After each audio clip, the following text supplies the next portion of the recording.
This young man could restore his strength with just one hand. Lightning always cleanly annihilated S-rank monsters. With just a few simple flicks of his fingers, no matter how many monsters there were, they were all wiped out en masse. Even if it were the legendary 9-headed serpent that met him, meeting this guy would turn into a kitchen guard snake. Now that legendary hunter was being scolded over the phone by an ordinary person, kneeling and not daring to talk back. Turns out, besides being a hero, he was also an online novelist. The stories he wrote were all terribly bland, so he got chewed out by his editor. Therefore, to find inspiration for his writing, he decided to hide his identity, to join a BS rank hunter guild. Truly, fear not meeting monsters, but fear the pressure of a deadline. In a pitch-dark room, Yihyun was diligently typing when the phone suddenly rang. The moment he picked up, he had to face a thorny question from the editor. "Author, do you hate me?" Seeing Yihyun silent, the other end pressured him, demanding a change of editor if he was unsatisfied with the contract. Yihyun quickly denied it, insisting that everything from the terms to the editor was perfect. This made the other party laugh with delight. However, the atmosphere suddenly changed. The editor roared, "Strange, why do you keep making me say this?" He furiously scolded Yihyun for not doing proper research on hunters before writing. Even though Yihyun tried to explain he was following the overpowered character trend for excitement, the editor brushed it off. He yelled that writers are not stupid. They need a solid world, not a style of throwing a boss at a character, and then demanding praise for being cool. The call ended with a weary demand to rewrite, leaving Yihyun stunned, watching the work of 3 sleepless nights get thrown into the trash. He dazedly wondered where he had gone wrong. Just moments before, he had been full of vigor, sure this would be a masterpiece to make him famous. In the midst of his deadlock, how terrible. TV suddenly broadcast a breaking news report about an A-rank monster appearing in downtown Toronto. Although the Canadian government and hunters had intervened, controlling it remained difficult with unprecedented damage. Looking at the screen, Yihyun removed his glasses. His sharp eyes clearly showed wariness as he muttered, "Research her." In Toronto, the scene was no different from a living hell as the giant monster rampaged wildly. The crowd trampled over each other, fleeing in utter panic. With just one swipe of its hand, that hideous creature caused a helicopter to explode mid-air. Countless flying monsters and giant fiends flooded in, turning the city into ruins. The authorities tried to fire back amidst the screams. "Hurry up, spread out." Amidst the chaos, desperate soldiers shouted for reinforcements, while trying to urge everyone to move faster. But as the shadow from the monster's giant foot loomed over the formation, the soldier could only utter helplessly, "I can't hold on anymore." Desperate screams rang out as death approached. At that extremely critical moment, a massive bolt of lightning from above suddenly struck the ground with terrifying power. The monster was instantly cooked by the extreme heat like the Hanoi sun. In the thick smoke and dust, the surviving soldiers dazedly looked at each other, stammering, "What was that? What's happening?" Above the sky, a figure was hovering, surrounded by a powerful sphere of golden electric field. The flying monsters immediately changed course, madly charging towards the stranger. Yihyun, now with hair turned golden, silently watched the hideous creatures rush at him. As a monster opened its maw to devour him, Yihyun merely extended his hand gently. A violent surge of lightning erupted, blowing its head off in an instant. He looked down at his hand, covered in crackling electric arcs, feeling the surging power flowing within him. Without any unnecessary movement, Yihyun gathered an unbelievable amount of energy, then unleashed blazing pillars of light that swept across the city. A series of consecutive explosions occurred, clearing out the monsters in an instant. This left the soldiers below rooted to the spot. Down on the ground, the crowd looked up in amazement. An excited girl shouted, "He must be one of the 12. The name Thunder King began to appear and spread at lightning speed. Yihyun, in his authoritative golden-haired form, stood amid the sparks flickering all over his body, becoming the center of attention. The people endlessly praised the savior who had just wiped out the monsters. However, amidst those praises, he stood silently on top of the high-rise building, looking down at the city still stained with fire and smoke. As soon as he landed on a deserted balcony, he immediately took out his phone to check his messages. It was a push notification from editor Kyung Mo. "Please, this time write realistically." Realistically, okay. He had just cleared out a whole bunch of monsters and still had his boss breathing down his neck for the deadline. With power beyond compare, a legend that shook the world, yet Yihyun was troubled by a deadline. He looked down at the disastrous scene, with monster carcasses strewn across the streets, all cleaned up by his own hand. He bitterly thought to himself, "I did it, didn't I?" Even with world-shaking abilities, readers probably want him to solo monsters in Excel to call it realistic. In truth, the real identity of this illustrious Thunder King was a web novel author specializing in the hunter genre. Returning to his ordinary appearance with black hair, he scratched his head and laughed sardonically, mocking himself. Not everyone can be creative, huh? After all, he was just an ambitious writer, struggling to find recognition for his brainchildren. Everything began on that fateful day when a spatial gate suddenly opened in the middle of the bustling city, while people were still trying to adapt. Then from within, hideous monsters poured out in droves like a raging flood. The people thought it was a movie promotional event. An innocent little boy was still pointing at the strange creature with delight, unaware that death was near.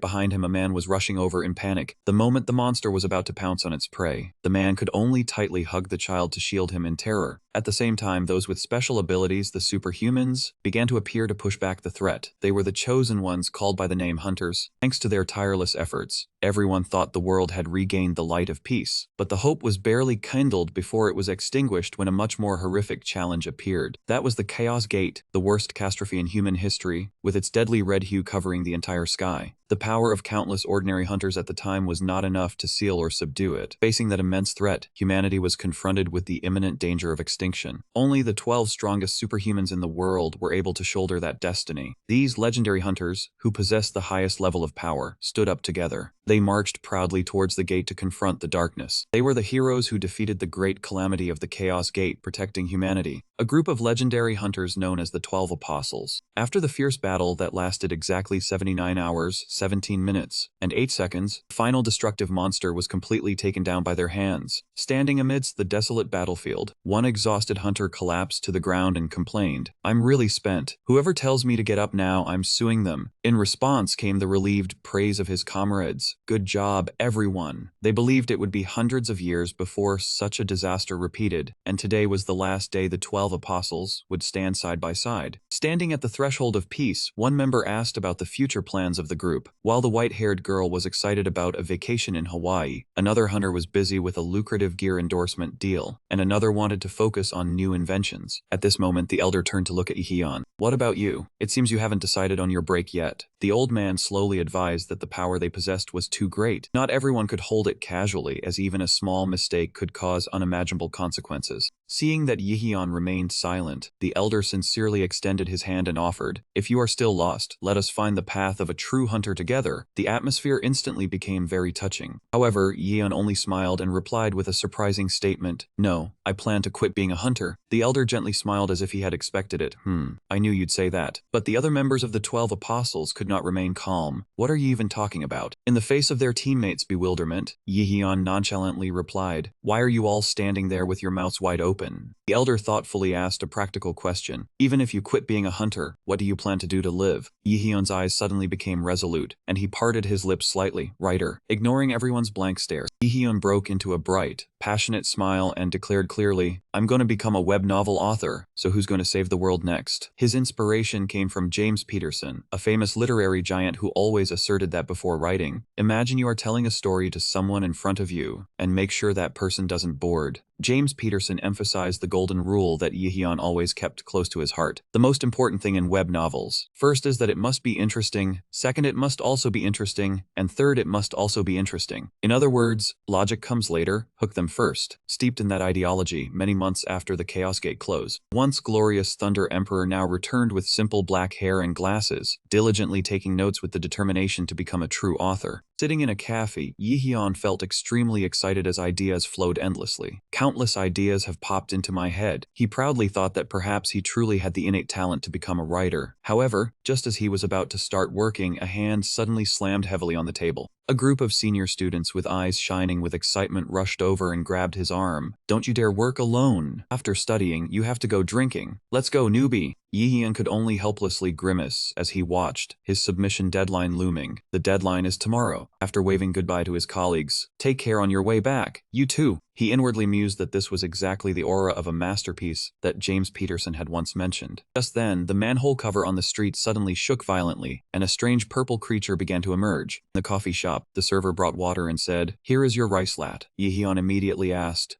"Could you just leave it here for me?" He also asked her to clear away the pile of empty cups stacked up, making the waitress break into a sweat due to the sheer volume. Taking a sip of the lat, Yiheon said to himself, "Perfect, I've fully recharged my energy." He was still determined to press his advantage and sprint at full speed to the deadline. While others fought bosses, this man raced against time. Putting on his headphones and turning on a playlist of classical music, Yiheon completely immersed himself in his creative world, typing and muttering to himself as he arranged the plot points. He was completely unaware that behind the window glass, a giant monster with lurid purple tentacles was looming large. charge. While the monster frenziedly attacked the people outside, Yihyun calmly rested his chin on his hand, pondering the next development. Suddenly hitting upon a great idea, he exclaimed excitedly, "That's it, this is perfect." Ignoring the chaos and the frantic screams coming from just next door, Yihyun remained highly focused, thinking, "Excellent, almost done. Now I just need one last cool line of dialogue." His hands flew across the keyboard at a dizzying speed. The very moment Yihyun pressed the final key and shouted, "Complete!" the giant scorpion tail of the monster outside suddenly swung down with immense force. A massive impact occurred, shattering the entire window into 1,000 splinters. Yihyun turned around in shock to see the scene of destruction, his headphones falling to his neck, and his lat on the table knocked over, spilling everywhere. The monster's lurid purple tail swept across, crushing everything inside the coffee shop into a heap of rubble. Yihyun stared in shock at his shattered laptop at his feet and tremblingly uttered, "Oh!" A surge of deep sorrow rose within him as he realized all his hard work had turned to dust. He clutched his head and wailed in despair, "My manuscript." Behind him, the monster with its enormous eye was slowly approaching. Exuding a threatening murderous intent, a burst of fury erupted. A bolt of golden heavenly lightning suddenly struck down from the sky directly at Yihyun's location, creating a gigantic pillar of light that swept away the darkness. The monster was blasted away by the intense electric current, howling in pain. Stepping out from the smoke and dust, Yihyun, with his dazzling golden hair, electricity crackling around him, coldly spoke, "Hey, you octopus." He strode forward, firmly planting his foot on the head of the grotesque creature, and shouted, "Get up." Yihyun's eyes blazed with killing intent, his hand gathering earth-shattering energy as he declared, "I'm not done cooking yet. My novel isn't finished and a monster comes to mess things up. This time, it's really on the TV screen." A dramatic scene from a TV drama was playing out. "Jason, no! Why is there suddenly lightning like this?" Jason lay motionless in the water, his body still sparking with intermittent electricity. The girl kept sobbing, "Don't leave me alone, Jason." Witnessing this, a girl sprawled on the floor, frantically eating potato chips while laughing in delight. "Oh my god, that was epic! The plot twist is so good. The male lead got electrocuted." She was thrilled, believing that a drama had to be this dramatic to be good. Despite her disheveled appearance, she was Hungyum Giselle, a renowned S-rank hunter. Behind her was Taijun, the youngest sibling in the family, who was in high school. He could only look at his older sister with a look of utter contempt, thinking, "Look at that posture." In the public eye, Giselle was the nation's top S-rank hunter, also the captain of Team 7 of the Guardians, the highest-ranked hunter association. Not only did she possess terrifying fire-based powers, she was also a true superstar in the hunter world, famous for her elegant appearance and trend-setting fashion. Whenever she appeared before the cameras, Giselle always exuded an aura of luxury and authority. But the reality at home was a completely different story. She thought to herself that no one would believe the famous Hungyum was the very person rolling around in front of him. He snatched the remote control without hesitation, making Giselle jump up and yell, "Hey, what are you doing? It's the climax." She screamed, scolding her brother for ruining her precious day off. Taijun immediately poured cold water on her. "What day off? You're just an unemployed freelancer. Since you're home, help out with the chores a bit, or go outside and get some exercise." Ignoring his sister who was jumping to get the remote back, he coldly walked away. Just then, the phone on the table suddenly flashed with a notification. The urgent sound of an alarm rang out, startling both Taijun and Giselle into a frozen state. A breaking news alert had just arrived. "A gate has appeared in Mapo District, Seoul." Taijun blurted out in shock, "Mapo?" The area had been turned into a red zone. Residents were advised to quickly find shelter. Giselle immediately stood up, her face becoming unusually serious, and simply said, "Going out for a bit." Seeing this, Taijun asked in surprise, "Huh, did you get a dispatch message?" Giselle put on her sunglasses and replied coldly, "No, I just think it would be better to go out." Witnessing his sister's sudden professionalism, Taijun couldn't help but taunt, "You actually look decent when you're working." But he immediately poured cold water again. "But I don't really see why you need to go anywhere though." Faced with Giselle's puzzled look, Gijun bluntly explained, "As it happens, the leech at our house has some business nearby." "Ah, no, I mean that failed writer." At the scene, Yihyun was sitting despondently on the corpse of the giant monster, sighing nonstop in deep distress. He looked sadly at the shattered laptop, its hard drive utterly destroyed, with no hope of recovery. Yihyun hung his head and lamented, "Sigh, my luck is truly as black as a pot bottom." Even though he reminded himself to back up data, the pain of losing his manuscript still crushed him. He bitterly realized that today was supposed to be his big day. In his mind, a glorious scenario played out, a wildly successful debut work, earning him the title of Super Rookie and winning the famous Author of the Year award. Rowe had even imagined his acceptance speech, dreaming of a golden era giving lectures to admiring crowds. Returning to the harsh reality, Yihyun could only lie down in despair and shout, "I had already imagined everything." Yihyun collapsed, his whole body trembling with frustration as he looked at the wreckage before him. Truly, just grilling a few squids earlier was not enough to quell his anger. Brilliant golden lightning once again erupted violently around his body. Yian roared in his fury. Grilling a few squids isn't enough to satisfy my anger. He was determined to make them pay for his manuscript. His eyes blazing with murderous intent as he looked towards the city center, he muttered, "You've messed with the wrong person." Seeing the thick, lurid purple-black energy billowing up between the high-rise buildings, he murmured, "Where's that bug?" "Ah, over there." Yihyun gathered maximum energy and shouted, "Just wait there!" On the other side of the city, the sound of helicopters circled in the night sky. Hunters from Team 1 quickly reported via radio, "Team 1 has finished dealing with the monster." The hunters at the scene confirmed that the evacuation of civilians was complete, and they were continuing to eliminate the remaining monsters. During the mission, they started gossiping that this gate looked easy to handle. Everyone agreed that the ease was thanks to the overwhelming strength of the team leader standing imposingly ahead. That man was Ma Seokji, an A-rank hunter, leader of Guardian Guild Team 4, often called a bulldozer with his giant mace in hand. Seeing his subordinates getting careless, Ma Seokji coldly reminded them, "Less chit-chat. Get ready to deal with the monster cluster about to appear." Despite the soldiers still laughing carelessly, thinking an A-rank monster was nothing compared to the captain's stature, he remained stern, warning them not to let their guard down, emphasizing that no one knew where an enemy might strike from. At that moment, the dark shadows of gigantic creatures were silently cast upon the glass of the building right behind them. A giant multi-headed serpent monster suddenly appeared from behind the building, its terrifying roar thickening the air with killing intent. The whole team had yet to recover from the shock of this giant creature's presence. Then a large tail from above suddenly whipped down, causing everyone to exclaim in astonishment. The massive impact created a cloud of dust. Seokji gritted his teeth in shock as he recognized the enemy. "Hydra U, how can it appear in an A-rank gate?" He paused, sensing something unusual, his eyes fixed on the monster's tail, which was leaking a mysterious dark purple liquid. His eyes widened in terror at what he saw.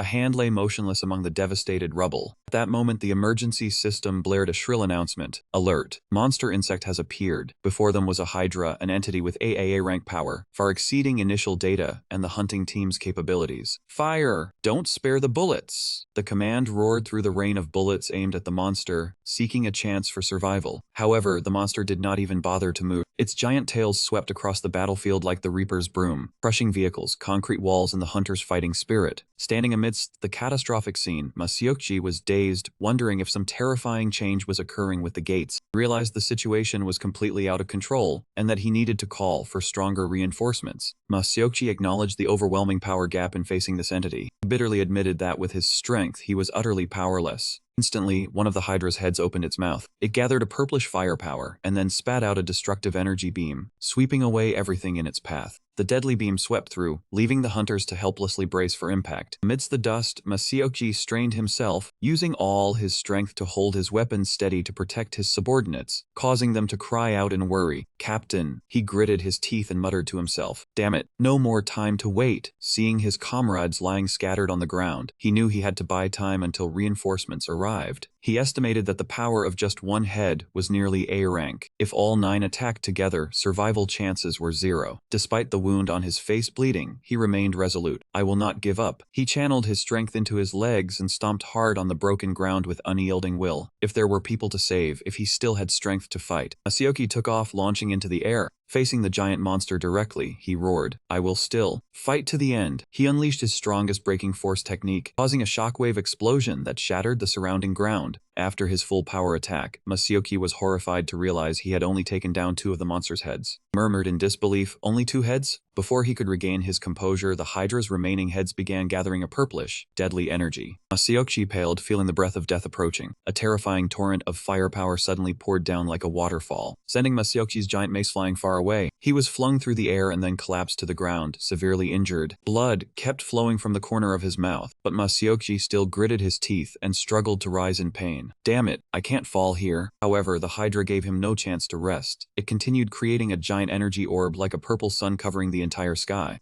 Masioki realized the impending disaster. If it fell, this area would be wiped clean. In utter helplessness, he could only scream bitterly, "Damn it! Damn it!" At that critical hair trigger moment, Masioki looked up in bewilderment, completely stunned by the unexpected turn. "What is that? What happened?" Amidst a glaring light that was parting, a commanding figure began to reveal itself. Masioki stared blankly into the sky, That is... The monsters began to roar uneasily, sensing the terrifying pressure weighing down on them. Yihyun appeared in his lightning emperor form, with dazzling golden hair and cold eyes looking down at the devastated battlefield. Crackling lightning surrounded his body, radiating a majestic aura that made all things tremble in fear. Faced with that overwhelming power and extraordinary presence, only one question remained in Masayoki's mind, filled with awe: a god? Yihyun now possessed a cool yet absurdly beautiful look with glowing blue eyes, bright yellow hair like high-power LED lights, electricity crackling around his hands as if overloading the entire district. Looking down at the roaring monster, he coldly spoke. "Found you, boss monster." He glared, demanding an account from the vile creature. "Do you realize what you did wrong? If you have a mouth, you should at least know how to defend yourself." Hydra frantically extended its giant heads to surround him. Seeing the enemy still stubbornly attacking, Yihyun roared, "Oh, so that's how you want to play? Truly, you only learn after being hit." He raised his hand, gathering an earth-shaking energy, and yelled in fury, "My computer!" A colossal pillar of lightning struck directly onto the monster's head, creating a devastating explosion that swept across the area. Yihyun glided lightly onto the monster's back. He yelled in exasperation, "My thesis! Everything was erased because of you. How do you plan to compensate for this?" After venting his rage, he sadly let go. "More than anything, I no longer even had the ability to remake it." However, seeing the monsters stubbornly surrounding him, the resentment in Yihyun's heart blazed up fiercely again.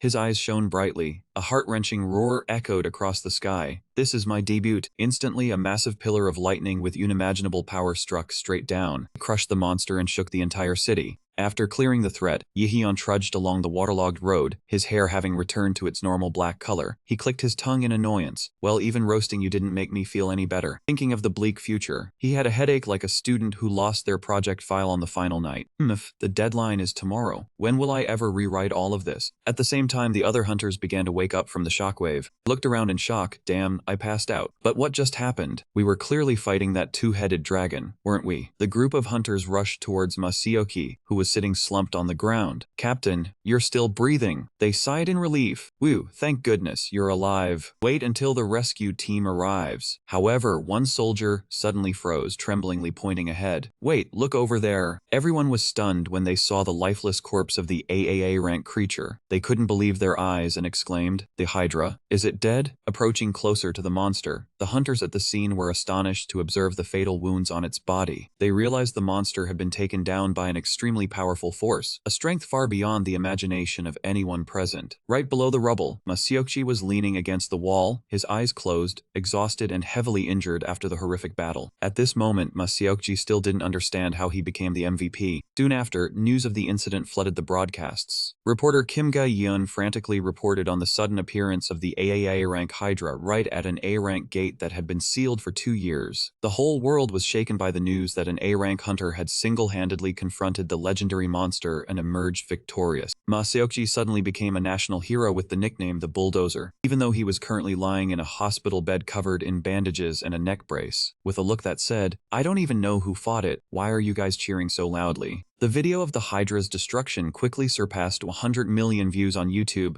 turning Masayoki into a global phenomenon for saving the people from disaster. However, the price for the hero title was that he had to undergo inpatient treatment for 14 weeks for a serious vocal cord injury. According to hospital reports, the cause of this unusual injury was Masayoki shouting and cursing at the monster too fiercely at the critical moment. In the meeting room of a major hunter guild, all senior members were intently watching the dramatic footage on a large screen. The guild leader decisively ordered the immediate recruitment of Masayoki and the Suho Moon Guild for their achievement in taking down an AA rank monster. Although a few were still hesitant, because he was only an A rank hunter, the majority believed he would jump to S rank sooner or later anyway, no different from knowing the valedictorian before grades are announced. However, amidst the lively discussion, Giselle was grinding her teeth in fury, her eyes blazing red with killing intent. Looking at the brilliant golden lightning bolts on the screen, she immediately recognized the true culprit and cursed inwardly, "Yihyun, you damn bastard. What the hell have you done?" Giselle gritted her teeth in worry, silently scolding Yihyun for his lack of restraint in causing such a huge commotion. She understood that if guild leader Du Hoang merely grew suspicious about who really cleared that gate, everything would become extremely troublesome. At that moment, a middle-aged man with slicked back hair and a silver beard, exuding authority, spoke up to break the atmosphere. Do you all truly believe an ordinary hunter could take it down? With a sharp, calculating gaze, he asserted that he didn't believe it at all. This man was the S-rank hunter and the illustrious guild leader of the Suho Moon Guild. Giselle paled, realizing that this cunning guild leader had immediately sensed something unusual.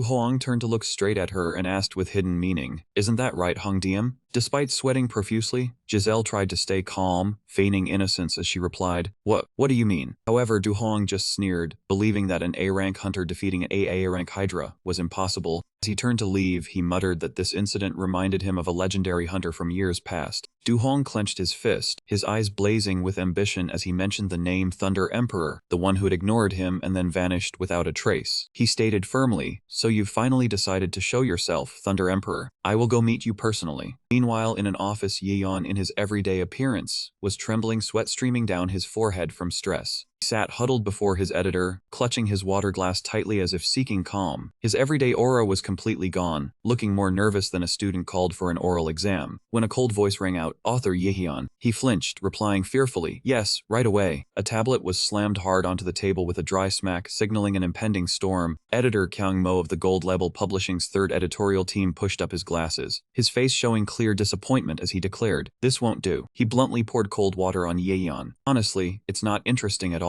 While admitting the setting was quite good, Kyung Mo sharply criticized that every monster was finished in a single blow. He emphasized that the story was severely lacking realism, and if it continued like this, readers wouldn't be able to immerse themselves, losing interest and dropping the series. Yeon could only mumble an explanation that he had tried his best to make it more engaging, but Kyung Mo didn't let up, pointing out the overly violent descriptions of the Chimera monster's demise in the manuscript. Editor Kyung Mo sighed wearily, asserting that what he needed wasn't lengthy descriptions that made you forget what you were reading. He asked Yeon if he had seen the morning news about the hunter who risked his life to save people and almost died. Kyung Mo demanded that Yeon try to imagine an ordinary hunter, not even a high rank, who was willing to sacrifice his life to protect the citizens. The image of Ma Seokji appeared, desperate amidst the Hydra's encirclement. He roared, "Did you think I would fall here?" All the panicked citizens shouted loudly, "It's too dangerous, Captain." Kyung Mo emphasized that even without witnessing it directly, everyone could feel how fierce and desperate that battle was. That was the reason the name Ma Seokji was etched into the public's mind, making them feel like they were there themselves, understanding every thought of the hero. Everywhere people held up signs, "Our hero, Ma Seokji." They cried more passionately than fans at an idol concert, all thanks to the genuine feeling and empathy the story brought. Kyung Mo clenched his hand, stating firmly, "That is reality." Yeon was stunned, bitterly realizing he had never looked at the problem from this perspective. He bowed his head in apology, "I'm sorry." Seeing that the author understood the problem, Kyung Mo sighed and then decided to give him exactly one more week to revise the entire manuscript. Hyun was overjoyed, bowing deeply and thanking him profusely, promising that this time he would surely do well. However, Editor Mo coldly turned and walked away, leaving behind a weighty warning. "It better be. If it is not appealing next time, you should prepare yourself for the termination of your contract." Yeon froze, sweat pouring like a shower when he heard the two words contract termination, like a death sentence for his career. As soon as it got dark, Yeon dragged his weary body home after that gentle exchange with his editor. The moment he stepped through the door with a heavy sigh, his younger brother Tai Jijun, sitting on the sofa, threw cold water on him. "You failure, you are only coming back now?" Yeon did not answer. He collapsed onto the chair like a lifeless corpse, his mouth endlessly groaning in despair. The excessive whining caused Taijun to fly into a rage. He shouted loudly, "Hey, you are complaining like the sky is falling," and then mercilessly shoved his brother to the floor. Yehyun lay flat on the floor, holding his head and wailing pitifully, ignoring his brother's coldness. Taijun wearily asked what happened. Yehyun stammered out in panic, "What do I do? I am about to get fired." Seeing his brother about to write a will, Taijun calmly summarized, "So if you do not write what the editor wants, you lose your contract, right?" Yehyun cautiously admitted he needed to make the story more realistic, but the problem was he did not know how to write it right. When asked about the old draft's content, Yehyun suddenly became unusually excited. He waved his arms and legs describing, "I had 30 A-rank monsters blown away in a single blow. Sounds awesome, right?" He whined indignantly because the editor said it was not realistic, even though he thought a single blow was enough for A-rank. Taijun sighed helplessly, looking straight into Yehyun's eyes, and asked a question that made him freeze. "Hey, have you ever actually been in a real fight?" Hitting a nerve, Yehyun jumped up and firmly asserted that he had truly fought before. He excitedly gave an example of his feat at the Chaotic Gate, where he fought continuously for 70 hours against hordes of calamity monsters, nearly dying from exhaustion. However, Tajijun only coldly looked at his brother like a storyteller of fiction. You are using that as an example again. He reminded that there were only exactly 12 legendary hunters in the world, and posed the key question: how many people were on par with the experience of those hunters? Tajijun continued to analyze that most hunters were only between F rank and C rank. He emphasized that just reaching A rank brought him plenty of money, enough to change one's life with a luxurious lifestyle. As for S rank, there was no need to mention it. Money and power combined, more impressive than a corporate chairman walking down the street, cleared his throat and people thought he was about to announce a company merger. Tajijun asked a sharp question that made Yehion ponder. If S rank is like that, do you think people can relate to a legendary hunter's story? According to him, readers only looked at the main character and placed themselves in that role, so they preferred a growth story from a similar level. Tajijun asked his brother if he wanted to write such a story, what should he have done before? Seeing Yehion did not know how to answer, he sternly demanded that he must have materials and do thorough research. You need to find out how ordinary hunters fight, at least observe the reality once. When Yehion awkwardly asked where to find it since he himself was no longer a hunter anymore, Tajijun upon hearing this held his forehead and sighed like an old man. Geez, how am I supposed to survive with a smooth-brained idiot like you? Immediately Yehion rushed over and hugged his brother tightly, pleading, "Bro, please, help me." Tajijun suggested a feasible option. Why not go to the Korean Hunters Association? He insisted that all Yehion had to do was speak up. The association president would surely agree to help, because he was the Thunder Emperor, the only legendary hunter to have ever faced calamity monsters head-on. Hearing this, Yehion finally snapped out of it and mumbled, "Oh yeah, I am the Thunder Emperor, aren't I?" He immediately headed to the headquarters of the Korean Hunters Association, a majestic skyscraper towering in the city center. Inside the high-level office, President Park Dae-han was banging on the table and shouting, "How can this be?" He was extremely indignant, recounting how the country had been downgraded to rank 2 last year. Despite efforts to break through the national gate and prove training achievements, Park Dae-han began listing his endless merits, from sending reinforcements to France when it was about to collapse, to enthusiastically sharing training secrets with Germany. He roared that he helped everyone, but the results he got back were not as expected. Park Dae-han roared indignantly at the meeting screen, "So why was my proposal for a rank increase rejected?" On the other side of the screen, Indian Hunters Association President Gunsung Grover slightly curled his lips and replied mockingly, "Woong, isn't this only natural? It is simply because you have no legendary hunter." He emphasized each word as if afraid others had not heard clearly. While the other 11 countries had legendary hunters backing them, Korea was nothing but a prestigious team without a core carry. Grover continued to rub salt into the wound by mentioning the Thunder Emperor's retirement, and sarcastically commented on the association's management style for letting a national-level strategist disappear without reason. Before Park Dae-han's excuse about personal freedom, he coldly brushed it aside. "Stop making excuses. After things have come to this, you still ask for a rank increase." He repeated the cruel truth. First-rate hunter status was only for countries possessing a legendary hunter. Despite Park Dae-han desperately begging for an adjustment to rank 2, Grover mercilessly declared, "Let us end it here for today." The screen went dark along with a sarcastic farewell, leaving Park Dae-han standing silently in the vast meeting room. He slammed his hand hard on the table, a surge of rage erupting. He roared indignantly, "Damn it, these bastards. All smiles when they need help. Now they turn their backs like this." Amid Park Dae-han's furious venting by tossing papers everywhere, Secretary Yu approached trying to calm him. "President, please calm down. There is still the next schedule." Park Dae-han let out a heavy breath, tiredly asking about the upcoming matter. Secretary Yu reported it was a meeting with the Scorpion Guild, one of the few who responded to the association's cooperation letter. However, the secretary expressed concern and suggested reconsideration, because this guild was notoriously low quality, with rumors of causing trouble and monopolizing high-level gates. He was afraid the association's reputation would be damaged if involved with them. But Park Dae kept a stern face, affirming to Secretary Yu, "We are the Korean Hunters Association. If it is an officially recognized guild, we must accept the meeting." Park Dae-han sighed in deep contradiction. He knew that if they cooperated with Scorpion, other guilds would immediately tear the association apart. Lost in thought, the sound of hurried footsteps accompanied by shouts demanding forceful eviction caught his attention. The security team leader rushed in to report that someone was causing a commotion in the lobby, insisting on seeing the president no matter what. When he heard it was just the son of some convenience store owner, Park Dae-han only gave a bitter laugh, mocking himself that even that kind of person now looked down on him. However, the moment he heard the guard mention the name Tidongdi convenience store, Park Dae-han suddenly froze, his face paling in shock. He stammered to confirm, because that name reminded him of a world-shaking identity. The son of the Tidongdi store owner was none other than Yehion, the long-retired legendary Thunder Emperor. Park Dahan roared in extreme excitement upon realizing that the association's savior had finally deigned to appear. Without a moment's hesitation, he immediately ordered his subordinates to contact the lobby and announced that he would personally go down to receive the honored guest. But the elevator moved as slowly as a 2KB file download, making Park Dahan lose all patience. He took off his shoes and sprinted down the emergency stairs like a marathon runner, shouting orders as he ran not to let that person leave. The sight of the chairman panicking to the point of losing control left the employees standing still in shock. At the same time, a luxury car pulled up in front of the association building. Jin Nam, the leader of the Scorpion Gang, stepped out of the car with an arrogant expression, constantly praising the grandeur of the association headquarters. He smugly believed his own prestige was great enough to make even a hard-nosed man like Park Dahan take the initiative to welcome him. Hearing his underlings beside him boast about money and power, Jin Nam held his head even higher, acting as if he were the VIP of all VIPs. Suddenly, Park Dahan burst out from inside like an arrow, shouting nonstop as he searched for someone. Seeing the chairman rushing past frantically, Jin Nam muttered in a daze that something urgent must have happened. He cheerfully waved his hand to greet him, but then found himself bewildered. Park Dahan just roared a single word, "Move," and then shot past like a whirlwind, mercilessly knocking the Scorpion leader aside. The security guards immediately shouted at Jin Nam, who was staggering to his feet, "You there, step back. Do you know who this man is that you dare block his path?" Jin Nam could only mutter an apology while Park Dahan had already rushed in front of Yi Yeon, panting and flustered. "Yi Yeon, sorry for the delay. Did you wait long?" Yi Yeon laughed it off casually. "Haha, thought I wouldn't get to see you. Long time no see." The two of them walked inside together. Park Dahan explained that he had received the notice late, then curiously asked about the purpose of the Thunder Emperor's unexpected visit. Hearing Yi Yeon say he had something to discuss, Park Dahan's heart suddenly pounded. He thought to himself, could it be that he was preparing to make a comeback? In his mind, the heroic image of the Thunder Emperor returning immediately flashed, along with the vision of the nation's status rising in the world. Park Dahan smugly thought that even after the Thunder Emperor had retired, the association had always cared for him, and now was the time to reap the rewards. But life was not a dream. Yi Yeon only said calmly, "I'd like to take a look around, if I may." Park Dahan, too excited, didn't hear clearly and replied smugly, "Excellent. I've been waiting to hear you say that, Thunder Emperor. I'll prepare right away." It took Park Dahan a few seconds to snap out of it and ask in confusion, "Huh? Take a look around?" Yi Yeon nodded in confirmation. "Yeah, take a look around. I want to see how ordinary hunters fight." Yi Yeon suddenly clenched his fist with determination and then extended it, as if preparing to sign a national-level peace treaty. "If you agree, I will help you achieve one thing you wish for." Park Dahan began to finalize the last clauses of the contract. So, to summarize the contract terms, according to this, the association would fully support Yi Yeon's creative research. In return, he had to fulfill the association's support request once a month under the alias Thunder King. However, Yi Yeon had full authority to refuse if the request was inhumane, illegal, or interfered with his writing work. Yi Yeon scratched his head, puzzled. "Is there a good way to observe?" Park Dahan stated firmly, "Of course there is. Of course there is." He slowly took out a card and slid it in front of Yi Yeon with a mysterious look, as if handing over the key to saving the world. "I happen to have something perfect for you, Yi Yeon." Park Dahan was calculating extremely carefully in his heart. He understood that if the Thunder King returned, not only would the national ranking rise, but Korea's influence would extend globally. He absolutely could not miss this opportunity. What he handed over was an ID card that clearly read, Yi Yeon, F rank, gate assistant. Yi Yeon repeated in a daze, gate assistant. This was originally the main job of low-ranked hunters. Their job was to collect loot from gates that had already been cleared, to assist residents in evacuating in emergency situations, and only to participate in combat if it was truly necessary. In reality, most of the time, the assistants didn't have to get into any fighting at all. They mainly stood at the back waiting for orders, with some even calmly sitting down to drink tea in the middle of a battlefield, as if on a weekend picnic. Park Dahan clasped his hands together with a mysterious air. "That's a perfect position to observe other ordinary hunters, isn't it?" Yi Yeon's eyes lit up with excitement. "I didn't even know this position existed. Chairman, this is exactly what I want." Park Dahan thought to himself, of course he wouldn't know, because a national-level hunter had no place here. Seeing Yi Yeon eagerly pick up the card, he was stunned. "Huh? Are you really okay with becoming a gate assistant?" Yi Yeon smiled brightly and affirmed, "Of course." Before leaving, he didn't forget to add,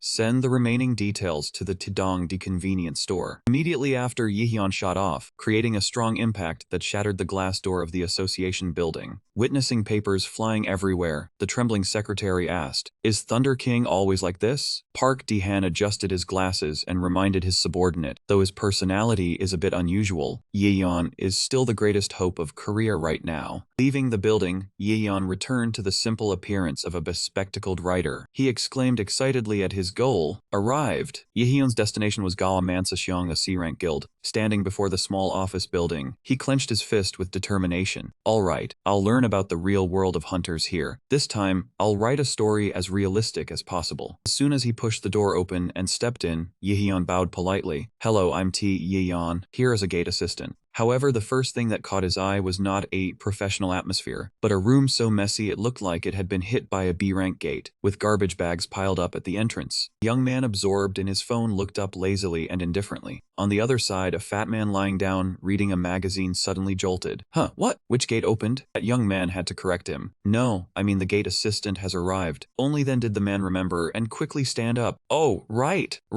There was one today. Sorry, been a bit busy lately. Looking at the messy scene, Yihyun couldn't help but marvel. Oh, so this is what a real guild is like. The fat man approached with a bright smile and enthusiastically shook Yihyun's hand. Nice to meet you. I'm the guild master of Gawa Mansa Seong. Yihyun replied cheerfully. Nice to meet you, I'm T. Yihyun. While leading Yihyun's side, the guild master sincerely shared. You know, we're just a C-rank guild. The current official members of the guild are only me and that guy sitting over there. Seeing the empty room, Yihyun wondered, what about the others? Upon receiving the answer, he was temporarily dispatched. Yihyun was astonished. Dispatched. In Yihyun's mind, a heroic image of the 12 apostles being dispatched on a world-saving mission immediately appeared. However, the harsh reality struck when the young man on his phone poured cold water. You chose to come here. That's your bad luck. At Yihyun's confused expression, he mocked. What do you mean? Look at this place. Does it look like a professional guild? He bluntly admitted the guild was stuck at C rank with no decent work. The whole team was just scraping by. The guild master angrily shouted, "Do you have to be that blunt?" But he calmly replied, "Come on, I'm just telling the truth. Why get mad?" Watching the argument, Yihyun exclaimed, "You two seem close, like people who have worked together for a long time." The fat guild master, scratching his nose, admitted they were all in the same boat, bonded by hardship and poverty. But the young member beside him sneered sarcastically. To be honest, I'm sick of that scene, him too. Okay? Witnessing this, Yihyun became strangely excited. He frantically wrote in his notebook, eyes gleaming. Bonded by hardship, that sounds so cool, just like real hunters. In the eyes of a rookie like him, this chemistry was a prerequisite for top-tier coordination in battle. Yihyun asked enthusiastically, "When are we going to raid a gate?" However, his enthusiasm was met with an eerily silent atmosphere. The guild master slowly poured cold water. Our guild has no such plan. Yihyun was so stunned he dropped his notebook, stammering, "What? Wait, isn't this a hunter's guild?" The guild master explained it was, but in reality low-rank guilds were rarely called for raids. Yihyun hurriedly asked what he needed to do, but only received a harsh reply that there was nothing to do. Instead of being disappointed, he realized this was the brutal reality he had been yearning for his writing. He clenched his fists with determination, saying to give him any task, he would work hard. Seeing Yihyun so eager, the young member suggested he do some cleaning, even though the guild leader scolded him for pushing work onto the newbie. Yihyun immediately rolled up his sleeves and dove into cleaning. No sign of an aura battle god, but the aura of a devoted janitor was in full display. Watching his enthusiastic back, the young man smugly said, "See, he wants to work." In Yihyun's heart at this moment, there was only one goal. With 1 week left before his contract was terminated, he had to find real inspiration to return and continue writing. He silently declared a challenge to his brainchild, saying, "You wait. This poor author's pride and deadline are still burning hotter than the sun." 6 days before the contract deadline, Yihyun rushed to the office again with a radiant spirit, greeting good morning and asking what to do today. The guild leader hesitantly asked if he wanted to clean the hallway, and Yihyun agreed immediately. 5 days before the contract was terminated, he still showed up on time with a bright smile and greeting. Seeing a member listlessly wiping windows, Yihyun curiously asked if there was any raid today. The member just sighed and replied, "If there were, what would we be doing here?" Yi-hyun looked around blankly and then asked his usual question. What should I do today? The only reply was the squeaky sound of window cleaning in tedious silence. With only 3 days left before the contract was terminated, he dragged himself into the office looking haggard and exhausted. The entire room was immersed in such a boring atmosphere that even hearing a fly buzz would be more entertaining. Yi-hyun could only force a smile, his face clearly showing his panic from being stuck. When only the last 2 days remained, he sat down on the floor amidst the cleaning tools, his eyes vacant, staring into space, and uttered helplessly, "I give up." Looking at the Gawamansaseong signboard, Yi-hyun bitterly realized he had been completely wrong when he told himself the first day here would be fine. He had wasted a precious week in this place. But instead of collecting real combat material, all he had done was clean and dust bookshelves. Crisis erupted. Yi-hyun screamed desperately in despair that he had not even touched the manuscript. Fear engulfed him as time waited for no one, the deadline approaching with not a single word written. Meanwhile, at the Goldleben publishing house building, lights still blazed in the quiet late night. Editor Gu Kyung-mo was still busily typing, his soul seemingly merged with the mechanical keyboard. A colleague approached, placed a cup of tea on the desk, and asked, "Senior, are you working overtime again because of that newbie?" Kyung-mo did not look up, only tiredly replied, "Yeah, I am writing a report." The colleague felt it was unfair for him, lamenting, "Where is the high-rank shooter Gu Kyung-mo? Every series he managed topped the charts, so what was the point of taking in rookies if they only caused trouble?" He added that he heard the rookies' writing was no good. Kyung-mo leaned back in his chair, sighed wearily. "Yeah, I know, I also do not know why I do this anymore," then took a sip of tea. He thoughtfully admitted that he had been struggling mentally a lot because Yi-hyun's writing style looked utterly desperate. However, amidst that chaotic pile of manuscripts, Kyung-mo still saw a faint glimmer of hope. His gaze fell upon the incident report bearing the author name Yi-hyun on the screen, silently resolving that it would be his last hope. With only 1 day left before the fateful deadline, Yi-hyun sat slumped in a chair in a dark room, completely shattered with a single thought. He was doomed. A man harboring a dream to become an online novel author, now observing at the All Things Harmony C-Rank Guild to seek authenticity for his work. The reality was harsh. The word count in his manuscript remained a perfect 0, while the contract deadline had struck its final mark. Yi-hyun sat hugging his knees in the darkness, exuding the aura of an author about to be eliminated, letting out a bitter laugh. Ha ha ha, he was done, truly done. He feared the prospect of being fired and painfully realized that over 10 years, he had still not created any decent story. Just as Yi-hyun was sinking into despair, the guild leader walked in to announce, telling the kid to get ready to go out. "This afternoon, we need to make a trip to the B-rank gate." Yi-hyun initially mumbled, intending to go clean as usual. Then he jolted awake and exclaimed in shock, "There is a gate mission." He sprang up as if resurrected, his eyes shining brighter than car headlights. He finally had the chance to see hunters actually fight instead of researching the high art of window cleaning. Yi-hyun clenched his fists, silently vowing to finish the manuscript today for sure. However, contrary to Yi-hyun's excitement, his 2 colleagues wore extremely dejected expressions. Finding it strange, he asked why their expressions were so odd. The guild member sighed and explained, "What do you think? This time it is a B-rank gate." While Yi-hyun thought B-rank was easy, for a C-rank guild, completing a B-rank gate on their own was unimaginable. To ensure safety, they had decided to cooperate with 3 other guilds. Yi-hyun naively thought that would reduce the danger, but the guild leader remained pensive and worried. That is true, but the real problem lay with the guilds that would be joining them in battle this time. Wolf Valley on Mount Soksan, Gangan Province. A dazzling green gate radiated a powerful energy amidst the layered mountains. As soon as they arrived at the scene, the guild member complained, "Ah, my back hurts. It has been a while since I climbed a mountain." The guild leader also wondered why the gate had appeared in such a remote mountainous area. Despite continuous complaints, the group consoled themselves that at least having work at this moment was fortunate. For a C-rank guild, getting a job was so happy it made you want to cry. Yi-hyun excitedly rushed to touch and feel the rocks around the B-rank gate, murmuring nonstop, "Oh, this is a B-rank gate." Even the rocks seemed different. He continuously asked questions about weapons and skills, leaving the members only to look on with exasperation, wondering what the hell this newbie was doing. At that moment, a hulking giant with a muscular build and tattoos covering his arms loomed into view. Just looking at him gave off a strong gangster vibe. That was Richard Bear, the guild leader of the C-rank guild Polar Bear. He flashed a contemptuous smile upon noticing the presence of the All Things Harmony Guild. Richard Bear loudly mocked, calling the All Things Harmony Guild the charity of the guild world, because they specialized in raising rookies only to have them stolen clean by other guilds. He laughed delightedly, telling them to consider it a donation, because there was no way that guild leader over there would nurture members, just to send them to other guilds. Witnessing that insult, Sasong could no longer hold back. He coldly stepped forward and cut in.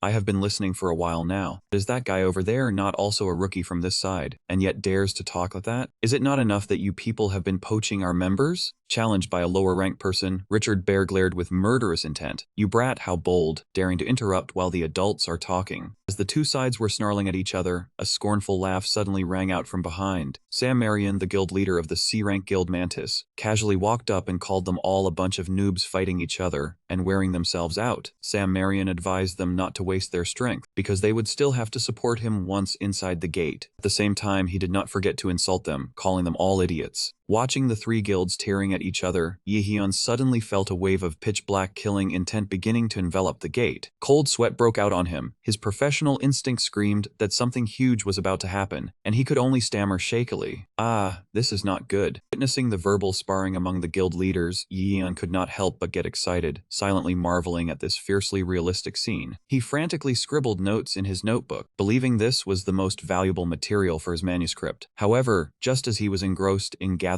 literary material, a sullen-faced support youth suddenly charged over, landed a blow directly on Yahello's head, and barked, "Hey kid, do not know how to greet people, rookie." He started to jump out and criticize how slow rookies were these days, while spitting out selfish threats. "I am telling you now, if you dare touch the monster I choose, you are done for." However, when Yahello unconsciously turned back with the sharp, murderous gaze of a lightning emperor, that young man immediately stood still, drenched in sweat from sheer terror. Realizing he had inadvertently let his pressure slip, Yahello frantically withdrew his aura and hastily bowed deeply in apology. "Yes, I hope for your guidance." Yahello's sudden change in attitude left the young man bewildered. He stammered a reply, "I greatly look forward to working with you." Watching the back of the young man trying to act calm, Yahello thought to himself that even among the support staff, the competition was this fierce. Right then, a call to assemble rang out. "Hey newbie, let's go in." Before them, the B-rank gate shimmered with an ethereal blue light, radiating a powerful pressure. The commander roared orders, urging everyone to focus their minds to stay alive. Yahello also replied with enthusiastic fervor before stepping into the battle. The moment he crossed the gate, a ferocious wolf monster immediately lunged to attack. Hunter wielding a greatsword was about to finish it off, but at the crucial moment, the arrogant young man from before suddenly charged out, shoving his teammate aside to steal the kill. He yelled, "Move, move," then casually finished off the monster, leaving everyone stunned. Having his prey stolen and nearly put in danger, the hunter flew into a rage and shouted, "What the hell are you doing? That was dangerous." However, that man just sneered with contempt, claiming that in this world, you had to take what was yours, and those who were slow had to accept coming up empty. The chaos and greed continued when a female hunter using a chain just brought down her target. That young man charged in again, shoving her aside to scoop up the loot. He offered a sarcastic apology, leaving his opponent gritting their teeth in resentment. "This bastard, if you played a game, you'd get reported for being toxic 10 times in a row." Standing in a battlefield where hunters fought not only monsters but were also ready to backstab their teammates for petty gains, Yahello was utterly stunned. He looked at the chaotic scene before him, his eyes behind his glasses showing clear shock, muttering, "Is this the battle of ordinary hunters?" The situation was nothing short of a mess, as the hunters tore into each other over just a few monsters. Curses echoed everywhere. One person roared claiming they had downed the prey, while another violently shoved and demanded their teammate let go. Their selfishness peaked as they were ready to brawl, even damning each other to death over the meager spoils. Witnessing this ridiculous and unprofessional brawl, Yahello was completely speechless. He had never imagined the world of ordinary hunters would be this chaotic. Meanwhile, in another corner, a few of the top hunters stood with folded arms, watching the battlefield as if watching a game live stream, smirking with satisfaction. A hunter with pale blonde hair leisurely commented on the benefits of exclusive rights, allowing them to freely choose the gate break method. He coldly decided to let those bugs waste their energy dealing with the trash monsters first, while his group would simply wait leisurely to handle the final boss. To these people, this was the most efficient and humane method to profit. As soon as the smug laughter faded, the gate's boss monster officially appeared. It was a massive black wolf with blood-red eyes, full of killing intent, advancing menacingly. Seeing the target, a hunter with long tied-back hair cracked a greedy smile, slowly drawing his sword from its sheath. He was convinced that if he could kill this entity, promotion to B rank was only a matter of time, and it might even change his life. No need to stand guard anymore. With an arrogant mindset, he declared that from now on, he would no longer be on the same level as those bugs, then crazily charged straight at the monster. Under pressure from all sides, the boss monster had no chance to react. Its body was heavily wounded by the fatal slashes and collapsed to the ground. Long-haired hunter stood triumphantly on the wolf's corpse. He laughed out loud in excitement. Ha ha, that was a satisfying slash. He savored the feeling of victory, believing his fate had changed. So this was the taste of turning one's life around. No one will dare look down on me anymore. He raised his sword high, ready to deliver the final blow. Time to end this. However, at that very moment, another monster, larger and more ferocious, appeared, its blood-red eyes full of killing intent fixed on him. The hunters trembled in shock upon recognizing the terrifying entity. Death Wolf. Why is an A-rank monster here? The monster swung its giant claws straight down with a force that seemed intent on sending them all to the grave. A fierce swipe sent the hunters flying like dry leaves in the wind. Heart-wrenching alarm cries rang across the battlefield. Run! The giant wolf rampaged crazily, causing people to trample each other as they fled in despair upon realizing the worst disaster. A gate conversion. A gate conversion was a sudden gate rank increase caused by the unexpected appearance of a high-rank monster, which no one could predict. The death wolves loomed into view with their blood-red, murderous eyes, causing a hunter to exclaim in shock. Those death wolves are A-rank? For the B-rank hunters present there, a rank was a towering wall of talent, a hopeless barrier they could never cross. In extreme panic, the hunters fled, screaming through tears. No way! Why a gate conversion? And of all places here. The brutal reality was clear before their eyes. The survival rate of C-rank hunters in an A-rank gate was even lower than an ordinary person's, as the monsters had already begun crazily lunging to tear them apart. Blood-curdling screams echoed across the battlefield as one by one, people fell under the sharp claws of the ferocious death wolves. A young hunter ran and cried out for help in vain. Save me! In his heart, he resented asking himself why the B-rank title was right within reach, but everything had turned so catastrophic. Even though he had tried so hard, did not want to die here. The hunter's weak resistance proved futile against the overwhelming strength of the monsters. Even Richard Bear, the arrogant man from before, was now frantically running away and yelling, "Get out of the way, move!" to find an escape route for himself. Everyone snapped back to reality amid the chaos.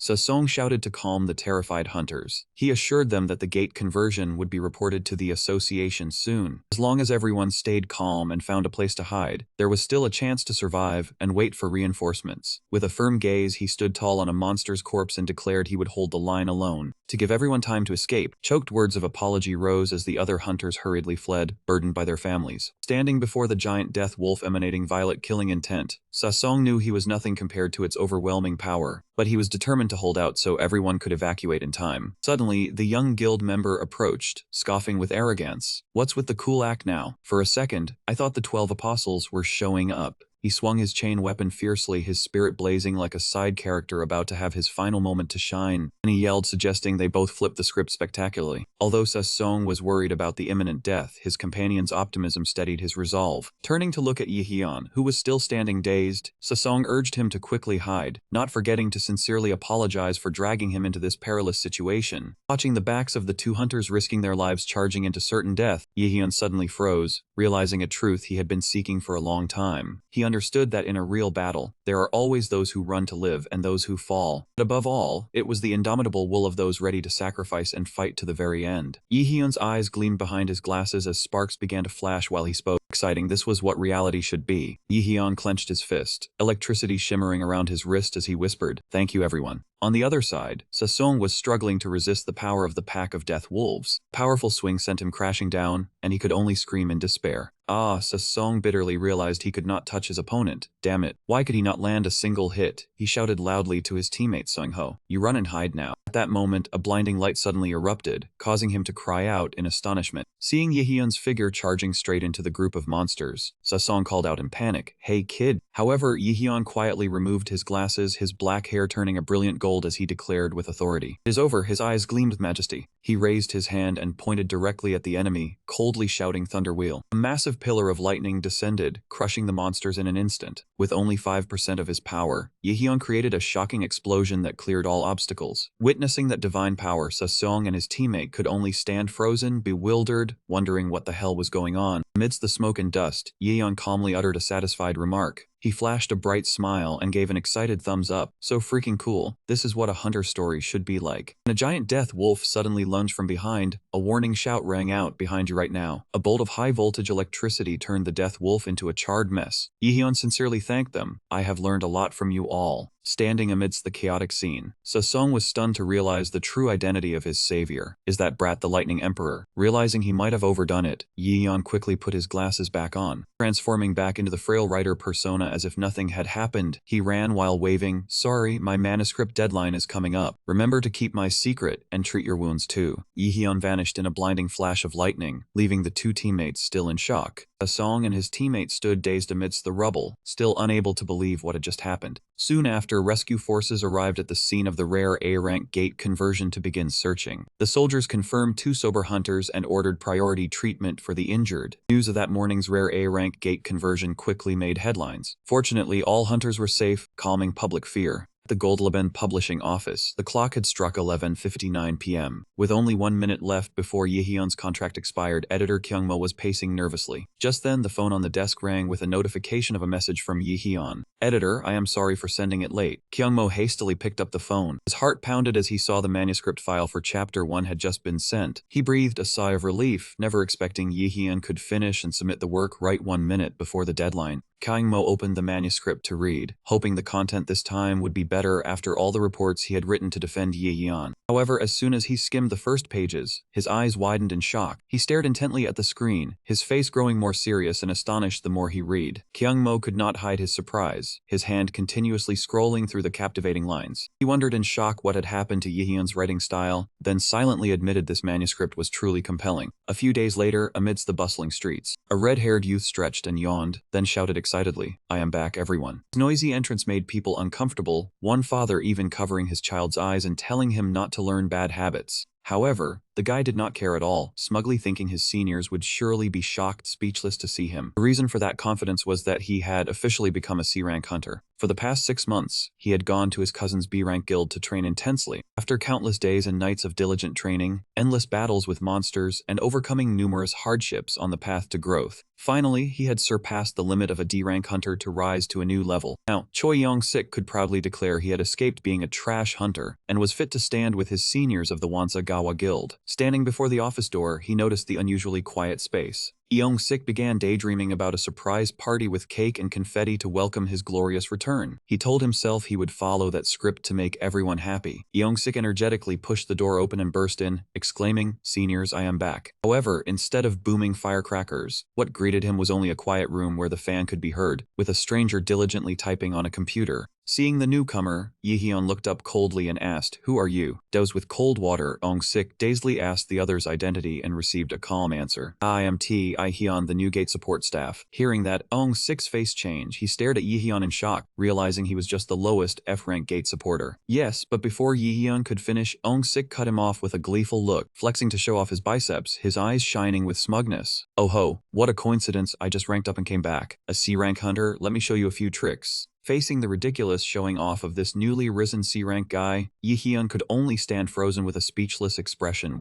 Meanwhile, on an empty street, Sasong and Seung-ho walked with mixed feelings. Sasong sighed, still unable to believe it, so that brat was the Lightning Emperor. Seung-ho stammered in shock. "Have we really been making the Lightning Emperor clean up these past few days?" Sasong only replied with a cold word. Anger flaring up, Sasong turned and snapped at his teammate, "Goodbye and stay strong." Seung-ho retorted without backing down. "You did not hesitate to order him around either." Sasong gritted his teeth threateningly. "If I go down, you are not getting out either." After a bout of arguing, Sasong suddenly mused, "Oh, that is right. Why would the Lightning Emperor come to our guild?" Seung-ho clicked his tongue in regret. "If I had known, I would not have asked him to clean up. It is exactly like hiring a part-timer who turns out to be the final boss." Sasong sighed, calming himself with the thought that Yehyun had revealed his identity and left, so they would surely never meet again. Seung-ho grumbled that if the guild had one of the 12 apostles, everyone would benefit, dungeon cleaning would be faster, and their ranking would skyrocket. But Sasong immediately rolled his eyes. "That is not the point, you idiot," he hissed, asking Seung-ho if he knew how dangerous this situation was. Even though Seung-ho calmly replied he knew because he almost died, Sasong still snapped back, "If you know, then why are you still saying that?" He began to analyze that the gate conversion occurred due to the immense magical power of the hunters participating in the raid, and the disaster just now was definitely caused by that kid Yehyun.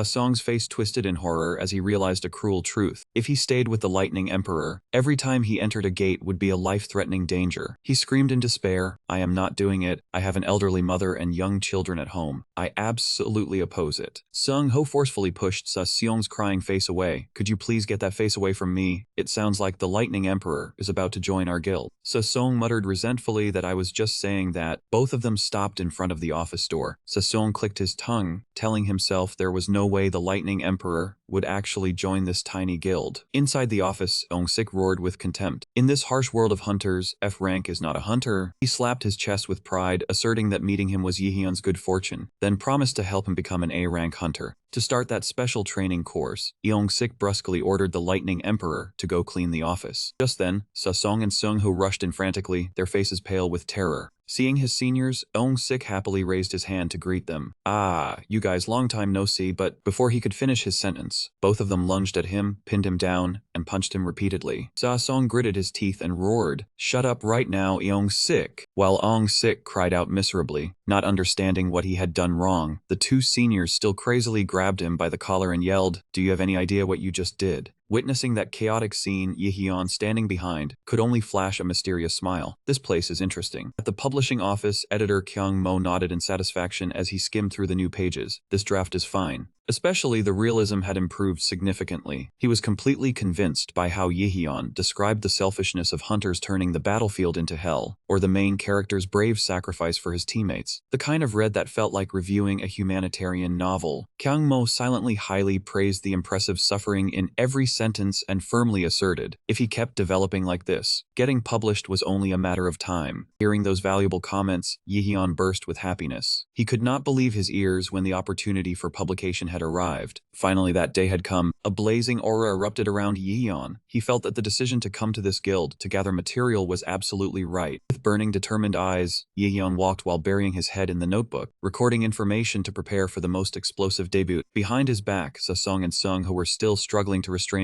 Sik, both could only tremble as they looked at Yihyun's murderous back, then blurted out in wonder, "What is he writing? Do not tell me." Song and Sung Ho looked at the notebook in Yihyun's hand and shook violently. They fearfully wondered if it was the death note. Looking at Yihyun's sinister smile and the words "according to plan," they were certain he was recording everyone's sins to prepare for revenge. Amid the tense atmosphere, Yihyun suddenly spoke. "Ah, right. I have something I want to give everyone." All three could only hug each other and tremble, fearing they were about to be struck by lightning, to the point that Seong had to scream and beg for mercy, because he had a family to care for. However, what Yihyun presented was a blue ticket. "This is a gate break ticket." Yihyun enthusiastically proposed that all four, including Sik, go together as the complete team of All for One Harmony once, while Seong was still bewildered, wondering if that kid really wanted to go with them. Then Yihyun broke into a radiant smile and declared, "Yes, and I want to join the All for One Harmony Guild." The statement shocked Seong so much that he stood frozen, mouth agape, speechless. Outside the office, Sik sat slumped on the floor with an expression as if life had just thrown a bucket of cold water on him. Yihyun sincerely explained that to gather material for the draft, he absolutely had to become an official member of the guild. Seong nodded thoughtfully and admitted, "Lightning Emperor, no, Yihyun, I understand why you are doing this. I also understand why you want to join here." However, he still hesitated because it was hard to believe that a hunter of the Lightning Emperor's caliber would be active in a C-rank guild. Just when the atmosphere was as tense as a bowstring, Sung Ho suddenly spoke up, "Accept him." Song furiously grabbed Sung Ho by the collar and yelled, thinking his teammate was joking in this serious situation. However, Sung Ho looked him straight in the eye with a very serious expression. "I am not joking either. Do you remember the early days when our guild was founded?" Memories of the difficult early days in the cramped office came flooding back, reminding them of the time when 5 clueless people gathered together to start the arduous hunter journey. Sung Ho reminisced about the glorious years when the guild's member count kept increasing, a time filled with joy, dreams, and goals to go further. However, the harsh reality, as Richard said, had caused one by one to leave, forcing them to settle for their current life. Even so, Sung Ho knew well that in the heart of the leader, there was always a regret for not being able to reach that dream. He placed his hand on the leader's shoulder and sincerely asserted, "I will help you." Sung Ho argued that the person standing before them was not the Lightning Emperor of the 12 Apostles, but just a young man eager to fulfill his ambition. This is a great opportunity for the guild to try again, for the future of everyone and so let it be. Sung Ho decided to accept Yihyun as a gate supporter who wants to become a writer rather than a legend. The guild leader was so moved he had to cover his mouth to hold back the tears welling up. He stood still, staring towards the horizon, recalling old memories and the boy named Jiho in the family photos. Smiling softly at the mention of the word dream, the guild leader decisively declared, "All right, I agree." Ian was overjoyed, spreading his arms and bowing with enthusiasm. "I look forward to your guidance." Looking at that energy, an outsider would think he had just joined the top guild in the world, not a struggling C-rank guild barely able to pay the utility bills. At the same time, a mysterious black car was parked right below the building. Inside was a man receiving orders via phone. "Yes, certainly." The mysterious man looked at the phone with a sharp gaze and reported. "The supporter the guild master mentioned. I have found him." Yi Hyun was sitting in a cafe, immersed in the creative world with heartfelt draft lines. "I will help you become an A-rank hunter." After writing the line, he nodded to himself with satisfaction, as if he had just created a masterpiece for the ages. His expression said if writing like this did not win an award, then this literary world had a problem. Yi Hyun's intense concentration, muttering to himself for hours, made the waiter curious, but the manager just clicked his tongue and let it slide, because the pile of cups and glasses on his table showed that this guy was the customer who significantly boosted the cafe's revenue. Suddenly, the doorbell rang, cutting through the silence. Waiter was about to offer a greeting but froze, stammering incoherently when he recognized the person. The one stepping in was none other than Gugiso, the illustrious leader of the Royal Headhunter Guild. With a dignified and authoritative demeanor, he coldly declared, "I have business with that person over there." Gugiso suggested borrowing the shop for a bit. He wanted to rent the entire place for 30 minutes, and asked the two employees to temporarily leave to have a private space. Before their stunned expressions, the chairman opened a suitcase full of thick stacks of cash, insisting he would pay them handsomely. The pile of money was so large that the young employee almost blurted out an offer to buy the shop outright. Seeing the enormous amount of money, the cafe manager immediately changed his attitude, frantically cleaning up to make room for the distinguished guest. While everyone hurriedly left, Yi Hyun remained immersed in his music and manuscript, completely unaware of the approaching danger. So slowly stepped forward, his sharp eyes fixed on the back of the Thunder Emperor who had been hiding for so long. He flashed a sinister smile, thinking he had finally found the old opponent. A violent purple aura erupted, engulfing the cafe with immense pressure. Sensing the abnormal energy, Yi Hyun startled, pulled off his earphones, and turned around. He saw Gugiso standing imposingly behind him with a threatening expression. "We still have unfinished business, don't we?" But just as Yi Hyun was on guard, Gugiso's attitude suddenly did a complete 180. He rushed over and embraced Yi Hyun, rubbing his cheek and acting coy as if meeting a long-lost relative. "Thunder Emperor, how have you been lately?" Yi Hyun was frozen for a few seconds by the abrupt shift. Despite Yi Hyun grimacing from being squeezed breathless, the chairman kept exclaiming about seeing the Thunder Emperor in the flesh. He whined about missing him like crazy, but his excessive enthusiasm only annoyed Yi Hyun further. Unable to bear the nuisance, Yi Hyun immediately unleashed lightning, causing Gugiso to jump back. His eyes blazed with authority in his Thunder Emperor form, his voice a warning. "I am writing a story. No interference from unrelated parties." Gugiso sighed wearily, remarking that Yi Hyun was as difficult as ever. He insisted he would not let him off so easily this time. Yi Hyun asked back with murderous intent, and Gugiso immediately flew into a rage, slamming his cane on the floor and shouting. He was frustrated because since Yi Hyun retired, he had never picked up the phone despite his countless calls. The missed calls list looked like a list of creditors. Yi Hyun was not to be outdone, yelling back that Giso called at all hours, making it impossible for him to sleep. Looking at his phone screen cluttered with missed calls from Suho Moon, he was still traumatized. Giso argued that if Yi Hyun had shown his face earlier, he would not have had to bother him. The heated argument continued as he dragged out their relationship to scold him. "How dare you treat your elder like this?" Yi Hyun pointed his finger straight back, insisting they had no blood relation. Cannot argue any longer, Yi Hyun turned his back, intending to leave and continue writing. But Gugiso suddenly paused and sat down, his face unusually grave. He looked straight at Yi Hyun and asked the core question. "Why did you suddenly come back as a hunter?" Despite Gugiso waiting for an answer, Yi Hyun calmly returned to his work desk, ignoring his presence. Seeing he was being ignored, Gugiso started pulling out gifts to coax him. He mentioned the limited edition black shoes Yi Hyun had asked for last time. He kept going on about how hard he worked to get the only 3 pairs in the world from a subsidiary of the Suho Moon Guild, even getting involved in rumors of abuse of power. The annoyance reached its peak and Yi Hyun could not take it anymore. He slammed his hand on the computer and yelled loudly. Yi Hyun irritably explained that he needed the identity to support gate access to collect material for his writing, so he agreed to the comeback deal with Park Ji-han. Gugiso was shocked to hear that Yi Hyun was cooperating with the association chairman instead of coming to him. He asked bitterly why he did not choose Suho Moon. Yi Hyun poured cold water bluntly. "The Guardian is too strong, lacking authenticity." Before Gugiso's confused expression, Yihyun flashed a triumphant smile. He taunted that a hunter born strong like him could never understand the authenticity of the ordinary hunter world. The editor would surely increase the word count again if he heard this. Someone who had just been thoroughly criticized for lacking realism was now preaching. Gugisu, though not understanding a thing, still tried to persuade him, promising Yihyun the position of successor at Suholman so he could freely collect materials. Yihyun coldly cut him off. I already have a guild. Yihyun firmly asserted that he had already joined a guild, and to please stop mentioning the successor matter. Faced with the flat refusal, Gugiso froze for a moment and then burst into hearty laughter. Haha, it seems I have lost one bet. He proudly said that whichever guild managed to recruit the Thunder Emperor must be quite formidable, even joking that maybe the Guardian should buy it outright to settle the debt. Yihyun got angry, demanding he not joke about brain-racking matters because he had just joined the guild. Absolutely no weird tricks were allowed. Seeing his harsh attitude, Gugiso just chuckled.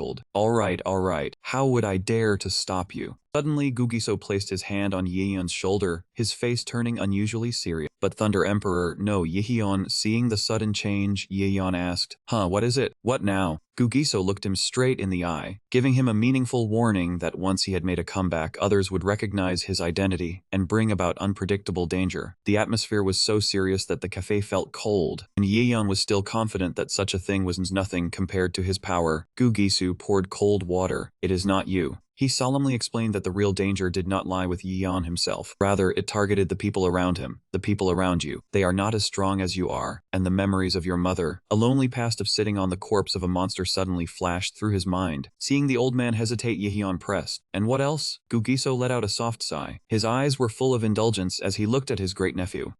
Do your best, kid. If it does not work, just come to our guardian. Yihyun, upon hearing this, almost wanted to turn on deaf mode on the spot. As soon as he finished speaking, the old man reached out to affectionately ruffle Yihyun's hair, which made him annoyed. He quickly brushed his hand away. Hey, I told you I already have a guild. Gugiso just chuckled. He turned around and walked away, waving his hand. All right, I am off. Gugiso smiled contentedly, watching Yihyun's back, thinking that at last his great-nephew knew how to live more fully than before. As soon as he stepped out of the shop, he casually asked Secretary Kim about the price for buying the cafe last time. Upon hearing the figure of 1 billion won, he merely said I see, then asked about the price to also buy up the publishing house where Yihyun worked. For the rich, the standard way to solve problems was to throw money at them. Meanwhile, from a distance, a mysterious hunter was silently observing every move. He held in his hand an F-rank dossier of Yihyun, reporting over the phone that the target had met with both the association chairman and the head of the royals. He wondered why a useless F-ranker would cause such prominent figures to show up in person. But the moment he finished speaking, the hunter suddenly froze, his face turning pale with horror. He re-evaluated Du Hong's special treatment and was shocked to wonder if the rumors about that old man's beloved great-nephew were true. Seeing Yihyun just step out of the cafe, he realized the assassination plan had been executed according to schedule. His brain must have been blaring a red alert repeatedly. He frantically yelled into the phone, ordering his accomplices to stop and cancel the plan immediately. A horrifying collision suddenly occurred in the middle of the street, shrouding everything in thick dust. Yihyun's glasses and phone were thrown into the air and shattered on the road. Amid the chaos, the desperate hunter belatedly screamed that the person they intended to kill was Du Hong's nephew. The mastermind of the assassination panicked as he ran over, tremblingly admitting he had no idea about the target's true identity. Inside the wrecked car, the two smug assassins believed the collision had finished off their opponent. Their smiles vanished the instant they saw Yihyun slowly approaching. He stepped out from the dust and smoke, his blue eyes blazing with authority. Terrified by the immense pressure weighing down, one screamed in despair, "Who is that monster?" Though he couldn't understand how an F-rank support had this power, he still crazily drew his knife and charged forward, shouting, "Kill him." Yihyun stood there calmly, merely wondering why a car had suddenly blocked his path. He thought to himself, this was indeed a lesson from his mother's advice. Never look at your phone while walking. Just as the glowing red blade was about to strike him, Yihyun gracefully dodged, causing the assassin to lose his balance completely. He lost his bearings, only managing to utter a confused "huh?" In the next moment, a tremendous force sent him flying into the air. Yihyun stood tall amidst the devastated scene, with his blazing golden hair and the countless lightning bolts surrounding his body. He silently watched the immobile assassins. Shocked to realize he had acted on instinct, Yihyun looked at the two men on the ground. He asked Han with concern, "Are you guys okay?" His panicked voice sounding more like a victim than an assassin. He looked around trembling, afraid someone had witnessed his true power. Yi only truly breathed a sigh of relief when the crowd suddenly began shouting Chairman Du Hong's name. He clicked his tongue softly. Himph, the old man does come in handy sometimes. However, doubt still clouded Yi mind as he realized these two were clearly genuine hunters. He wondered why they were targeting him, then decided, I might have to ask Park Ji-han. He scratched his head wearily at this sudden trouble. Yi silently watched the medical team load the attackers onto stretchers, inwardly apologizing for striking a bit too hard. At the association office, Park Ji-han sat in contemplation with a grave expression regarding the incident. He admitted he knew those people were reckless, but didn't think they would go this far, truly crossing the association's limits of tolerance. In response to Yehyun's question, do you know them? Park Ji-han affirmed he knew very well these individuals infamous for their despicable behavior. He said, this kind of reputation is really something no one wants to get involved with. He revealed the enemy's identity. The ones who attacked him were members of the Scorpion team. Instantly, a chilling murderous aura and blazing blue electricity flared in Yehyun's eyes, indicating the rising fury of the Lightning Emperor. Park Ji-han further explained that the attackers were definitely part of the Scorpion Guild, a dangerous organization notorious for years. After Yi-hyun retired, the Korean Hunters Association faced financial issues, and it was the association itself that provided subsidies in exchange for benefits. The leader was Jin Nam, a man willing to use any dirty means to achieve his goals. Park Ji-han determined that the incident occurring on the very day Yi-hyun appeared was a despicable act of retaliation, after he had flatly rejected him from the meeting at the association. Park Ji-han explained that because Yi-hyun registered as an F-rank hunter, Georgina dared to target him instead of the association. He regretted having asked him for help from the start and sincerely apologized. Yi-hyun only coldly said, forget it. Streams of golden lightning suddenly erupted violently around his body. Standing right next to him, Park Ji-han felt choked by the overwhelming pressure of the energy. Yi-hyun's eyes blazed with authority as he thought to himself, it was time to brainstorm his draft. Ji-han panicked and begged Yi-hyun to calm down. He promised to find every way to ensure the safety of his current team of hunters, and hoped he would let this matter go. Contrary to that anxiety, Yi-hyun instead broke into a dark and excited smile. He realized this was the ultimate reality. Hunters were ready to kill each other right outside the dungeon gate if their path was blocked. Yi-hyun passionately thought about how Vietnam would develop if it could overcome these brutal difficulties. While Park Ji-han and the secretary stood behind him terrified, a gleam of excitement flashed in Yi-hyun's eyes as he daydreamed about the brilliance of new plot points. Despite Ji-han's frantic plea, no more plot points. The story is great as it is, man. Yi-hyun passionately declared that from now on, things would only start getting better. Meanwhile, at the Scorpion Guild headquarters, Jin Nam was furiously yelling at his underlings. He roared, useless. You went to beat someone up and ended up in the hospital instead? Looking at his wounded men, Jin Nam insulted them, saying they were unworthy of being members of the Scorpion team. The subordinate with the crew cut trembled as he recounted the incident, stammering that the target had a bodyguard with him. He described in panic a sudden flash of lightning that shot past, causing Yi-hyun to vanish in an instant. Hearing this, Jin Nam could not contain his rage. He delivered a thunderous punch to the face of that subordinate, sending him sprawling to the ground. Jin Nam roared in anger, claiming that the excuse about a flash of lightning or a bodyguard was just a cowardly justification for the incompetence of his underlings. He continued to berate the subordinates kneeling on the floor, insulting them, saying they all wore the Scorpion Guild emblem but could not take down a single brat. Faced with their cowardice, Jin Nam plopped down into his chair, let out a weary sigh, and called the whole lot of them useless. However, deep down, he began to feel uneasy. Jin Nam realized that if Yi-hyun was really the grandson of Du Hong, the legendary captain of the mighty Ho Yi team, then that old man would definitely not let this matter rest. Looking at Yi-hyun's file, Jin Nam bitterly realized, since I've already drawn the bow, I must see the arrow through. His gaze turned icy as he asked about the hunter team Yi-hyun was currently with. As soon as he learned it was a C-rank team named Harmony of all things, a sinister plan formed in his mind. He ordered that all the gates that team planned to enter be bought out, and pressure applied so no team would dare to accept Yi-hyun. Jin Nam flashed a cruel smile, determined to take ruthless action by targeting each of Yi-hyun's family members. The first enemy was Giselle. In the dead of night, she was strolling home after buying ice cream from the convenience store. Giselle inwardly marveled at the convenience of the modern world, being able to buy snacks in the middle of the night. She was completely unaware that two assassins from the Scorpion gang were silently tailing her from behind. The moment she was engrossed in looking at her phone, a black sack suddenly covered her head from behind. 2 free tickets to meet the ancestors.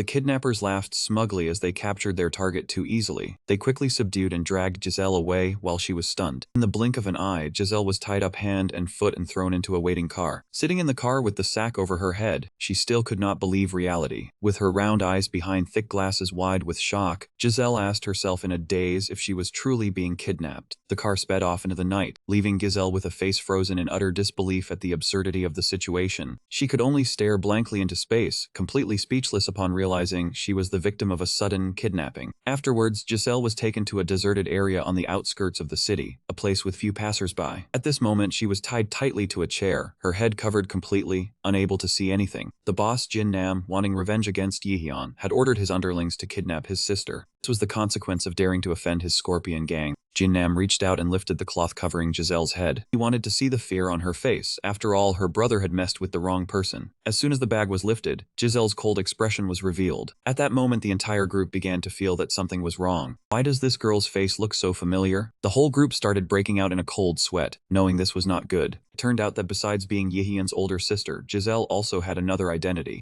She was one of the 12 strongest heroes in Korea, known by the alias Crimson Flame. They had not expected to kidnap the wrong ferocious beast. This time, there was truly no saving them. A while later, Yihyun received a text message from his sister. In the picture, Giselle smiled while taking a selfie, with several young men kneeling in repentance behind her after she had given them a beating. Unable to bear this humiliation, Jin Nam's underlings screamed in frustration, not understanding why their boss was afraid of a young girl. They thought Giselle was just beautiful on the outside with nothing scary about her, and demanded to charge in recklessly to save face. Jin Nam immediately shouted loudly, scolding his foolish subordinates for not recognizing the true identity of Crimson Flame. He recalled the destructive power of this S-rank fire mage, who every time she appeared would turn everything to ash, with her terrifying heat radiating even beyond the gates. Jin Nam furiously yelled at his stupid underlings for daring to underestimate an S-rank hunter. While stubbing out a cigarette, Jin Nam bitterly wondered why everything had gone so wrong. He had not expected Crimson Flame to be the granddaughter of that powerful old Emperor Jeezer. Initially, he only meant to teach that support from the labor gate a lesson, but now he had to reluctantly order a retreat, not forgetting to swear he would return one day to settle this debt. Just as Jin Nam was about to leave, a cold voice rang out. "Hey, stop right there." He froze, his face still bearing bruises from the previous fight. The underlings trembled as they watched the figure of the red-haired girl slowly approaching. He stammered, begging for mercy, even offering to take her all the way home to make amends. However, Giselle only replied softly, "No," she declared. "On second thought, burning down your place is more fun." With just a snap of her fingers, fierce flames suddenly erupted, incinerating everything around. The assassins screamed in pain as the fire enveloped them. Giselle calmly explained that it was rare for her little brother T.I. Yihyun to ask for a favor, so she also wanted to see what was interesting. Giselle's face turned terrifying as she growled, "You dare lay a hand on my little brother?" Jin Nam was frozen in overwhelming pressure, realizing he had messed with the wrong person. Giselle asserted that this was the price for daring to upset her brother, as that was her exclusive privilege. A massive pillar of fire shot straight into the night sky, obliterating the entire Scorpion gang's base. Standing amidst the ruins, Giselle gently flicked her hair with a triumphant smile. Watching the assassins thrown into the air amidst the sea of flames, she could not hide her excitement.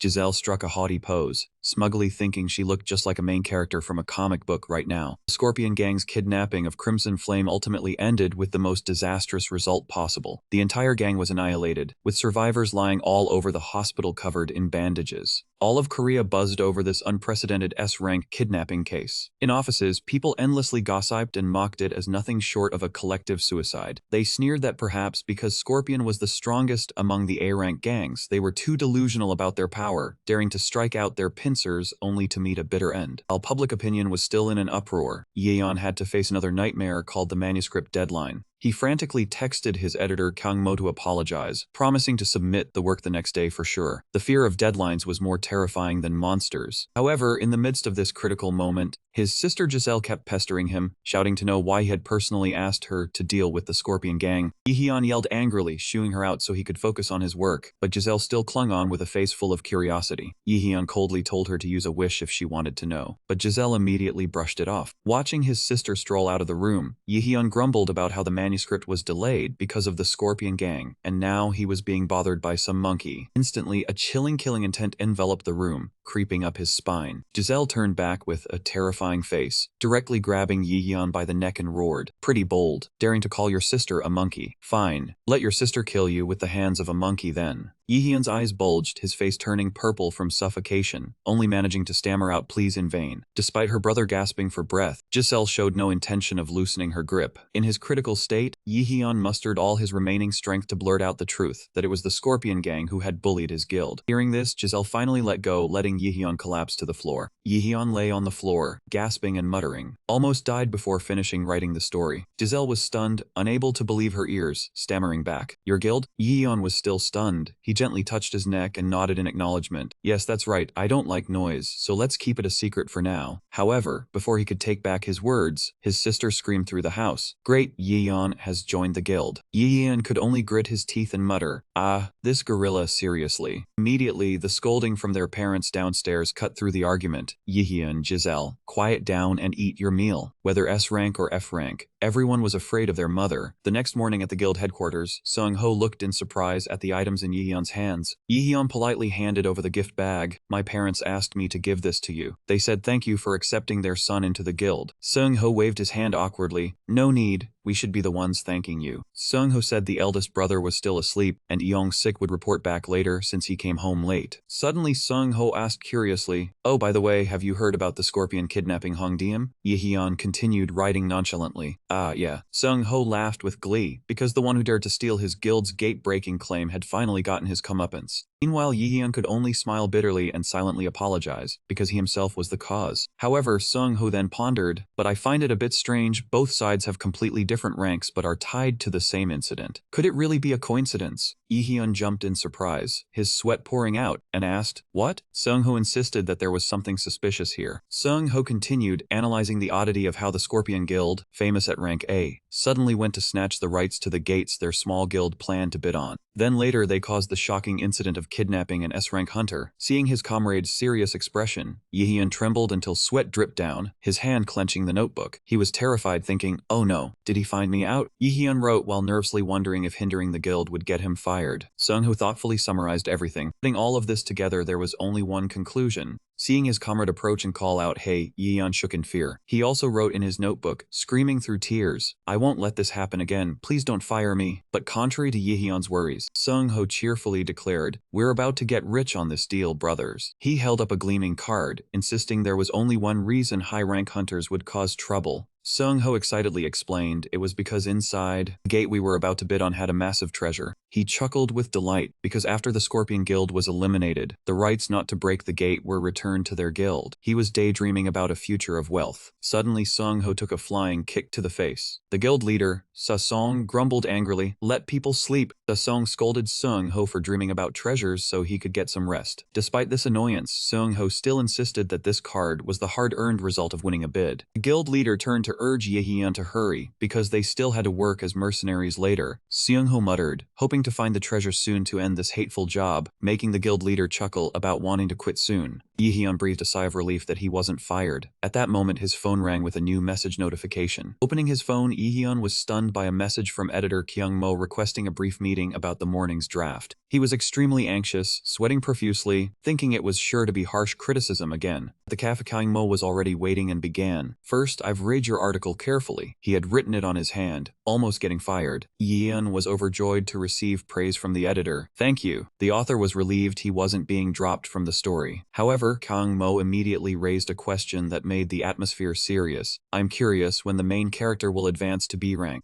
While acknowledging Yihyun's writing style was more realistic and interesting, Kyung-mo still felt something was off. The editor explained that the current content only had everyday events, lacking breaking incidents for the main character to grow. According to him, a typical work must start from an ordinary person going through countless trials and training to become stronger. It was that arduous journey of growth that satisfied and relieved readers. Yihyun pondered, I have to think of a plot to torture my darling again. Kyung-mo cited the example of the 12 legendary apostles, affirming they weren't strong from the start, but had gone through countless life or death battles to achieve their current status. That process of refinement was why the public sympathized with them so much. He clicked his tongue, saying only the Thunder Emperor was an exception as he was rumored to possess innate power from birth. Hearing this, Yihyun could only sweat, forcing a smile and stammering, yes, so I don't know either. Kyung-mo set down his coffee cup. He asserted firmly, it's time for Yihyun's main character to truly grow up. He demanded that in the next volume, Yihyun must add scenes of overcoming challenges to make the character stronger. As soon as he finished, Kyung-mo looked at his watch and hurriedly excitedly excused himself for his next meeting. Before leaving, Kang Mo still left behind a weighty note. He hoped Yihyun would think more deeply about his own growth, as that was the starting point for the main character. Watching the editors receding back, Yihyun propped his chin in thought, the question of the concept of growth echoing in his mind. He raised a hand to his forehead and asked himself, what the hell was this growth that was so important? In his mind, Yihyun pictured hunters struggling in battle against a horde of ferocious green monsters, the line between life and death paper thin. In the dark room, Yihyun still sat tiredly before his computer screen, his face full of distress. Then he decided to go to a forum to seek help for his difficult problem. A post titled "Need Help Writing About the Main Character's Growth in a Hunter Story" appeared, where Yihyun expressed his dead end, not knowing how to describe a reasonable promotion from C to B rank. Immediately, an account named Lam replied that it was simple, just give the character stronger abilities or collect powerful items. Yihyun propped his chin, pondering, just have him go lift weights and that's it. However, a user named Henry gave a contrary opinion. If focusing only on external strength, the story would lack depth. He was startled to realize simple leveling wasn't enough. He also had to show the character's internal development. With hands flying over the keyboard, Yihyun hastily asked for the definition of internal development. According to Hungary's explanation, it could be the process of overcoming psychological trauma, or simply a character lacking social skills learning to connect with others. Overcoming limits with friends to grow was also a meaningful form of development. Those abstract concepts completely overwhelmed Yihyun. He banged his head on the desk and screamed in despair, I'm writing a hunter story, not studying psychology. Then he slumped beside the keyboard. He tiredly admitted he was completely clueless about these things. However, a sudden idea flashed, making him smile confidently. He realized that even if he didn't understand it well, he could directly observe that process from the people around him. Right at that moment, at a gate, the atmosphere became extremely tense as a warning shout rang out, "It's coming!" Giant monster bear with sturdy armor and blood-red eyes radiating killing intent suddenly appeared, roaring madly and charging straight at the hunter formation. Facing this ferocious enemy, Seong and his comrades immediately drew their weapons and shouted, "Everyone, get into position," while Yihyun quietly watched from behind to collect material. The monster swung its sharp claws, delivering a 1,000-pound slap to the ground. The extremely powerful impact created an explosion of dust, shattering the ground and creating a massive pressure wave sweeping across the scene. The monster bear madly charged forward, but Seong timely used his greatsword to block the 1,000-pound slap. Sparks flew as the sharp claws struck the blade. He flashed a challenging smile, "Sorry, but I tend to get rude." Immediately, Seong yelled loudly for reinforcements. Two comrades responded in unison, "We're on it," and simultaneously lunged forward to attack. Watching from behind, Yihyun disappointedly noted in his notebook. Having gained nothing, he broke out in a cold sweat, realizing with a sense of deadlock that this fight yielded nothing useful. The past 3 weeks since facing the deer monster and the crocodile to the pink rabbit, the whole team had only used the same, unchanged, old-fashioned tactic. Yihyun screamed inside his mind, seeing no development or anything new to learn. The image of editor Kyung Mo coldly tearing up his manuscript appeared like a nightmare, along with the declaration to pack up and quit if his writing was boring, completely crushing him. He could only kneel on the ground and wail in despair. When the monster was felled, Seong sighed in relief and praised, "All right, everyone did well." Turning to see the new recruit still panicking and muttering, "Please, this can't be happening," Seong couldn't help but pause, wondering what was wrong with this guy. Sighing, he decided to end the hunt and head home. Just then, Eong-sik waved and called out loudly, "Hyung." Eong-sik cheerfully approached and asked Seong if he had forgotten anything. The guild leader thought it was about the profit split, but Eong-sik immediately dismissed it. He clenched his fist and shouted in excitement that while it was important, the whole guild needed a grand feast to celebrate the return and welcome the new recruit Yihyun, who had joined nearly 2 weeks ago. Despite Eong-sik enthusiastically hugging him, Yihyun stood frozen with a face haggard from lack of sleep. Seong broke into a slight sweat and forced a smile, declining, "I'm busy being a good dad tonight, so I'll have to pass." Seong waved goodbye, promising to hold the party another time, and then sauntered off. Watching his back disappear, Eong-sik wondered what was wrong with the senior, but Seung-ho only slowly explained that after all, Seong was the pillar of a family. Under the brilliant sunset, the guild leader silently stood on the bus, heading somewhere very important. Seong's gaze became unusually tender as he looked out the window of the moving bus. He stopped by a bookstore, meticulously choosing a new storybook. Then he stopped by a flower shop to find the freshest bouquet. In his hands, he held a gift bag and a vibrant bouquet. The usually tough-looking hunter's face now clearly showed happiness and anticipation. His destination was the hospital. Stepping inside, Seong shed all his tough demeanor, until he saw his young son sitting on the hospital bed with his mother. As soon as he saw the familiar figure, the boy shouted with joy, "Dad." Seong grinned widely, walking over and asking Han with tender care, "Son, how have you been feeling lately?" The undefeated king turned to a gentle father, Jiho cheerfully boasted to his dad that he had eaten all his food without leaving a single bite. Seeing his son being good, Sesong immediately took out the special gift he had prepared as a reward. It was the novel Why You Shouldn't Search for Stories About Love Hunter by author Nam Megang. Jiho was overjoyed, his eyes sparkling with excitement as he received the long-desired book from his father. Sesong asked gently, "This is what you wanted, right, son?" The boy nodded vigorously, shouting in utter happiness. The boy hugged the book tightly to his chest, grinning widely, and didn't stop thanking him. "You're the best, Dad. I won't let you down." After coaxing his son, Sesong turned to look at his wife with loving eyes. He scratched his head sheepishly, then unexpectedly presented the vibrant, fresh bouquet he had been hiding. The wife was taken aback, moved, and exclaimed, "Oh my, what is this?" Sesong gently took his wife's hand. He softly explained that although they had both been neglectful for many years, today was their wedding anniversary. In the warm and love-filled atmosphere, the couple shared a passionate hug. However, the couple suddenly turned around in alarm, a premonition telling them something was terribly wrong. What met their eyes was a horrific sight. Drops of fresh red blood were falling, soaking through the white pages. Gio sat motionless on the bed, his face pale, his eyes wide and vacant, blood streaming steadily from his nose down his chin. Sesong and his wife were completely stunned. Shock and horror were evident on their faces as they witnessed their son's sudden critical condition right before their eyes. Jiho slowly fainted, his frail body collapsing onto the bed, his breathing growing weaker. The hospital room suddenly sank to a dark, cold, and utterly despairing space. Sesong screamed in heart-wrenching pain, "Ji-ho!" In the hospital room, Ji-ho's heavy breathing echoed incessantly under the oxygen mask. Doctor stepped forward to reassure Sesong and his wife that fortunately the medication was working well, and everything would be temporarily stable. Looking at the wife sobbing with her head down by the hospital bed, the doctor solemnly reiterated the brutal truth. "But as you know, Ji-ho's rare disease gets worse when he is exposed to mana." The doctor looked at Sesong apologetically, and then frankly advised that although he knew this was a difficult situation, Ji-ho needed to have surgery as soon as possible. Sesong hung his head low, his trembling hands clenched in utter powerlessness as he thought of the enormous cost. "I know that, but where will the money come from?" Doctor could only sigh, promising to keep everything ready to proceed with the surgery at any time, as long as Sesong was ready. Standing alone in the hospital room, Sesong gritted his teeth, clenching his fists until they trembled. He walked away, wondering if he should borrow more money or resign himself to taking on dangerous mercenary work to get enough money to save his son.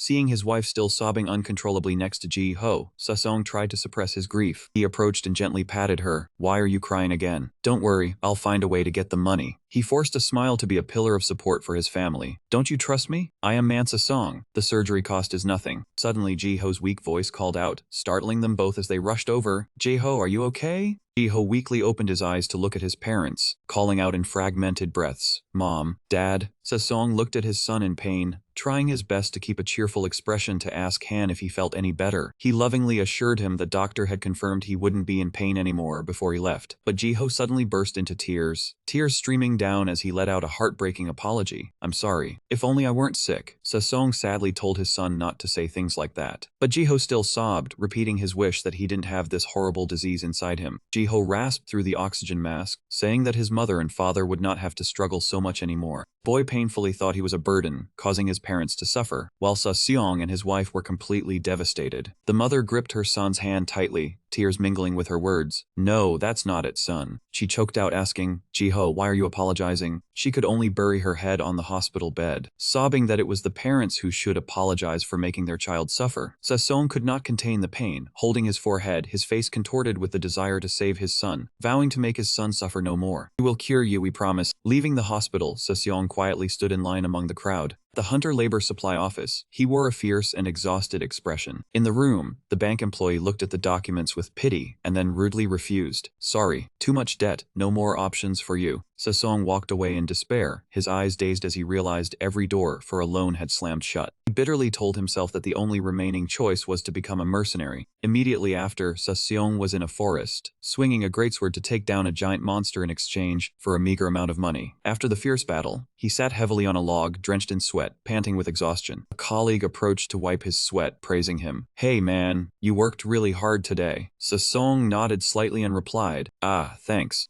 Seeing the A-rank leader working so hard, the man curiously asked if he was in urgent need of money. Sung only forced a bitter smile. Yes, I need a bit of money. He hesitantly spoke to the senior. When are you free? Sorry, but can you? Hearing the enormous number, the man was stunned and yelled. What? He sighed. 200 million? Then reminded that all C-rank hunters struggled, making it hard to help. Sung could only lower his head with a wry smile. Haha, I know. At a dead end, the man suddenly paused upon receiving a signal telling Sung to wait a moment. He quickly picked up the phone to discuss a special job. Yeah, Hang, do you remember that thing from before? Do you think he could make C-rank? After confirming, the man spoke thoughtfully and put away the phone. Yes, I understand. Seeing Sung eagerly ask about a good job, he stood up hesitantly. This deal is good, but it can go south easily. Sung rushed forward, his eyes burning with urgency. Oh, what kind of job is it? I can do anything, I don't mind. The man explained about a B-rank guild of all mages looking for a tank. They needed someone to hold the line while they cast spells, but the place to clear was a high B-rank gate, extremely dangerous for a C-rank hunter. He emphasized that if successful, the profit would be over 500 million, and Sung would get 100 million for the sole tank position.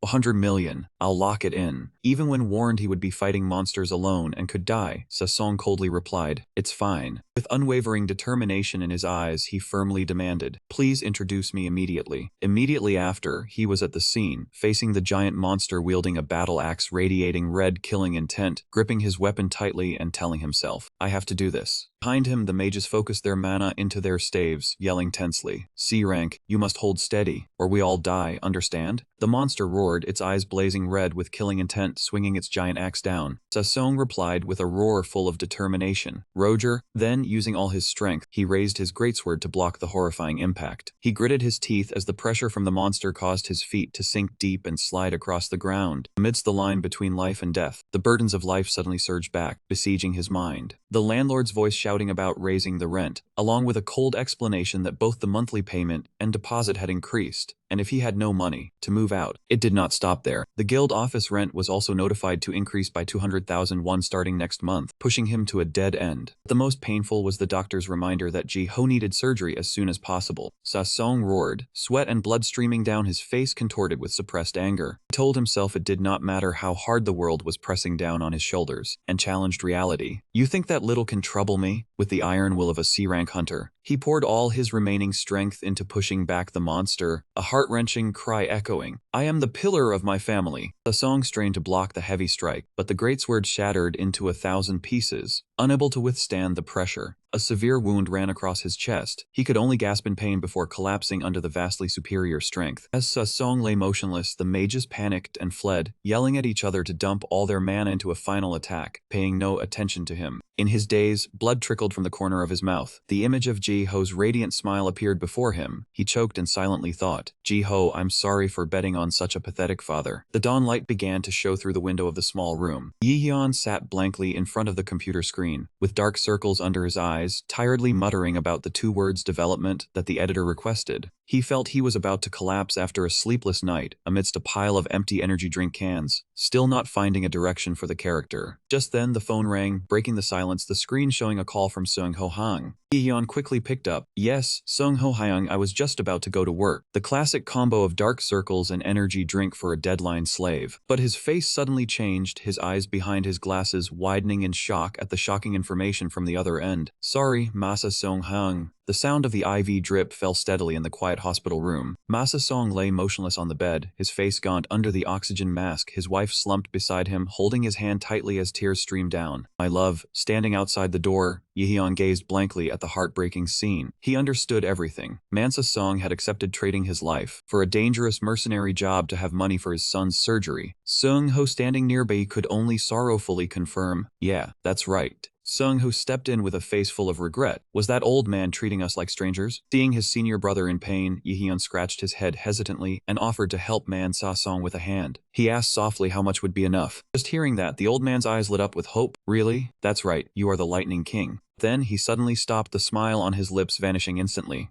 Sung-ho darkened his expression and lowered his head, his voice resolute. I am grateful, but I must refuse. Yi-hyun blurted out in astonishment. Why? Sung-ho explained that if he really needed money, Masa-song would have asked Yi-hyun for help long ago, but he did not. Sung-ho honestly shared that he himself had once tried to persuade Masa-song to bring Yi-hyun into the guild in hopes the situation would improve. But to his eldest brother, Yi-hyun had never been a great lightning king. To Masa-song, Yi-hyun was simply the youngest younger brother in the guild. Just then, Yeong-sik's shout rang out from the hallway. Hyung, I got in touch with the B-rank person that Sung Hyung has been working with as a mercenary. Sung-ho immediately replied, Oh, I will be right there. He lightly adjusted his hair, sighing in frustration over his eldest brother's stubborn, overthinking personality. Sung-ho placed his hand on Yi-hyun's shoulder, seriously instructing that if he accepted help from his power at this moment, he himself would be disappointed in Yi-hyun. Better to wash clean, better to tear fragrant, little brother. Sung-ho affirmed that the whole guild would find a way to solve this problem themselves, then quietly walked down the hospital hallway. Sung-ho silently affirmed, that is right. Facing his senior brother's firmness, Yi-hyun looked after him with sincere eyes and replied, Then do not let me bear the guilt of being the Lightning King. Let me help you as the youngest person. Immediately after, the scene shifted to a gloomy gate, where a flood of monsters poured out like a torrent. The commander of the mage group, holding a blazing staff, shouted a warning. The skeleton soldiers with shields and helmets advanced fiercely, causing the impatient commander to shout for support. Hey, where are the tank ranks? Get over here and hold the front line. Instantly, Sung-ho and Yi-hyun's chariot shot forward to the front lines in response. Coming right up. What's the rush, bro? The two threw themselves into the encirclement, beginning a tense close-quarters battle to halt the advance of the sorrowful skeleton monsters. The battle became fierce as Sung-ho gritted his teeth and braced himself against the slashes from a skeleton knight's sword. Behind them, the guild master mage kept shouting angrily as he saw the defense line wavering. You bastard, are you even trying? We are being pushed back. Do not let them get closer. Despite being overwhelmed, Sung-ho still roared back to maintain morale. However, the pressure was too great, and they still let one monster slip through. The commander scolded relentlessly. You idiot, you let one through. Yi-hyun-sik could only break out in a cold sweat, stammering an apology while still struggling to block the enemies. After temporarily repelling the attack, the whole team stopped before a massive and imposing gate. The commander ordered, We have reached the boss room. Rest a bit, then go in and sacrifice ourselves, brothers. Sung-ho and Yeong-sik sat slumped on the floor in exhaustion. Yeong-sik groaned in pain from his numb hands after the heavy impacts. Looking at the gate before him, Sung-ho was shocked to realize the enormous gap in strength at the B-rank gate. He himself had only dealt with the small mobs and had already reached his limit, while his eldest brother Sung had once handled these entities alone. On the other side, the mages in the guild began arguing worriedly that hiring only a C-rank tank was too risky. They fearfully realized that with their current condition, defeating the boss was impossible, and the whole team would surely be wiped out immediately. The mage commander lamented, Wanted B-rank goods are too expensive, so I will just use C-rank goods for now. He recalled that last time, the team had been lucky to handle things smoothly with just a C-rank mercenary. Even though that person had quit halfway through, Sung-ho quietly listened, understanding their worry, because this time there were only two of them providing support. But deep down, he was also questioning his own ability to persevere. Clenching his tense hands, Sung-ho feared the worst-case scenario where both he and Yi-hyun-sik would be severely injured. At that moment, Yi-hyun suddenly appeared from behind, startling the two of them. With dark circles under his eyes and a haggard face like a zombie, Yi-hyun called out, Sung-ho Hyung, Senior Yeong-sik. Witnessing the wretched appearance of their youngest brother, Sung-ho and Yeong-sik panicked and yelled, asking who had done this to him. He held a notebook with eyes burning with determination and asked, Brothers, today we will go sunboxing. Will you trust me and follow my lead? The battle erupted. The team frantically wiped out the sorrowful skeleton monsters with blazing and sharp attacks. However, after clearing the minions, the commander was shocked to realize the boss had vanished without a trace. The hunters began to suspect someone had defeated it beforehand, but the guild master immediately dismissed it, thinking no one was foolish enough to risk their career by violating the association's regulations. Seeing the situation was not good, the assistant advised the guild master to end the hunt here as the whole team had exhausted their energy. Although the boss did not appear, most of the monsters had been eliminated, so they decided to rest and recover before continuing the search. The guild master looked at the pile of bones at his feet, silently admitting that he himself no longer had the strength to cast any more magic. To deal damage to the boss, the whole team first had to put it into a stunned state, and he firmly asserted that those lousy tank bastards absolutely could not do that. While the soldiers in the back were still busy discussing food and looking down on their comrades, the guildmaster coldly declared the end of today's raid. The hunters began packing their gear to retreat. The guildmaster Guildmaster regretfully told everyone they would return for revenge next time since the boss still refused to show itself. However, just as he was about to leave, a calm voice rang out from behind. "We are only just beginning." The Guildmaster turned back in shock. "What? What do you mean?" Before the other party could compose himself, Yeon simply raised his hand gently. Colossal pillar of light along with blinding bolts of lightning shot straight into the sky, throwing everything around away and creating a terrifying shockwave, leaving the mages only able to exclaim in astonishment. From the midst of that violent surge of spiritual energy, a giant sorrowful skeleton foot suddenly stomped the ground, signaling the appearance of a dreadful entity. It was the B-rank giant skeleton boss monster with blazing blue eyes and a menacing killing intent. Hunters screamed in terror. The Guildmaster gritted his teeth and cursed at the untimely appearance, but he quickly calmed himself to order the whole team to pour all their power into one final strike. A series of great magic spells were cast simultaneously. Fire arrows, lightning strikes, ice blasts, streams of firepower. Thunder and frost simultaneously crashed down upon the monster's head, creating a blinding explosion that engulfed the entire battlefield. However, as the smoke and dust slowly cleared, the Guildmaster completely collapsed upon realizing the monster still stood tall, unfazed by the strongest attacks. The boss swung its giant mace, clearing everything, while the mages had completely exhausted their mana and fallen into utter despair. Then, just to write a little something, right at that critical moment of life and death, Yehyun suddenly broke into a radiant smile and shouted, "Guys, now is our chance." Immediately, Seung-ho and Eong-sik exchanged glances, their eyes filled with determination. Their killing intent shot up like two arrows launched forward. Seung-ho frantically swung his chain weapon, while Eong-sik made use of his agility. He continuously slipped through the gaps in the giant monster's body. Their seamless coordination and incredible speed left the Mage Guild Master gaping in astonishment. Hey, are they cheating? Despite being only C-rank hunters, the two completely overwhelmed the B-rank boss, stunning all who witnessed it. Standing behind them, Yehyun quietly held his notebook. His eyes blazed with confidence as he saw everything unfolding exactly as calculated. Seung-ho suddenly realized that every development was within his youngest teammate's plan. He swung his chain, striking fiercely at the monster's ribcage, silently admitting, just like the kid said. Going back a few minutes earlier, both Seung-ho and Eong-sik stared in amazement at the notebook in Yehyun's hand, exclaiming in shock. "This is," Yehyun explained smugly.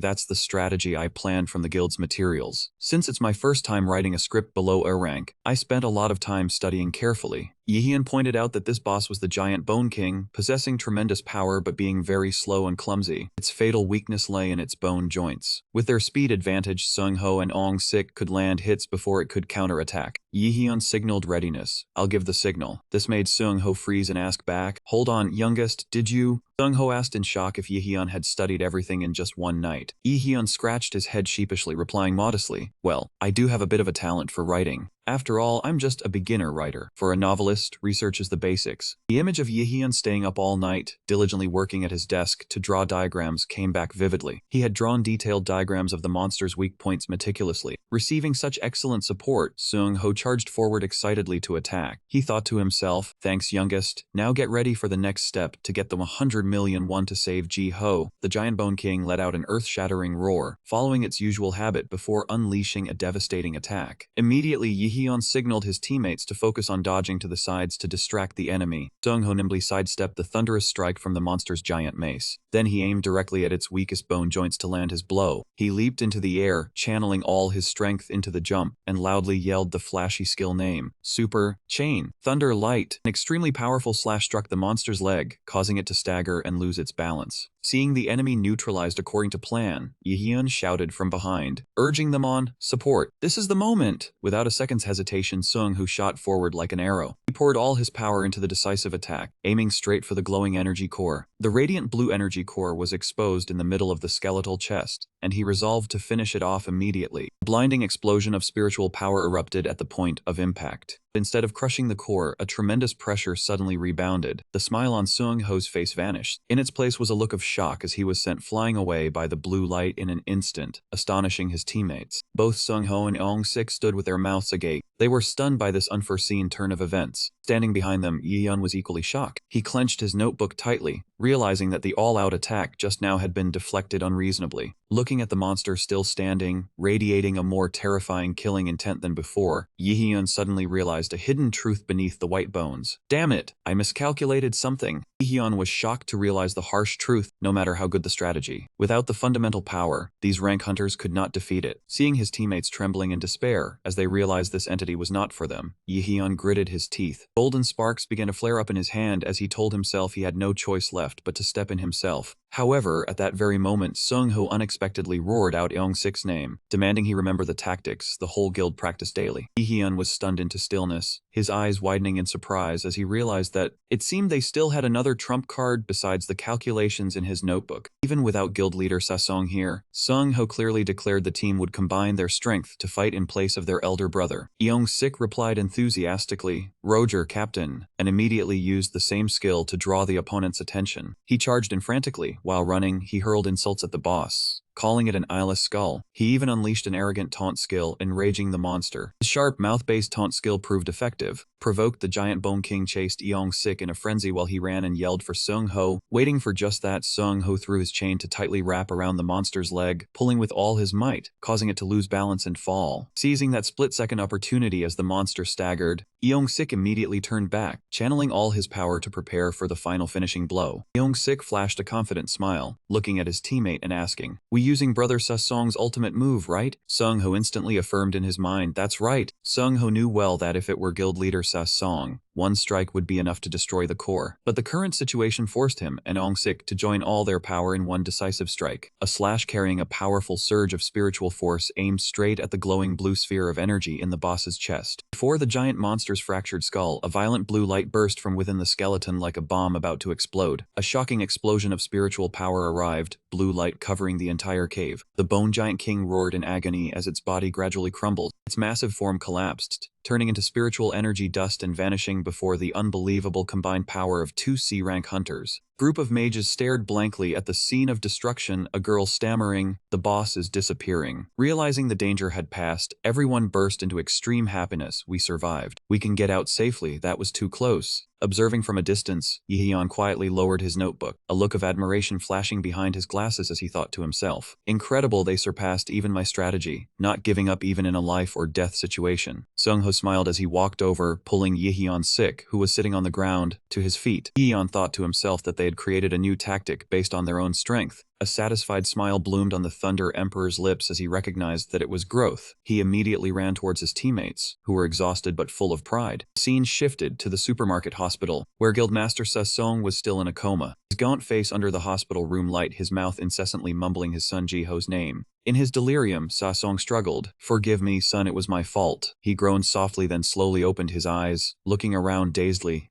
I'm not dead yet." Sasong suddenly remembered his ultimate goal was to earn money to pay for Jiho's surgery. He sat up, held his head, and sighed in defeat. "It's over. Where am I going to get the money to save my son?" Despair enveloped the guildmaster as he thought all his efforts had turned to dust. Just then, the curtain was suddenly yanked aside. Young-sik cheered joyfully. "You're awake." Seung-ho, standing with Yan, also spoke with concerned reproach. "Ahem, a guildmaster in this condition. Do you know how panicked we were?" Seung bowed his head in apology, but Seung-ho immediately interrupted. "But hold on. Get some rest now." The three of them stood shoulder to shoulder in unity. Seung-ho smiled. "While you were resting, we did what we could. You don't need to worry about Ji-ho's surgery costs anymore." Seung was stunned, his eyes wide with shock. "What do you mean?" Ma Seokji, shocked, held the device showing the balance, stammering, "Is this the money you earned from the mercenary work?" Seung-ho smiled, confirming that all that money plus the team's payment was enough to take care of little Ji-ho's surgery. Faced with such overwhelming sincerity, the guild master hung his head in guilt. "I don't think I can accept this like this. My pride isn't worth more than the hospital fees." Ma Seokji's words shocked Seung-ho and Yeon-sik. Seung-ho went berserk and shouted, "What do you mean by that? Are you crazy? Don't you think about Ji-ho at all?" Ma Seokji quickly corrected himself, saying he had no intention of refusing. "It's just that I can't calmly accept money that you all risked your lives for." He gripped the device tightly, firmly stating he would pay it all back. Even though Yeon-sik tried to persuade him that the guild all understood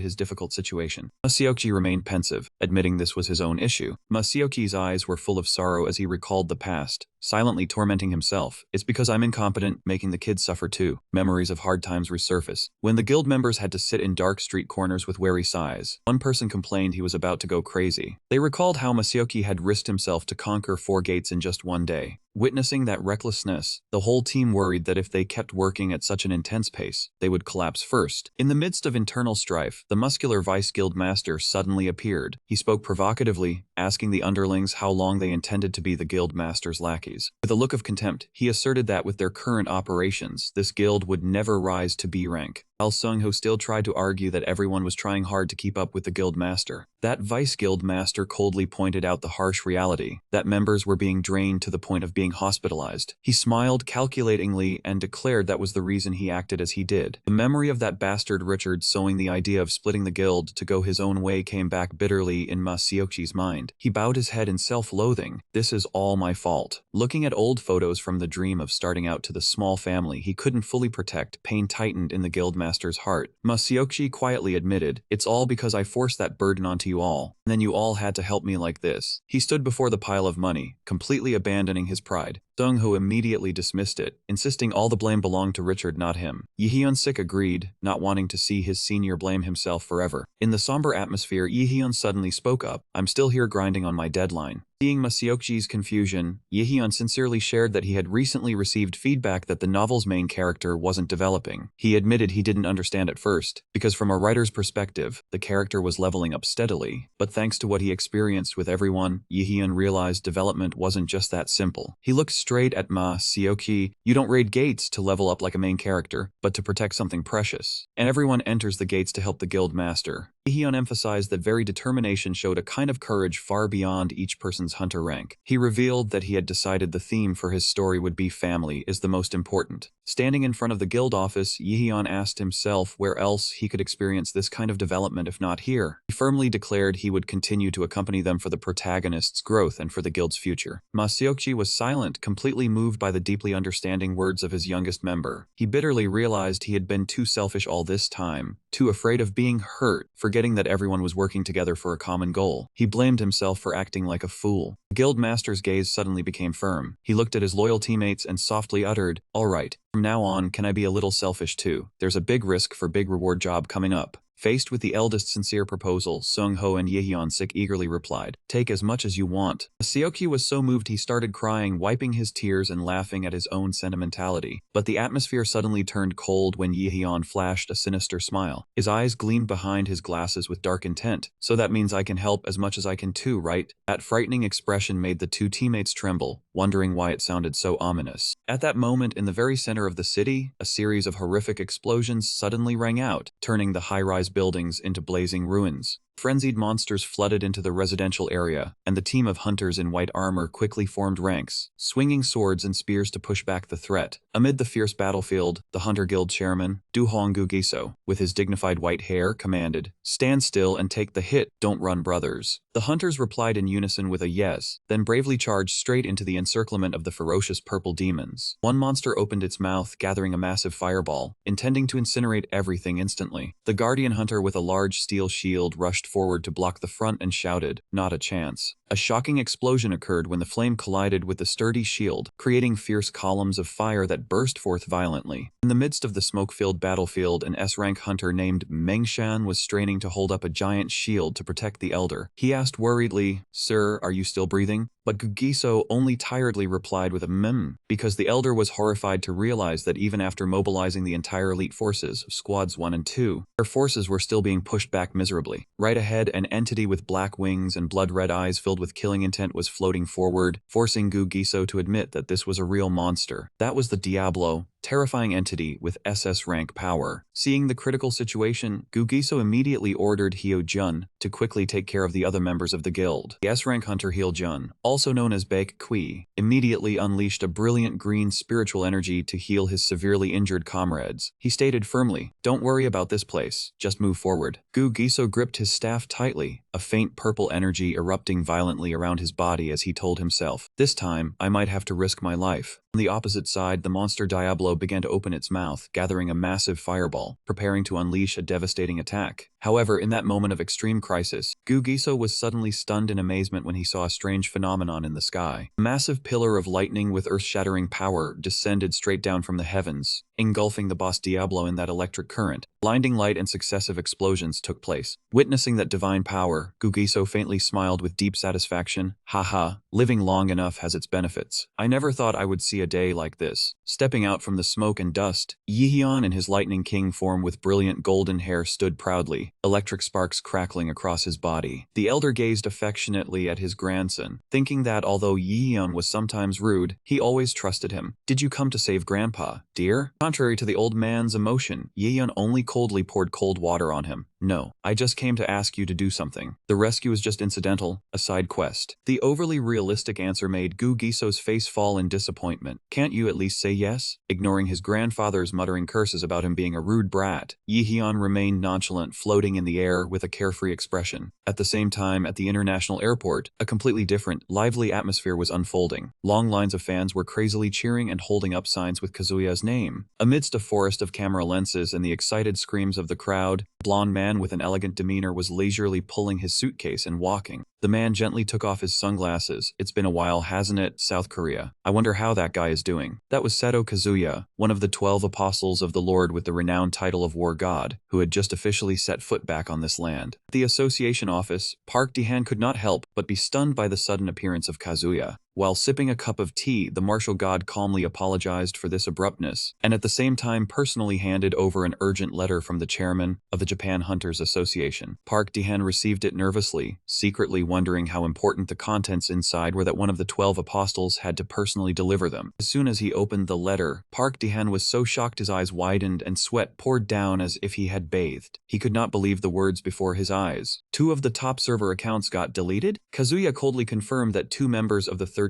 heavenly stars had indeed been taken down. One must know that this was a group of 13 hunters at the top of the global rankings, possessing power close to the legendary rank, and considered the strongest entities in the world today. In a state of shock, Park Ji-han pressed for information on who was capable of finishing off such high-caliber hunters. Kazuya pondered and uttered the name. Who else but the Black Sphere guys? This truth left the chairman of the Korean Association stunned, as he fully understood that they were the ones behind a series of riots, economic crises, and bloody civil wars across the world recently. The Black Sphere was not merely a terrorist organization, but an extremist killing force with a mad ideology. They believed that only superhumans were true humans, while ordinary people were merely subjects to be dominated. Kazuya stood up and solemnly extended his hand to propose an alliance between the 2 nations. He emphasized that after this tragedy, no one could underestimate the threat from the Black Sphere anymore, and hoped the Korean side would not hesitate to cooperate to face this dangerous organization together. Park Ji-han and Kazuya officially confirmed the alliance with a handshake full of trust. The martial god affirmed that the Japanese side was always willing to cooperate and would hand over all detailed documents regarding this incident. However, Kazuya suddenly lowered his voice to remark that his chairman seemed to be overly cautious. For Park Ji-han's bewildered expression, Kazuya calmly said, "Those Black Sphere punks are no match for him." He lightly touched his neck and smiled with full confidence and arrogance. Park Ji-han could only force a smile, thinking that only those possessing absolute power could utter such arrogant words so nonchalantly. Kazuya whistled as he left the office, inwardly planning to immediately go find that kid Yihyun. At the same time, in a hospital room, the atmosphere was extremely lively and warm. The whole guild was together holding a small party with plenty of pizza and fried chicken to celebrate the major events that had just occurred. Young-sik enthusiastically stood up, raising his glass of water high and loudly urged everyone to fill their glasses to prepare for the feast. With a radiant face, he began a congratulatory speech for himself for finishing his training and returning to the guild, while warmly welcoming the youngest member, Yihyun, officially joining the family of latecomers Harmony. Finally, Young-sik solemnly offered wishes of peace and health to guild leader Sa-sen and little Ji-ho. Everyone shouted in unison, "Brothers, load up on the fried chicken," and clinked their glasses together in unbounded joy. Young-sik frenziedly stuffed chicken legs into his mouth with a deeply satisfied expression, causing Sung-ho, sitting next to him, to feel exasperated. Seeing that Ji-ho also wanted to try it, the mother kindly advised the boy to try a lighter dish first. Watching Young-sik eat rudely, chewing noisily until his cheeks bulged and flinging food everywhere, a vein on Sung-ho's forehead began to throb with anger. He could not bear it any longer. Sung-ho yelled at him to eat like a proper person, then roughly knocked him in the chair over, sending him sprawling. Sung-ho was still scolding Yihyun about his gluttonous eating habits, while Yihyun, having just put down his chopsticks, blurted out, "Whoa, I'm so full." But Yihyun, with his rounded belly, still refused to stop. He shouted, "What are you talking about? There's still ice cream." Sung-ho, furious, punched his gluttonous younger brother's stomach. "Aren't you full yet, bro?" Ignoring all objections, Yihyun eagerly insisted on going to buy ice cream for dessert, and Sung-ho could only sigh and go along to walk off the meal. In the hospital room, the little boy Daiho wore a sulky expression when he had to take his medicine, whining, "I hate medicine." His mother kindly told Sa-song to go outside first, saying she would give the child his medicine and be out soon. Sa-song and Yihyun began cleaning up the trash together after the feast, with Sa-song saying, "Put it all in here, let me go throw out the rubbish." While working, the guild leader suddenly asked slowly, "Hey, I heard that old man is a benevolent king, is that right?" Seeing Yihyun's confusion, he explained, What's wrong? Sesong revealed he had heard the story from his nephew, and couldn't help being shocked to learn that the renowned benevolent king was actually Li Yeon's grandfather. Yi Yeon quickly corrected him. That old man is just claiming it, bro. Before Sesong's stunned reaction to the old man calling a grandson, Yi Yeon explained it was just a familiar term of address, and the two were not blood-related. Still bewildered, Sesong listed a series of privileges the benevolent king had provided, moving the father and son to a VIP room, covering all hospital fees, refunding the money already paid,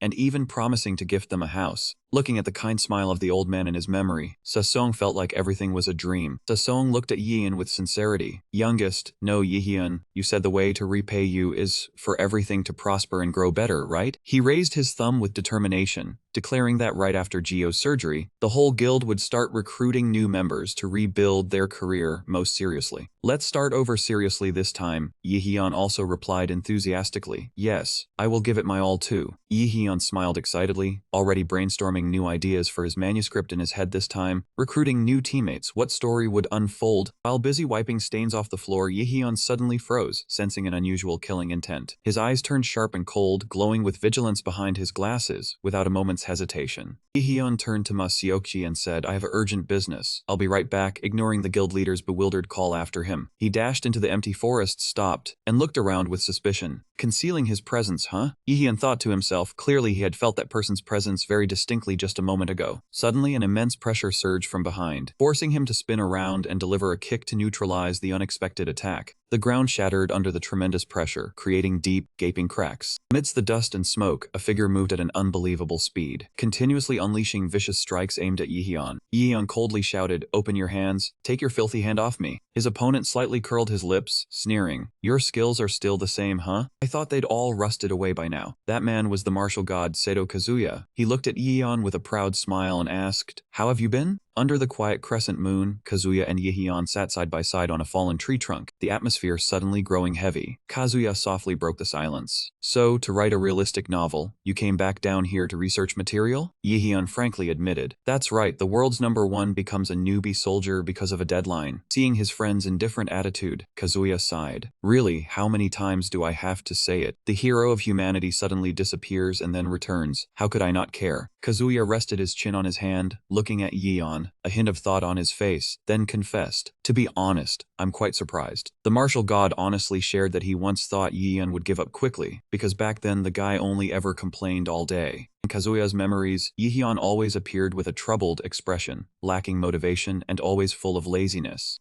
Yeon awkwardly scratched his head, covering his embarrassment with a forced smile. The job chose me. It's not like I wanted it. His eyes suddenly became determined as he affirmed that although it was hard, he felt very happy and truly wanted to write even better. Witnessing this positive change, Kazuya smiled faintly, silently noting, looks like someone has changed. He stood up, preparing to leave, not forgetting to leave words of encouragement, then write diligently. Don't give up. Seeing Yeon's bewildered leaving already, Kazuya waved goodbye, explaining that today he just stopped by on his way to see him for a bit. Before completely disappearing into the darkness, the martial god turned back with a sly smile. You're still the Lightning Emperor. We're bound to meet again anyway. Yeon could only sit in silence, watching after him with a face full of questions. Meanwhile, at the association office, Chairman Park Dehan was standing quietly by the window, looking down at the city with a very heavy heart. He sighed in turmoil, thinking of the brutal fact that as many as 2 of the 13 stars had died. Park Dehan was shocked to realize that perhaps humanity's last hope now rested solely on the 12 apostles. However, the most difficult problem lay with the legendary Lightning Emperor himself. At that moment, Yeon was leisurely resting his chin with his familiar lazy air, thinking to himself, Black Sphere? Sounds troublesome, but with Kazuya it should be enough. He even considered delaying his responsibility. Ah, right, this month's request is done anyway. Maybe I'll do it next month. Witnessing that careless attitude, Park Dehan could only weep in helplessness, silently praying, will the Lightning Emperor lend a hand? Ah, no, the worst case scenario is that he might. Park Dehan was deep within his worst nightmare, imagining the scene of Yeon calmly declaring, I've finished my research, so I'll probably retire again. Thinking that that madman could very well follow through on those words, the association chairman screamed, no? He pleaded pitifully, don't quit the game, bro. Save me. Inside the office, Secretary Yu warily didn't want to enter upon hearing frantic shouting echoing out. Please don't say that. Waiting for his boss to calm down and slump onto the sofa, Yu dared to approach and ask about Han. Park Dehan covered his embarrassment with a few cuffs, saying he was just practicing his vocal cords, then demanded the day's situation report. Secretary Yu reported that the Hunter side had just released the promising rookie rookie rankings, and a hunter from South Korea had excellently taken first place. Park Dae-han immediately guessed it was the demon sword, surprising you. The chairman mused, admitting that among the rookies he knew, that guy was the best, praising him incessantly, hoping to find someone to bear the burden. That was the demon sword Cha Seung-ho, a mysterious hunter wielding a massive sword emanating a threatening red killing intent. He was currently the most notable hunter in South Korea, having reached S rank the fastest after awakening. More specifically, he was the one who had formed a contract with the Dusk Moon, one of the 7 divine weapons hailed as the most powerful armaments since the era of Gates.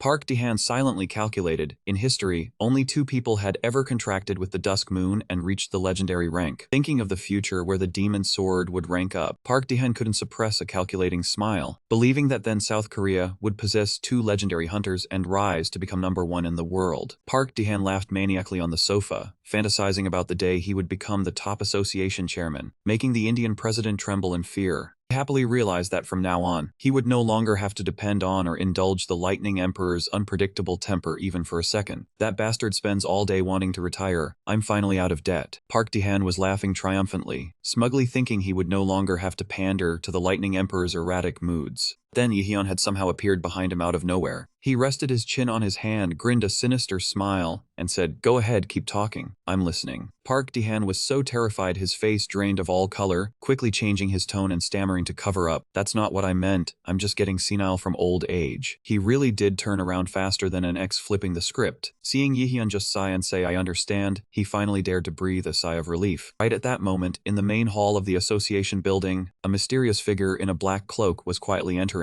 This was Ma Kim-sa-song, who had just reached S rank and was thinking about how to complete the registration procedures. From the Dark Moon sword on his back, a deep voice sounded, "Already reached S rank. This kid sure grows fast. But don't forget, to become a warrior worthy of me, you still have to be much stronger than you are now." Dark Moon promised that when Seung-ho unlocked all its power, he would become undefeated and could carry out his revenge in the way he had always desired. As Seung-ho brushed past Yeon and Park Dae-han, Dark Moon's sword suddenly vibrated fiercely. Seo-ong-gu stopped, his face showing clear surprise. "Hyung, what's wrong?" He turned his head to look back at the seemingly ordinary young man in glasses who had just walked by. He secretly wondered, that guy with glasses seems so harmless. Meanwhile, Park Dae-han was still clinging to Yehyun, begging, "Just trust me once. That man is a monster. You absolutely must not confront him." Seung-ho stood still, knowing clearly that Dark Moon had never reacted so strangely before. A thought flashed through the Ma Kim's mind. If that man really was a monster, he would definitely be beneficial to his own growth. Without any hesitation, he turned and walked straight towards Yehyun. Seeing the opponent approaching with surging murderous intent, the Ma Kim quickly intervened. "Calm down. I don't think this is a good idea." "Hello." The greeting barely finished, Seung-ho swung the Dark Moon sword. His eyes blazed with challenge as he made his abrupt proposal. "Fancy a little sparring match, mister?" The black tip of Dark Moon pointed directly and provocatively at Yehyun's face. Seung-ho coldly repeated, "Let's have a fight." Faced with such bluntness, Yehyun showed no courtesy at all. He flatly used his hand to shove the sword tip aside and answered curtly, "Not interested." This action completely Seo-ong-gu. He was shocked, wondering how the other party could so easily push aside Dark Moon. This was because an ordinary person touching this sword would faint from the immense pressure of its magical power. A sinister smile appeared on Seung-ho's lips, convinced that the man before him was indeed somewhat different. Seung-ho tried to explain, "I know it's sudden, but I really want to," but Yehyun immediately cut him off with a sarcastic tone. "Humph, I said I'm not interested." "Hey, do we even know each other to be picking a fight?" Being labeled as weak, Seung-ho smiled faintly, excited by the thought that Yehyun was truly underestimating him. He quickly lowered his voice to apologize for his hastiness and then removed his hood. Flashing a confident smile, he introduced himself. "Allow me to introduce myself. I am the Ma Kim Cha Seung-ho. I'm sure you've heard of me." However, the response to that flashy introduction was just a detached question from Yehyun. "So what?" Yehyun bluntly turned and walked away, leaving the Ma Kim rooted to the spot in extreme embarrassment. "Whatever sword you are, get out of my way so I can go home." Watching from a distance, Park Dae-han finally steadied himself and realized it was indeed the famous Ma Kim Cha Seung-ho in the flesh. He wondered privately why this new S-rank hunter was asking to fight the Thunder Emperor, but then quickly understood. In his experience, hunters often need a major turning point to level up. Seung-ho still didn't give up, quickly calling after him, "No, please hear me out." Park Dae-han silently analyzed that, while everyone was different, the fastest way to grow was to fight a stronger opponent. Yehyun remained steadfast in his attitude. "I heard you. I already refused." Seeing a once-in-a-lifetime opportunity, Park Dae-han believed that even a little experience from this match would be enough for the Ma Kim to achieve tremendous growth. He rushed forward to stop Yehyun and shouted, "Wait, stop right there. With a bright, scheming smile, the chairman reminded him of their old agreement. You still have your monthly quota of missions, don't you? Yihyun paused, turning his head to look at him with a suspicious gaze. So what? Park Dehan emphasized that was the reason he was at the association today, then asked sharply if Yihyun was trying to use that action to avoid his duties. Seeing Yihyun flinch in confusion, the chairman softened his tone, admitting his own fault and only making a simple request in hopes of receiving help. Yihyun reluctantly accepted. Huh? I understand. What is it? Park Dehan's eyes lit up as he made his proposal. Give that kid a beating for me, while pointing at Cha Seung-ho, who was waiting. All three moved to a special area which Park Dehan proudly introduced as the best sparring facility of the association. To ensure safety, he explained that the place was surrounded by dozens of sturdy barriers to prevent shockwaves from leaking out. Park Dehan confidently asserted that not even an S rank or higher could destroy it, so both could fight at full capacity, without worry. Standing behind him, Sasong silently realized the identity of their guide. No wonder he looked familiar. It was the association chairman.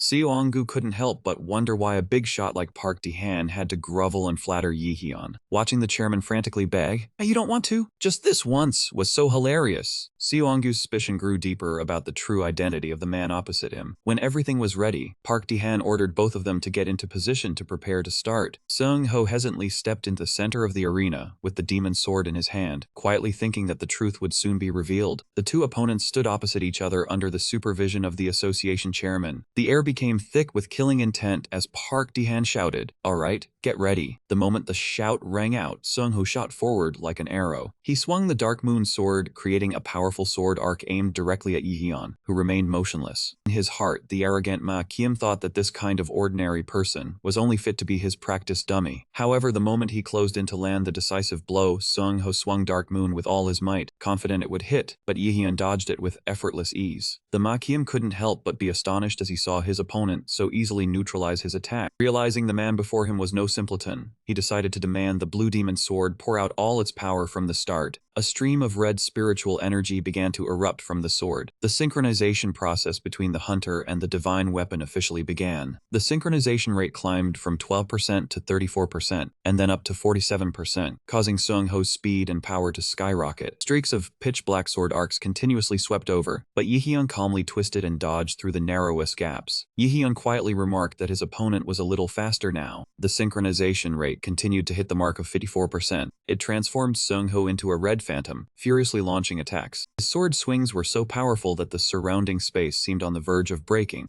Standing outside the barrier, Park Dehan was drenched in sweat. He was horrified to realize this magical power was even more terrifying than his imagination of an S-rank hunter. Seung-ho now had bloodshot eyes full of murderous intent, his entire body enveloped by a dark energy. Lung Lung declared that the battle from now on would be completely different. Park Dehan watched from outside, sweating profusely as he felt Seung-ho's murderous intent skyrocket. He secretly worried that this time, even the Thunder Emperor might not have an easy time. Seung-ho moved at a terrifying speed, creating streaks of crimson light that surrounded his opponent. Despite being attacked relentlessly, Yihyun maintained an astonishing calmness. On the contrary, Seung-ho began to panic as he realized the harsh truth. Why was he swinging and missing nothing but air? Even after giving it his all, the demon sword could not trouble his opponent. He stood catching his breath, his face full of shock. How had it come to this? Seeing his opponent exhausted, Yihyun casually adjusted his glasses and taunted, "Having fun, little bro? Tired already from just that?" His pride stung, Seung-gu gritted his teeth, and ordered the Shadow Moon sword to increase synchronization. The evil sword spoke with a mocking tone. "You know your limit is here, don't you?" With a crazed smile, Seung-ho growled, "I'm playing even if I lose my soul." Shadow Moon coldly replied, "Understood. But don't forget, if you lose consciousness during synchronization, your soul will be devoured by my power." Ignoring the warning, Seung-ho roared in pain as a crimson-black aura erupted. Synchronization index shot up to 58%, his eyes blazing red with killing intent, as the evil power began to take over his body. Seung-ho roared in agony as the evil sword's power exceeded all limits his body could endure. He drove the black sword hard into the ground, creating a crimson energy storm with devastating force, engulfing the entire arena. Witnessing this power, Park Dehan retreated in terror, drenched in sweat, unable to believe his eyes. With bloodshot eyes and a sinister smile, Seung-ho declared that Yihyun would not escape this time. Waves of black energy continuously swept through, turning the space into a deadly zone. Standing at the center of the attack, Yihyun remained strangely calm. He slightly curled his lip and remarked, "Oh, not bad, I suppose." Yihyun decided to show his opponent true power. Golden electric sparks began to flicker and surround his body. Seung-ho was shocked to sense the presence of thunder. Before Yihyun could launch a counterattack, a colossal pillar of lightning struck directly from the sky, engulfing the demon sword in a blinding flash of light. An earth-shattering explosion occurred, instantly shattering the association's most durable defensive barrier. Park Dehan held his head and wailed in despair as he saw the expensive facilities reduced to rubble. He realized the money he had invested for so long had vanished into thin air under the power of the Thunder Emperor. The smoke and dust slowly dissipated, revealing a deep crater right in the middle of the sturdy arena. Seung-ho collapsed from severe injuries, breathing heavily in exhaustion but wearing a satisfied smile. He looked up at Yi-hyun, who was slowly approaching, and whispered in acknowledgement, "So you're the Thunder Emperor? No wonder you're different." The next morning Seung-ho bowed his head and pleaded earnestly, "Please, take me as your disciple." However, Yi-hyun kept his eyes glued to his laptop, typing furiously and coldly replied, "In your dreams," ignoring the Thunder Emperor's dismissal. Seung-woo stubbornly stood beside him, begging, "Please, I have a reason to become stronger." Seung-ho recounted a past tragedy, how his family, though poor, lived happily with his younger sister. Tragedy struck when his sister's hunting potential was discovered, and she was nearly kidnapped by an evil organization. In that moment of despair, the Sword Shadow Moon appeared with a cunning line to form a contract. After many hardships, Seung-ho managed to save his sister, but now she could only lie in bed, her soul seemingly having left her body. With eyes burning with hatred, Seung-ho affirmed his determination to destroy that organization and find a way to save his sister. Yi-hyun casually cut in, "So you need to get stronger, right?" Much to Seung-ho's surprise, Yi-hyun irritably said he had heard this story over and over all week to the point of memorizing it, just like an NPC forced to listen to quest dialogue. He emphasized that Seung-ho was already strong. He just needed to accumulate a few more years of experience to reach a higher realm. Hearing a few years, Seung-ho suddenly slammed the table and shouted, "Too long." He stated he had only awakened 2 years ago and reached S rank, but to go further, he had to learn from someone stronger. Through the recent match, Seung-ho asserted that no one in the world was stronger than Yi-hyun. Only the Thunder Emperor could help him. When Seung-ho started talking about his sister again, Yi-hyun just yelled in exasperation, "Ah, for heaven's sake, I know, come on!" Yi-hyun frowned decisively, "I'm sorry for your situation, but I'm busy with my main job now." The demon sword asked in confusion, "Main job? What do you mean?" While typing and grinning smugly, Yi-hyun revealed that being a hunter was just a side job. He was actually a web novel author. This earth-shattering revelation left Seung-ho stunned. He watched Yi-hyun's back as he leisurely walked away in the twilight. Seung-gu couldn't help but wonder in shock how someone could abandon peak power to go write novels. Sinking in despair, the demon sword Shadow Moon suddenly spoke up thoughtfully,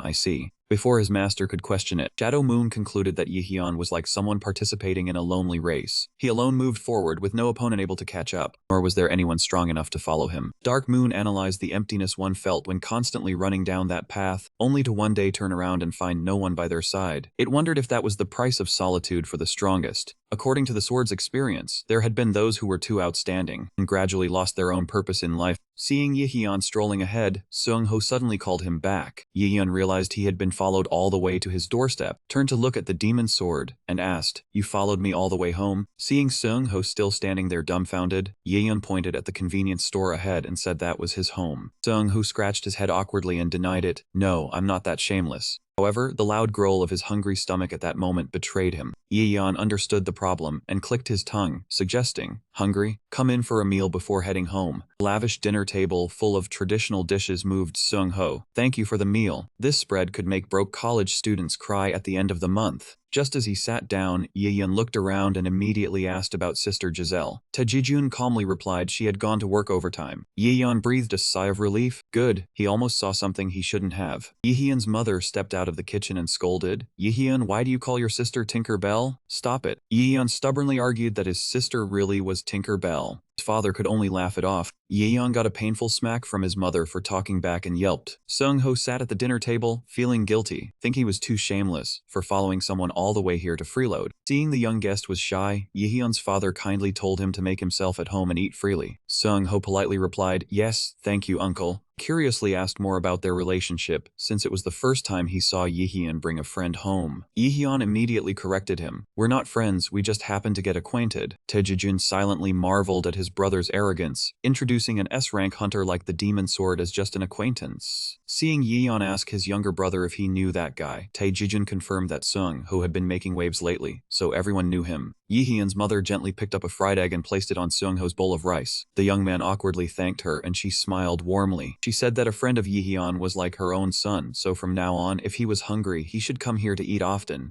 Receiving such warmth from his new friend's family, Seung-ho's eyes suddenly welled up. He choked up and said, "Thank you, auntie." The family meal proceeded in an incredibly warm atmosphere. Seung-ho quietly bowed his head and ate. Emotions surged as he realized how long it had been since he last had a proper home-cooked meal. The simple, delicious flavors made him silently feel it was so good he couldn't hold back. Then he suddenly stopped, overwhelmed with emotion. The entire table suddenly fell silent. Everyone was shocked to see tears starting to stream down Seung-ho's cheeks. He fumbled to wipe them away, stammering an apology for his sudden misconduct. Understanding the young man's feelings, Yi-hyun's family tactfully saved him by blaming the overly spicy kimchi soup. His father and Yi-hyun took turns fawning, pretending to tear up so Seung-ho wouldn't feel out of place. Yi-hyun's mother quickly chimed in. He apologized profusely for accidentally making it too spicy and hurried to get him some water. Receiving genuine care from strangers, Seung-ho smiled faintly, silently thanking everyone for a truly meaningful day. After dinner, standing in front of the convenience store, he honestly confided in Yi-hyun that it had been a long time since he last felt family warmth like this. Seung-ho wanted to say something more but then stopped. Looking at Yi-hyun, he suddenly recalled Dark Moon's words about those too skilled who gradually lose their purpose in life.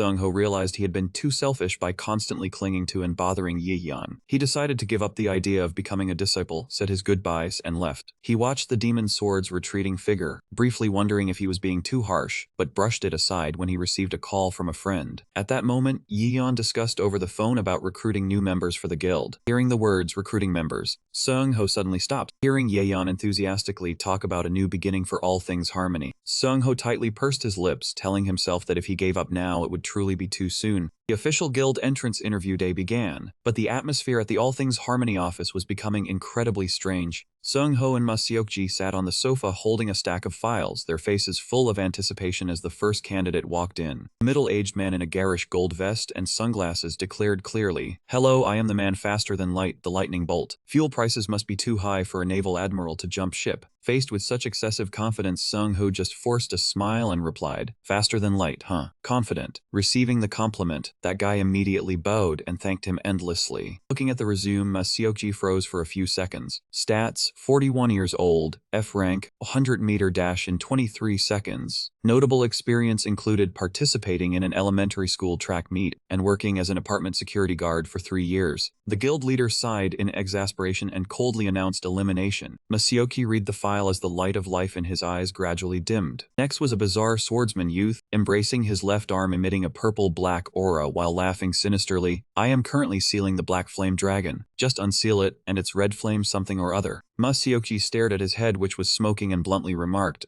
looks like your head is on fire." Immediately the flame burst out, making him panic and scream, forcing the hunters to lead him outside. The nightmare interview didn't stop there. A boy with bright green messy hair, dressed like he stepped out of a hero comic, clearly declared, "I haven't awakened yet, but if you accept me, I will become an S-rank hero." Ma Seokji was at a loss for words, thinking he must have gotten the genre wrong. From power delusionals to a guy boasting his body was as hard as rock, all were kicked out. There was even someone impersonating a secret disciple of the Thunder Emperor hoping for special treatment, forcing Ma Seokji to shout in anger, "Get out." After a long day of dealing with all sorts of unscrupulous characters, both hunters collapsed from exhaustion, complaining that there was not a single decent candidate on the first day of recruitment. While they were lamenting, Ma Seokji suddenly remembered and asked about Yi-hyun's whereabouts. But Seung-ho could only shake his head since he still had not been able to contact him. He guessed that the youngest had probably stayed up writing again and fallen asleep. Just like the image of Yi-hyun lying sprawled on the floor, sleeping so deeply that even the alarm clock seemed helpless against him. Seung-ho decided to continue the interviews, but the moment he skimmed through the next applicant's file, he suddenly froze, his face changing color in astonishment. Seeing his teammate's strange reaction, Ma Seokji curiously asked what was so urgent, but then he himself widened his eyes in shock when he saw the applicant's identity. That moment, the office door slowly opened. "May I come in?" Ma Seokji and Seung-ho stared in shock at the resume. They could not believe their eyes when they saw the words B rank. A B rank hunter actually came to this small guild? Right then, a burly man with a long scar on his face, carrying a huge axe on his shoulder, strode in and blatantly introduced himself, "I am Nam Duban." Facing the giant alone, Ma Seokji was still puzzled as to why a B rank hunter would lower himself to come here. Not keeping him waiting long, Nam Duban cut straight to the point. "I will not beat around the bush. How much will you pay?" He made a money sign with a calculating smile. This made Seung-ho worriedly whisper to the guild master about what that man was up to. Ma Seokji immediately understood this was the common front-making trick. Her small guilds would pay a large sum to recruit a high-rank hunter. high-ranking hunter to upgrade the guild's rank based on the strongest member. Namduban arrogantly urged, claiming it was a rare opportunity and demanding the guild close the deal quickly. Masayoki understood that this man essentially just wanted to come as a front to collect money, without lifting a finger in battle. After some consideration, Masayoki calmly replied, "Alright, let us settle this quickly." Thinking the prey had taken the bait, Namduban smiled triumphantly, but the smile immediately froze when Masayoki coldly declared, "Rejected." B-rank hunter slammed his hand on the table in shock, sending papers flying everywhere, much to Sung-ho's horror. Facing the opponent's fury, Masayoki kept a calm face and firmly asserted, "Do not even think about it." He coldly pointed toward the exit. "The door is over there. Please leave." Insulted on the spot, Namduban went berserk. He swung his giant axe, smashing the office floor and roared, "You dare mess with me like that? You want to die, is that it?" B-rank Namduban roared in rage, "You son of a bitch." Sung-ho, standing nearby, saw his attitude and understood the outcome well enough. Just then he flinched when a hand, suddenly placed on his shoulder, made him cry out in surprise. Masayoki still wore a cold expression, bluntly declaring to end the matter, "If the applicant does not understand, I will make it clearer. Our guild does not need people like you, so get out through that door." Insulted on the spot, Namduban completely lost his mind. He swung his giant axe, roaring in fury, "Fine, I will kill you all." But in that critical moment, a hand calmly reached out and stopped the B-rank man's 1,000-pound swing. Namduban froze in shock as his attack was completely blocked, easily neutralized by a mysterious figure in a black robe. The figure coldly spoke, "If you are rejected, just go home obediently." Masayoki and Sung-ho paled as they recognized the uninvited guest, the demon sword. Sung-ho slowly removed his hood. Both of them stood frozen, unable to believe their eyes that the famous S-rank rookie had appeared in this tiny office. "Why is the demon sword here?" In the face of everyone's astonishment, Sung calmly replied, "I came for the interview." The three of them then sat together on the sofa. Masayoki began piecing together the entire reason. "So, in short, to find a way to cure your sick sister, you need to get stronger, but you got stuck at S-rank. Then you met Yeon and decided to join this guild, right?" Sung-ho bowed his head in admission, anxious because his sister was still fighting alone in the hospital, so he did not have much time to wait. Masayoki hesitated, which made Sung-ho frantically pull him aside to a corner and whisper in panic, "What are you hesitating for? Reject him now. Reject him now. If the demon sword joins, our guild will become S-rank. Can you handle that?" Sung-ho feared the terrible troubles outside the gate that would come from getting involved with such a big figure. Masayoki was caught between responsibility and pressure. Despite the guild master's hesitation, Sung-ho still firmly bowed his head and begged, "Please accept me. I must become stronger." Looking into Sung-ho's earnest eyes, Masayoki hesitated, reminiscing about himself from years ago. He recalled the moment he had screamed in despair while facing a giant monster, just to protect the dignity of a family breadwinner, not wanting to see another young person walk the reckless path he once did. Masayoki let out a soft sigh, and then decisively declared, "Alright, you are accepted." Sung-ho panicked, grabbing the guildmaster's shoulders and shouting, "Are you insane?" Masayoki immediately reminded him that it was Sung-ho himself who had persuaded him to accept Yeon into the guild before, asserting that the current situation was no different. "Demon sword, no, just call me Songu for comfort." Masayoki proactively reached out his hand with a bright smile. "I look forward to your help." Sung-ho politely responded with a trusting handshake. "I look forward to everyone's help." Gripping his new teammate's hand firmly, Masayoki sincerely shared that because he also had a son who was ill, he deeply understood the despair Sung-ho was bearing. He kindly advised, "If you need any help, just say so," which moved Sung-ho. "Yes, thank you." At that moment, the office door suddenly swung open, and Yeon rushed in breathlessly, shouting, "Sorry I'm late." Seeing the scene before him, the writer guy asked in bewilderment, "Is everything over already?" Masayoki pointed at Sung-ho and announced, the youngest, not anymore. Yeon, our guild has a new member now." Yeon exclaimed in shock, "What?" Yeon still could not believe his ears. He stammered, "Who is that person?" Sasong flashed a bright smile, running his hand through his hair with an air of confidence. "I am Sasong. I look forward to your help." Seeing the familiar face of that demon sword guy, Yeon was so shocked his jaw dropped. He shouted so loudly that the whole neighborhood was startled. "Why are you here?" From that day onward, the guild All Things Harmonious officially rose to S-rank, leaving all its members astonished. Amidst the chaotic atmosphere, Sasong looked forward with hopeful eyes, telling himself he would learn much from the Thunder Emperor. Only Masoord was full of expectations for the guild's future. The scene shifted to a dense forest, where Masayogigo ran off as the entire team frantically chased their target. The guild leader urged urgently, "It's time, Eong-sik." The youngest member replied with spirit, "Yes, big brother," but then hesitated. The terrifying target that forced the whole team to struggle to capture was merely a tiny pink rabbit with a horn on its head. Sung-ho clicked his tongue in regret at missing an incredibly agile creature. Unexpectedly, the rabbit accidentally ran straight to the tip of Sung-ho's shoe. Hearing his teammates shout a loud warning, the little monster could only let out a bewildered squeak. The pitiful sound before the cold, indifferent gaze of the masood. Watching his senior struggle with a game of tag against a rabbit, Sung-ho was completely dumbfounded, wondering what he was even looking at. He could not understand how these people managed to take down the B-rank cluster, or why the Thunder Emperor would agree to stay in such a strange C-rank guild. With that doubt, Sung-ho went to find Yeon to get to the bottom of it, but he only gave a blunt reply that he joined the guild to find inspiration for his compositions, not to go around grinding. Just then, his phone rang with an urgent notification from Park Dehan about an SS gate. An SS gate had just appeared in Brazil, demanding he head there immediately. Yeon shouldered his backpack, ready to leave, and instructed Sung-ho to observe for himself to find the reason. At the same time, he entrusted an important task. Please help me investigate the documents in the guild. After hearing this, Sung-ho felt as if he had been forced into being an intern manager. Back in the forest, Eung-sik stood looking at the short sword trembling in his hand. He stammered, unable to form words, his resentment surging forth. A C-rank hunter collapsed to the ground, covering his face and wailing miserably. Maceo and Sung-ho could only stand and watch their younger brother crying beside the little rabbit, wearing expressions of exasperation. Watching from behind, Sung-ho was completely speechless. He sighed in disappointment. This was truly a misplaced expectation. Still, he remembered Yehyun's instructions. Sung-ho hesitated, then stepped closer. Brother Eung-sik, stop crying. He looked at his seniors and suddenly suggested, are you all free later? Let's go do some upgrades. The entire team headed to an extremely luxurious and magnificent hunter shopping mall. Eung-sik was so excited his eyes sparkled, saying he had only heard rumors about this place. He was captivated by the building's splendor. Suddenly, he stopped, pointed at the massive statue in the middle of the hall, and exclaimed, look at this, everyone. It's the Thunder Emperor's statue. Standing before the majestic statue of the legendary hunter, Eung-sik admired it and exclaimed, so cool. It's my dream to meet the Thunder Emperor once. Witnessing his teammates' naivety, Sung-ho could only stand frozen in bewilderment. Does everyone still not know? Masokji glanced slightly, thinking it was just because Eung-sik was too unobservant. The guild leader turned and patted Song-woo on the shoulder, sincerely thanking him because the guild had received the upgrade support funds from the association thanks to him. Looking at his phone screen, Maseokji was so shocked that he dropped his phone upon seeing the notification, and it was a full 10 billion won. Sung-ho straightforwardly replied that this was considered a small token of gratitude for everyone accepting him into the guild. Sung-ho temporarily set aside his questions about why the Lightning Emperor joined, thinking that just being able to stay by his side was enough. The Demon Sword Master smiled softly and then excitedly suggested the group go look at new weapons. As soon as he entered the store, Eung-sik was drawn to a sword in a glass case. He pressed his hand on the glass mysteriously. Ah, great, there's a voice calling me. Eung-sik excitedly wondered if this was the rumored ego sword. Meanwhile, Sung-ho picked up a giant greatsword, planning to switch to the Demon Sword style to look cool. Contrary to the enthusiasm of his juniors, guild leader Maseokji just placed a crude kite on the counter and asked the staff if this was the cheapest one. Maceo cheerfully called Sung-ho to go pay since the team had finished choosing. Looking at the weird pile of weapons in his senior's hands, Sung-ho could only hold his head and sigh in exasperation. Ah, put it all down for me. The words made all three of them stunned, shouting in unison. What? Sung-ho was at a loss, not knowing where to start explaining to these clueless teammates. He turned and said to Eung-sik, first is you. Eung-sik. Logically speaking, how could an ego sword be sold in a shopping mall? Despite Eung-sik stubbornly insisting he had heard a call, Song-woo remained firm. Turning to Sung-ho, Sung-gu bluntly pointed out the mistake in choosing the greatsword. Brother Sung-ho, I don't know why, but your strength is mobility. That weapon will kill all your advantages. He continued to look at the guild leader's kite, and then asked sarcastically, and the guild leader, where exactly are you planning to go chop firewood? Ma Seokji scratched his head awkwardly, explaining that he just wanted to pick the most economical one. The three still stubbornly defended their view that they didn't need to spend much on weapons to become stronger.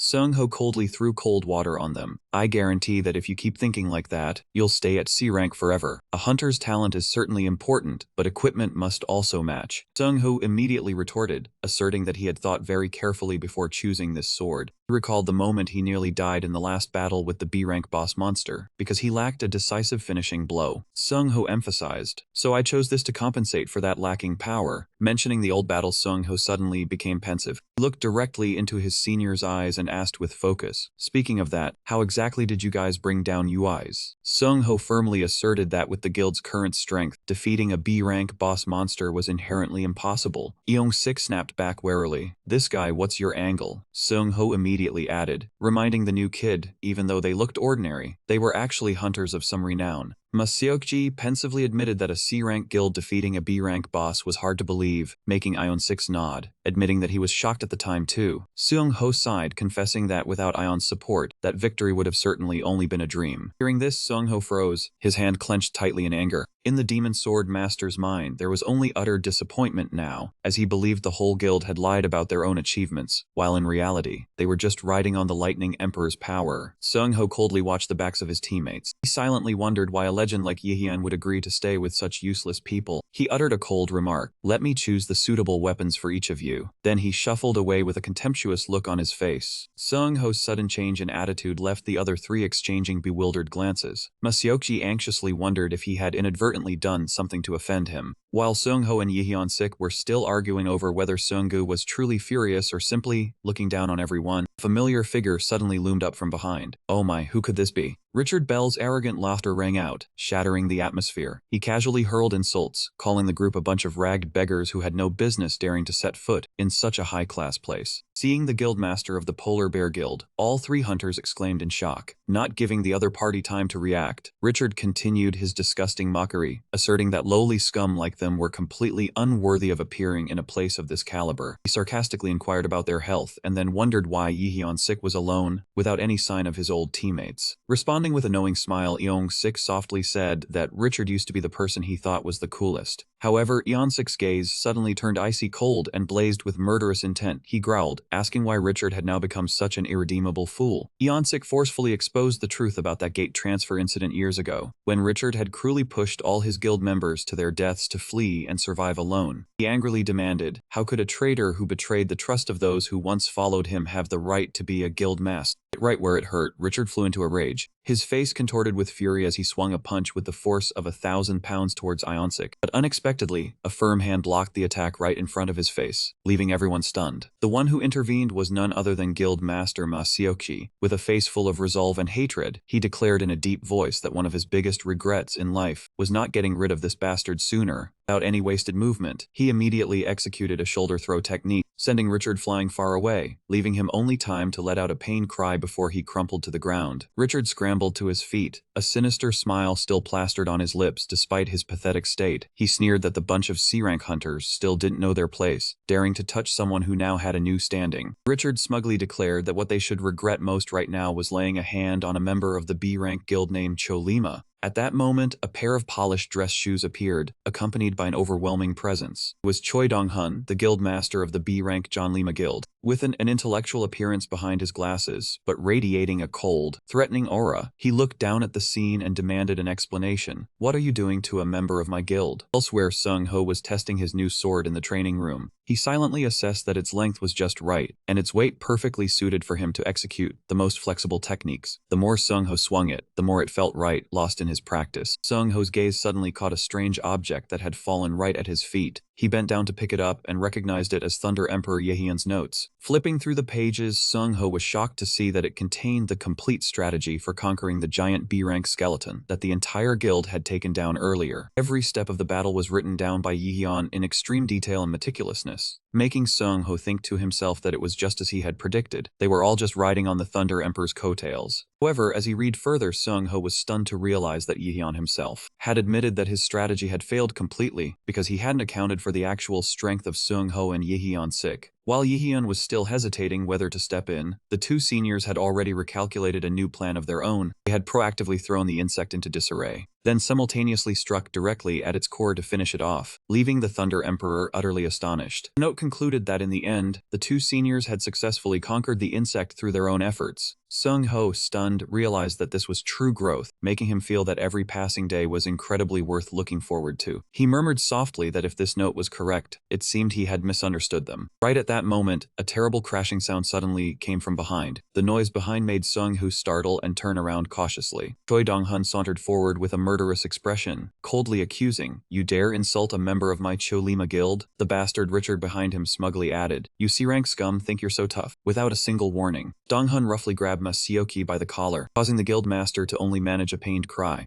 He gritted his teeth and growled, "Just a C rank, and you dare touch a member of this guild?" Just as the tension reached its peak, a shopping mall manager came rushing over, shouting breathlessly, "Wait, what's all this noise?" Seeing Choi Dong-hun, his face paled as he reminded them that even VP guests were not allowed to cause disturbances in a place operated by the Hunter Association, because if the higher-ups got involved, things would become extremely complicated. Choi Dong-hun clicked his tongue and let go. He mouthed an apology but immediately shifted all the blame onto Ma Seoki's group. But this started with them. Those lowly C ranks dared to insult my guild members. While Ma Seoki was still holding his neck, gasping for breath. "What are you talking about?" However, Dong-hun coldly placed his hand on the manager's shoulder, reminding him suggestively about work performance evaluations and how to treat VIP guests. He leaned close to the manager's ear with a venomous smile. "Between those trashy C ranks and a VIP like me, I'm sure you know which guest is more important." Dong-hun issued a veiled threat, asserting his confidence that the manager would find the smartest way to handle things. Cornered, the man just swallowed nervously before suddenly doing a complete about-face, laughing it off and claiming he had misunderstood. Witnessing that blatant favoritism, Ong-sik and his comrades yelled furiously, "Hey, they were the ones who started it. You won't even listen to us, just because they're higher rank you side with them like this." The shopping mall manager was drenched in sweat, awkwardly declaring that he would call the Hunter police to intervene if Masioki's group continued to be uncooperative. While the members of the All Things Harmonious Guild could only grit their teeth in frustration, Richard and Choi Dong-hun laughed smugly, sneering that low-rank hunters should know their place and accept reality. At that moment, Song-ho loomed up from behind with the demonic sword on his back. He coldly retorted, asking the manager if being a lower rank automatically meant having to accept such unfair treatment. Song-ho stared straight at the smug group before him and calmly declared a shocking truth, "But unfortunately, we are not C rank." This statement left both the manager and the Cholima Guild master utterly stunned. Richard flew into a rage, shouting that this was a barefaced lie because he knew full well the strength of the old guild, then lunged forward to grab Seung-ho's arm, intending to settle things by force. However, Seung-ho merely locked the opponent's wrist gently, causing Richard to tremble from the overwhelming, irresistible power. He coldly warned him to wait and see who was talking nonsense, then demanded that the manager immediately verify the guild's registration information. Richard turned pale, his expression clearly showing he had just realized he had picked a fight with the wrong person. Just as the flustered manager was about to comply, Masioki unexpectedly stepped forward to stop him and frankly admitted, "We are indeed C rank." The guildmaster bowed his head to apologize to the manager for causing a commotion and insisted they would leave as soon as their business here was finished. Masioki's overly humble behavior left Sung-ho completely stunned and furious. He shouted, asking why the guildmaster had to humiliate himself when he was trying to help, while Masioki silently walked away. He admitted in a low voice that Sung-ho's help would make things easier, but something still seemed to keep him from accepting this approach. Masioki looked straight at Sung-ho and stated that the S rank was not them but him. He explained that people could support each other to grow together, like in Yehyun's case, but he firmly did not want to flaunt what was not his, like that man. Looking at the vicious Richard, Masioki concluded with contempt, "How shameful." Guildmaster's righteous words stunned Sung-ho. Sung-ho mused to himself that he had truly misunderstood these people as Masioki led the team away. Sung-ho bitterly realized he had placed too much importance on rank without seeing clearly, and now he felt ashamed. Just as they turned backs, Dong-hun snarled harshly, "Hey, you C-rank trash, can't you hear? Get lost now." He frantically threatened to teach them a lesson. Sung-ho's eyes suddenly turned sharp and dangerous. Not giving the opponent time to react, he forcefully pressed his head down onto the floor. "Try to move, and we'll see who teaches whom a lesson." He coldly declared that anyone who dared to threaten his guildmaster in front of him had better be restrained. Seeing Dong-hun trembling in fear, Masioki called out in panic. Sung-ho turned to look at Masioki with a questioning gaze. "I'm helping you all like this, it's fine, right?" While the whole guild was still stunned and unable to react, Richard Bear suddenly drew a knife and lunged to attack from behind. He roared in madness, "Bastards, die all of you!" But the guild master had already noticed and threw a strike to take down the fat man. He calmly knocked him to the floor, causing him to groan in pain. Richard lay flat on the ground, furiously yelling at the manager to call the Hunter police to drive away Max's group. "Get out of here." The manager standing nearby could only tremble, drenched in sweat from the tense situation. However, as soon as he realized the true identity of the person before him, the manager instantly changed his attitude. He bowed in panicked apology, apologizing for not recognizing him sooner. Demon Sword? Richard Bear was petrified, his eyes bulging in disbelief upon hearing that illustrious name. In the face of the opponent's terror, Sung-ho remained composed. He gently said it was fine because he completely understood the situation. But then his voice turned cold as he laid out his condition in return. Sung-ho pointed at Richard and Choi Dong-hun. He demanded that the manager handle this scum on his behalf, and handle it properly. Then, he turned to urge his senior guild members to hurry up and leave for the sake of peace. He ignored Richard and Dong Hun, who were kneeling on the floor, ceaselessly kowtowing and begging for forgiveness in desperation. Sung Ho leisurely returned to the group, announced he had already selected suitable weapons for everyone, making Yong Sik marvel at the incredible speed of his new junior. The entire guild strode together past the imposing statue of the Thunder Emperor in the center of the hall. Sung Ho quietly looked up at the statue, still wondering why a legend like Yi Yan would choose to hide himself in this strange guild. While lost in thought, Yong Sik's call suddenly pulled him back to reality. When asked if the sword he had just chosen was truly a spirit sword possessing a soul, Sung Ho merely smiled faintly and replied enigmatically. Sung Ho brushed it off, telling Yong Sik to stop talking nonsense so the team could move on time. Despite his junior insisting he had heard a voice from the sword, Sung Ho teased that a spirit sword would choose a master with good judgment, not a fool. Watching his seniors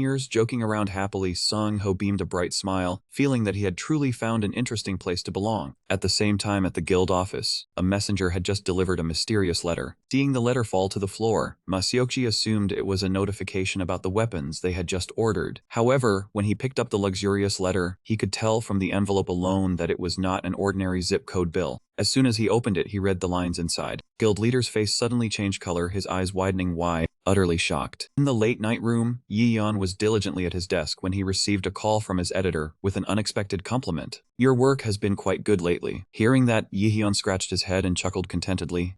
Thank you." The author laughed with delight. The voice on the other end suggested that finishing the next volume's manuscript could lead to the next step, as Yi Yan was still asking back in confusion. The editor explained that it meant starting the vetting process to prepare for the official launch. Yi Yan froze, his heart pounding, and asked in disbelief, "A launch?" Editor Keong Mo explained further that although the final results still awaited the platform's assessment, the company's internal evaluation was currently very positive. Yi Yan replied with full motivation, "I see, yes, I will continue to work hard." After the call with the editor's words to try a little harder, Yi Hyun gripped his phone tightly, his eyes shining brightly, and shouted excitedly, "All right." He could not hide his joy that his brainchild had finally met the requirements. Though it was only the vetting step, that alone was already too good for someone who had once been criticized like him. Yi Hyun typed furiously with the mindset of being ready for explosive launch. Great! However, the joy was short-lived. Only a moment later, Yi Hyun lay slumped over the desk in a state of exhaustion. He smiled bitterly, realizing he was completely stuck, unable to write a single more word. He realized that all the recent guild events had been fully exploited into the story, leaving no worthy material for the next volume. He looked out the window at the night city, silently wishing for something dramatic to happen for reference. How good that would be. Meanwhile, at the association office, Chairman Park Dehan was holding his head in extreme stress. He slumped his head onto the desk wearily, constantly complaining about the troubles that were truly driving him crazy. Park Dehan gritted his teeth nervously, not expecting that damned party to come so soon. This was the party of the top 10 guilds in South Korea, a biennial event of the Hunter world where the major guilds interacted. However, in reality, not only did everyone forget the original purpose, they were also busy fighting and restraining each other, turning the party into a blazing battlefield. Just thinking about having to mediate these troubles gave Park Dehan a stomachache. He silently blamed the association for insisting on organizing this troublesome event. He told himself the party's center had always revolved around the 4 great guilds. Though this year there was the new guild non-target of Wangma, it still was not enough to break the mold. Park Dehan flipped through the stack of documents, weary of the familiar names, faces, and rankings that had dominated South Korea's Hunter world for decades. He wondered how he could be interested when everything repeated itself so boringly. However, as he scrolled through the list of the top 10 guilds, Park Dehan's eyes suddenly stopped in shock. A calculating and sinister smile gradually appeared on the chairman's lips. He secretly felt pleased. Perhaps this year would be more interesting. Park Dehan immediately jumped up, ordering Secretary Yu to quickly prepare for the party. Before his subordinate's surprise at the boss's sudden change of attitude, he firmly asserted that this party would be very different. Because right below non-target, the 6th position on the prestigious guest list was the guild All Things Harmony. In another corner, the man with long blue hair sat quietly by the window. He slightly curled his lips in anticipation, thinking he was curious to see how they lived, and it happened just in time. On the other side, a high monk with small dots on his forehead sat serenely before a massive dragon painting. His fingers continuously fidgeted with dark red prayer beads. The clicking sound of the beads echoed steadily in the tranquil space, but the high monk's face clearly showed disgust as he uttered, "Time to see those disgusting faces again." Amid the majestic mountains, a white-haired swordsman in Fengzater was slowly walking on a winding path. He gently placed his hand on his sword hilt, silently praying that this year's party would have someone for him to test his new blade on. Meanwhile, a female hunter with black hair stood among a group of people lying scattered on the ground. She impatiently pulled out a cigarette to light it, muttering in boredom, "Damn it, I really don't want to go at all." All these powerful hunters were heading towards one major event. At the office of the guild All Things Harmony, a luxurious invitation letter bearing the seal of the Hunter Association had arrived. The letter's content clearly stated a sincere invitation to the guild leader of All Things Harmony, the 6th-ranked guild in South Korea, to attend the top 10 guilds party at the Royal Platinum Hotel. Sung-ho stammered back in shock. "We will really go to that famous party?" Ma Seokji was so shocked his face contorted, sweat pouring out like a shower as he looked at the unthinkable rank. "Is this real? It's not a dream, right? Rank 6. In South Korea, he tremblingly held the invitation letter. "How did things turn out like this? I'm just a C-rank hunter, how can I go there?" Sung-ho cheerfully teased Ma Seokji about soon sitting at the same table with the illustrious S-rank guild leaders. However, instead of honor, the guild leader was plunged into terror, imagining himself becoming the main course at the Feast of the Strong. In his mind, the S-rank hunters with blazing red eyes were brandishing knives and forks, treating him like someone who did not know his limits and would have to pay the price.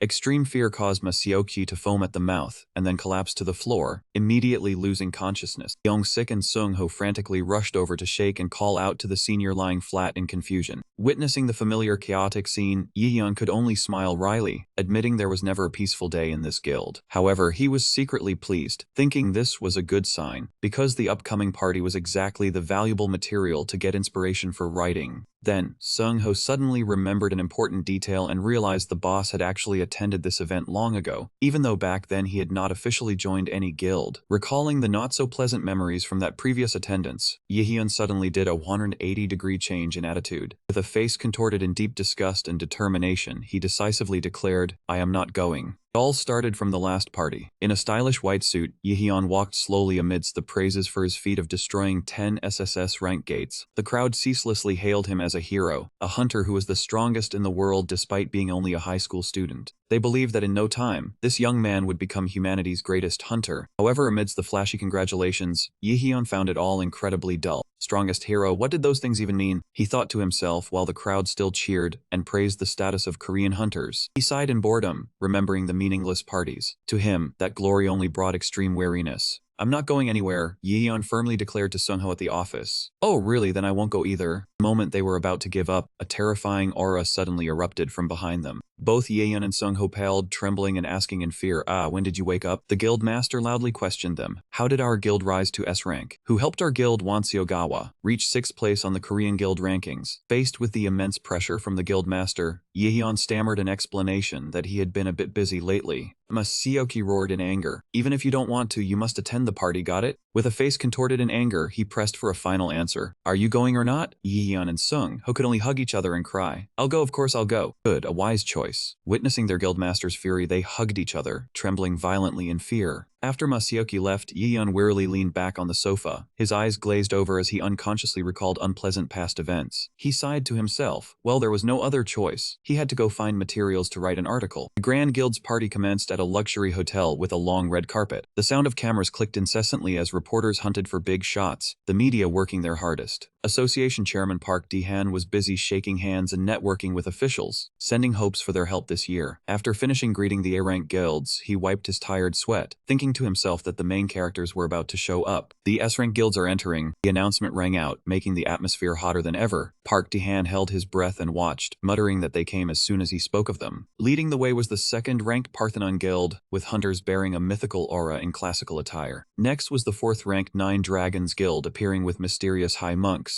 Not to be outdone was the 3rd-ranked Infinite Guild, exuding elegance with long hair and pure white robes. Finally, the 5th-ranked Non-Target Guild arrived, their hunters in extremely cool black suits, a modern style. The reporters marveled at the prestige of the 4 great guilds, chattering loudly about how the Non-Target Guild had been solidifying its position thanks to someone's reputation. The true focal point of the party had yet to be revealed: the steady footsteps on the red carpet of the Guardians Guild members, synchronized in their authoritative white suits. Leading this elite group of hunters was the elder Gugiso, a man possessing an aura that overwhelmed every guild present. The guild ranking board appeared appeared, showing the Guardians occupying the #1 spot. The reporters were in awe of the power of the King of Hunters for possessing 4 S-rank hunters. As the atmosphere heated up, a luxury car drove onto the red carpet amidst the pursuit of camera lenses. But inside, a noisy argument was taking place. Maceo Dai went crazy and yelled at Young-sik, "I told you to let me drive. You just got your license, so you want to try it once." He added, "People say the main character always shows up late." Seung-ho was speechless and mocked. "Thanks for making me the main character." The belated appearance of the whole team quickly attracted the attention of all the hunters and reporters present at the scene. Feeling countless eyes on them, Seung-ho and Maseoji broke out in a worried sweat. "We're being noticed, are we really that late?" Seung-ho trembled and replied, "Probably," while Ong-sik still naively thought to himself it wasn't because we're the main characters. The crowd buzzed with chatter. It had been a long time since they had seen such an interesting scene. Is that the newly risen S-rank guild? Many wondered if this was a bold act or a stupid reckless move by the newly rich. It should be known that the Guardians was a powerful force, maintaining the #1 spot for 50 years with immense pride. For Wanseogawa to surpass the Guardians and enter last at this biennial event was nothing short of an insult. Young-sik Jun arrogantly admitted, "Brother, I'm so jealous." Seung-ho nodded in agreement. "Me too." This action was clearly a heavy challenge to the Guardians' status. However, contrary to everyone's expectations, the old man Guiso unexpectedly revealed a mysterious smile. Hunters were stunned, unable to believe their eyes. "What, he's smiling?" They judged that even though he seemed more benevolent than before, they couldn't believe he accepted this. Suddenly, everyone realized that the person Du Hong was looking at was none other than the demon sword Seung-ho. So that was it. The old man inwardly judged that an S-rank hunter was a precious strategic asset, capable of changing the entire landscape of a force. Especially the demon sword Song, a rare genius, who took only 2 years to climb to S-rank, coveted by every guild, even though on the outside, he always coldly refused all invitations. But if the two of them had some secret connection that the outside world didn't know about, then all the plans laid out over time could very well be completely ruined. Witnessing this unexpected presence, the old man was surprised to see, "I see Yehion has also appeared in such a formal place." In the distance, the white-haired swordsman silently observed the demon sword. Though he acknowledged Seung-ho's talent, in his eyes, he still hadn't broken his own limits. He had too many shortcomings to be worthy of crossing swords with him. Suddenly, the disciple trembled and tightly gripped his master's robes. "Master, who is that person?" The swordsman calmly reassured him that the demon sword was very strong for his age group, but soon enough the disciple would also reach that level. However, the horrified young boy pointed at Yehion standing next to Seung-ho, stammering, "Not that person, but the one beside him." The disciple was stunned, insisting that he sensed an overwhelmingly terrifying power from that ordinary-looking, bespectacled young man.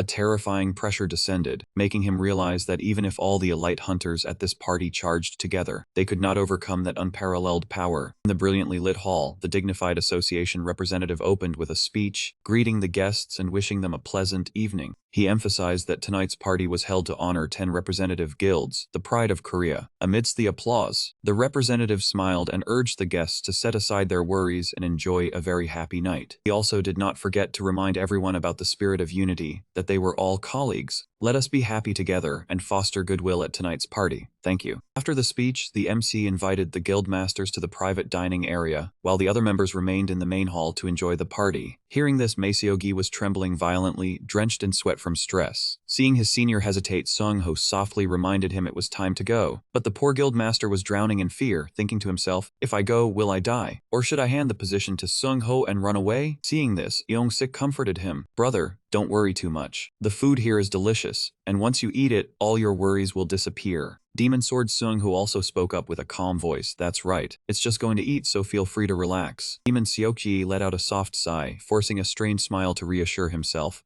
It's just going to eat. There probably won't be any problems, right?" However, any hope for a peaceful dinner suddenly vanished into thin air. The High Monk of the 9 Dragons Guild slammed the table wildly, food scattering everywhere, and roared in anger. "Are you tired of living, girl?" Opposite him, a short-haired female hunter did not back down, emitting an overwhelming red aura and shouting in challenge, "Bring it on. Let's see who's shorter." Demon Seokji stood in the middle of that miniature battlefield, his face contorted in horror as he realized his worst fear had come true. There was trouble. 10 minutes earlier, at the luxurious banquet table, the clinking of cutlery blended with intimate pleasantries. Demon Seokji sat among the top masters, listening to them laugh and chat happily, breathing a sigh of relief. The moment was so peaceful that he felt he had wandered into a tea party, thinking that the atmosphere was actually easier than expected, and perhaps he had worried for nothing. However, that peace was merely a veneer covering a suffocating, oppressive pressure. Watching the powerful guild masters quietly dine, Demon Seokji felt sweat beginning to pour. Suddenly, the high monk spoke up. "Oh, perhaps we have been too indifferent to the newcomer." Demon Seokji paled, his mind churning with the hope that old man Gugiso would step up to introduce him, as he was completely clueless about these high-profile figures. The high monk turned to ask Giso if he could help with the introduction, but the old man merely continued eating and replied calmly, "Why ask me about that? I only met this person today myself." Not giving up, the bald man mentioned that the demon sword seemed to know Yihyun, then suddenly leaned close to Demon Seokji with a knowing smile. Then he surely also has a connection with that guild master. Gu Giso still coldly insisted that he had nothing to do with the demon sword or the guild master sitting here. Hearing this, the high monk lightly smirked. "Sorry, I misunderstood. I understand now." At this point, Demon Seokji was frozen in fear, his throat tight and unable to utter a single word. Seeing him so pathetic, the bald man pressed further with a challenging request. "Then, would you mind introducing yourself?" Park Dehan silently observed the confrontation, secretly thinking with delight, "Oh, going toe-to-toe with Demon Seokji. This is truly interesting." Even Elder Gugos was impressed by Demon Seokji's spirit, believing he was showing discontent at having his relationship with a guild member speculated about. This guy had quite some spirit. Meanwhile, the High Monk of the Nine Dragons Guild gritted his teeth in fury, veins bulging on his forehead as he roared, "Hey, what do you think you're doing?" But Demon Seokji just sat motionless. In reality, he was eating and couldn't swallow, choked so he simply couldn't speak. A black-haired female hunter laughed heartily. "Ha ha ha, this old guy has a sense of humor. Thanks to him, I get to watch a good show." She continued her sharp sarcasm. "I told you to fix that annoying energy of yours. Look, every time I see your face, I want to kill you, you monk." Rage erupted as the High Monk channeled a green spiritual force, crushing the glass in his hand with a growl.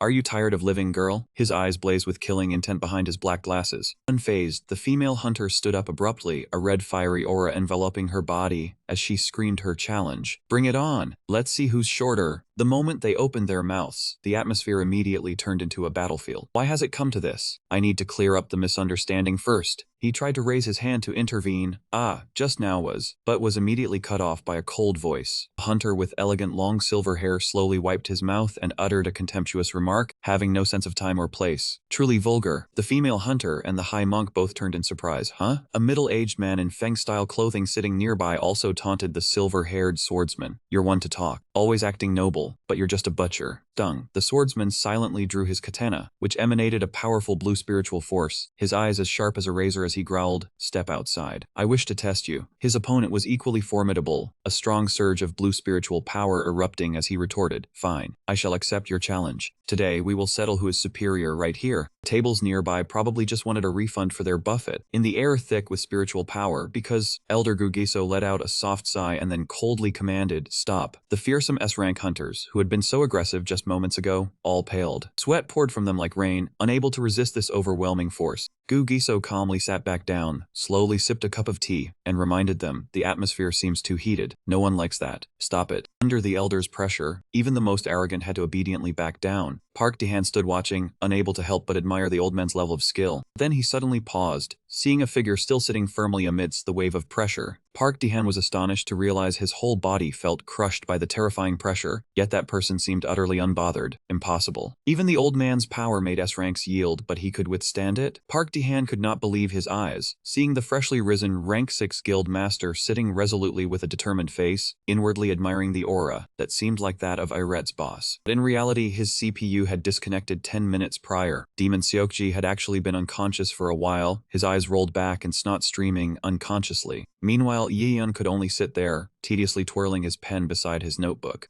Yihyun sighed in frustration, muttering to himself that he knew it, he said not to come. There was no material worth copying, truly boring. Amidst his boredom, sounds of awe and astonishment suddenly echoed throughout the hall. "Wow, incredible! How is that possible? So beautiful!" Hunters around were blushing with admiration at Giselle's proud beauty, as she calmly sipped wine amidst the brilliant radiance. But from Yeon's perspective, his older sister was just someone overdoing it. He could only stare with a lifeless expression before turning back to twirl his pen beside the demon sword. Sung Ho couldn't help but exclaim, "Truly born extraordinary." Immediately, Yihyun flared up and snapped, "Are you trying to flatter flatter her too? Seung-ho hurriedly denied it. No, not at all. In the demon sword's mind, a contrasting image appeared. Outside, she was glamorously made up, but at home, she turned into a disheveled older sister with thick glasses, ordering him to buy snacks since they were family. Seeing Giselle's current glamour, Seung-ho could only sweat and mutter to himself. Was this even the same person he saw at home? On the other side, Giselle was still smiling smugly, thinking she was admired, and mused that at least there were still clear-headed people. Sipping a mouthful of wine, Giselle pondered. Yeon hated places like this. Why did he suddenly come? She noticed her brother had been doing things he had never done before lately. Looking at the hunters brawling and causing chaos in the hall right before her eyes, Giselle remarked frankly, "Oh, it's quite lively." Suddenly, the crowd was startled in fear as a burly, heavily tattooed figure approached slowly. Hushed whispers of terror spread everywhere. It's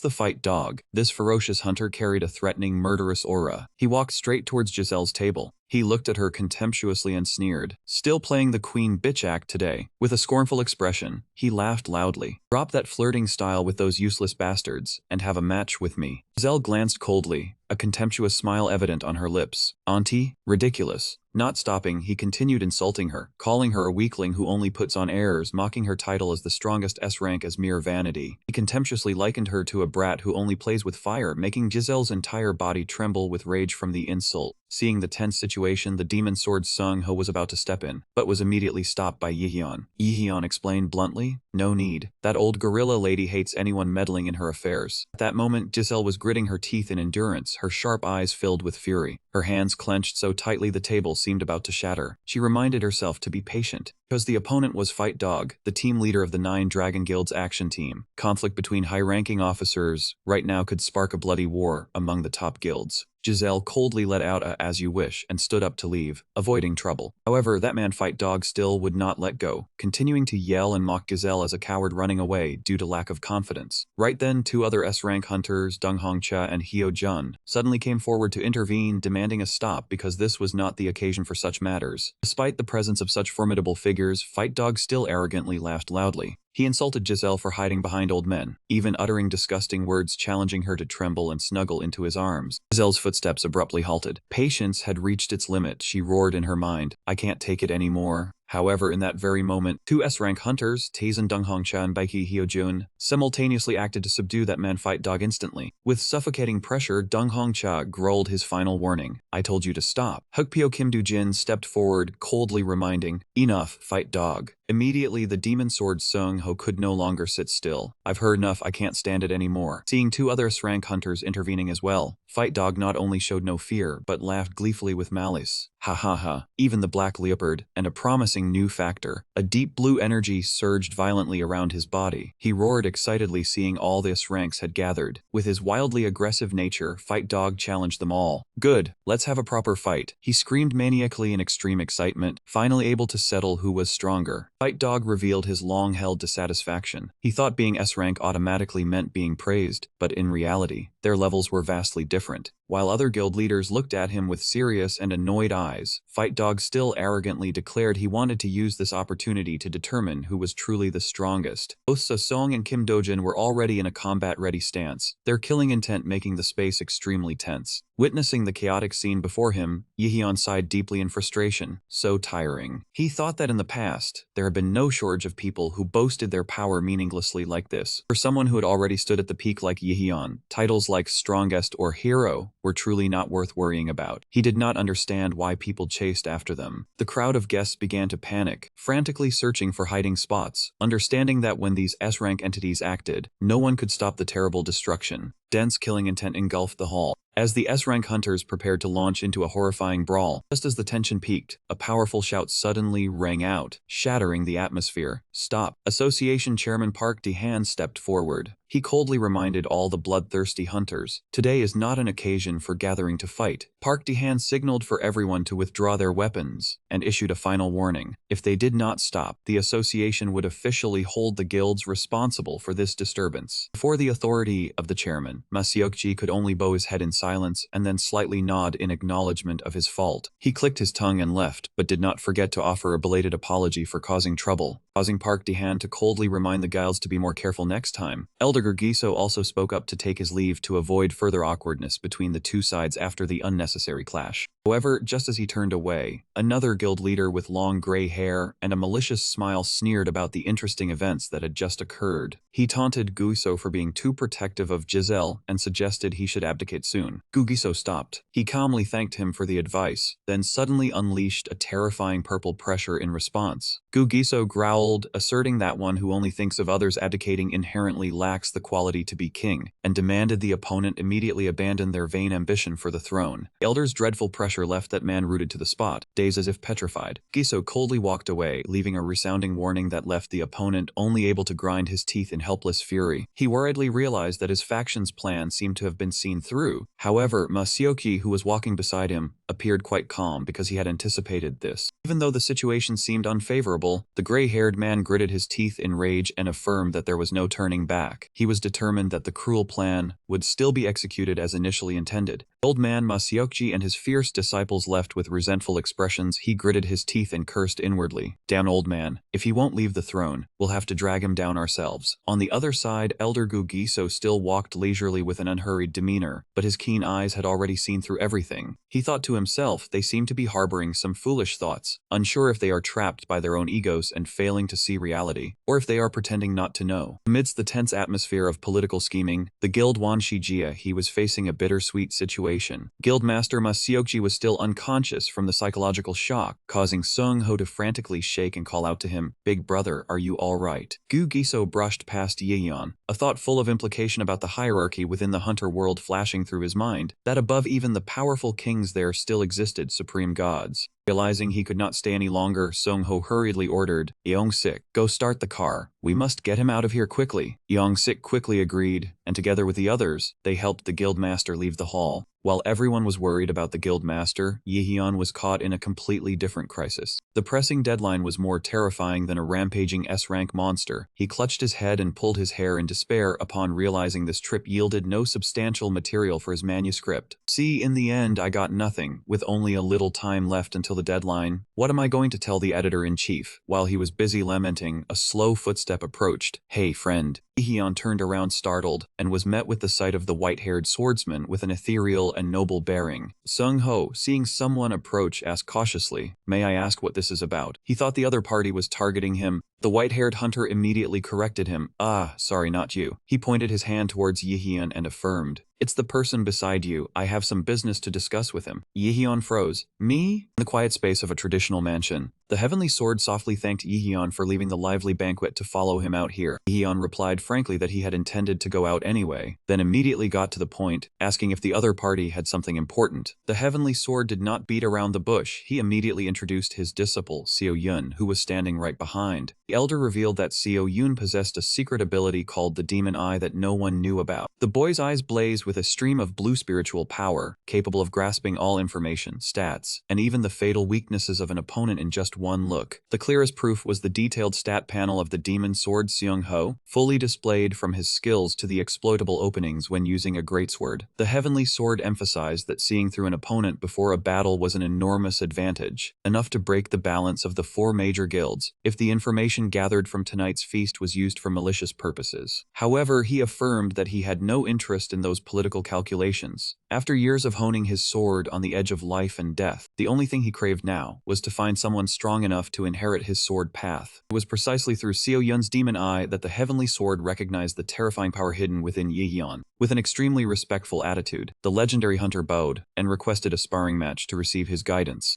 Yeon breathed a sigh of relief inwardly, realizing the other party only saw him as strong and had not recognized the identity of the Thunder Emperor. He thought to himself that if he were unfortunately discovered, he might have asked this Heavenly Sword to help keep the secret. Yeon thought that if this demon eye were included in his novel, it would definitely be extremely interesting. The disciple Seo Yun softly called out to his master in worry as he sensed the change in atmosphere. Yeon closed his eyes to think for a moment, then smiled and accepted the challenge. "Fine," but he immediately set a condition. "But in return, you have to help me with something." The two stood facing each other in the wide garden of the mansion, preparing for a peak showdown between two generations of hunters. Yeon leisurely put his hands in his pockets, his face full of confidence as he looked at his opponent. "You can can start whenever you want. Heavenly Sword slightly frowned in astonishment at the other party's strangely calm attitude. Humph? Look at that leisurely demeanor, the elder commented thoughtfully, hands in pockets, that confident? He closed his eyes to focus his spiritual power, tightened his grip on the sword hilt, and declared, "Then I won't stand on ceremony." A surge of azure spiritual energy suddenly erupted violently from the sword as it was drawn from its sheath. Heavenly Sword coldly declared, "Let's begin." Immediately, he dashed forward at a terrifying speed. Heavenly Sword closed in on Yiheon in an instant.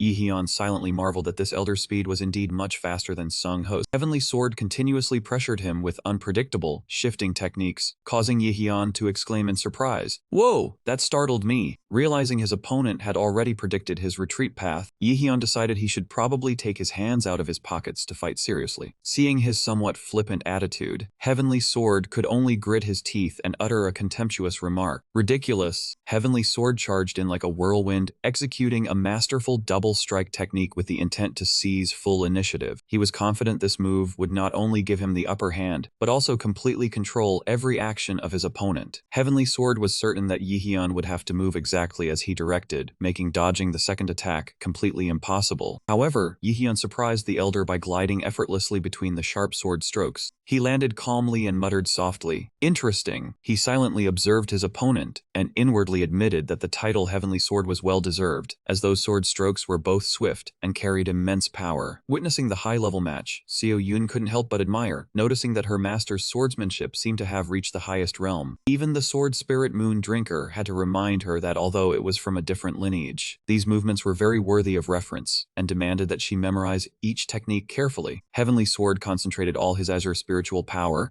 swinging massive slashes that enveloped the entire arena, creating a suffocating pressure aimed directly at Yiheon's position. The sword paths moved freely and changed unpredictably, creating the feeling that Yiheon was being attacked relentlessly from all sides with no escape. Yet amidst that dense encirclement of spiritual power, Yiheon calmly assessed that any attack, no matter how perfect, always had a flaw. He lightly sidestepped to dodge a fatal thrust by a hair's breadth, then smiled slightly with excitement. "Wow, it's been a long time since I've seen a sword this fast. Can't I dodge it completely?" Yiheon froze as he felt the pressure from his opponent. In less than a minute of combat, the renowned Heavenly Sword had to bitterly conclude, after assessing his opponent's strength, "Can't win." Although this was the first time in his life he felt such overwhelming helplessness, the only reason he stubbornly gripped his sword hilt was to break through his own limits. Heavenly Sword gathered all his strength and charged forward with a contented smile, affirming that he only wished to swing his sword and fight until his very last breath. Instantly, intense golden electric bolts began to erupt violently around Yiheon's body. His hair turned into the brilliant gold of the Lightning Emperor. Yiheon coldly raised his hand and declared, "This is the reward for helping me be entertained." A massive surge of lightning spiritual energy exploded from his hand, transforming into the shape of a giant electric bird that illuminated the entire night sky. The unawakened lightning bird, carrying divine power, swooped down. It created destructive pillars of light, shaking the entire area. Heavenly Sword collapsed to the ground, staring blankly at the dazzling radiance. He admitted to himself that he had forgotten one important thing. He bitterly realized that no matter how much the great hunters dominated the hunter world, there was still a god above them. Inside the quiet traditional room,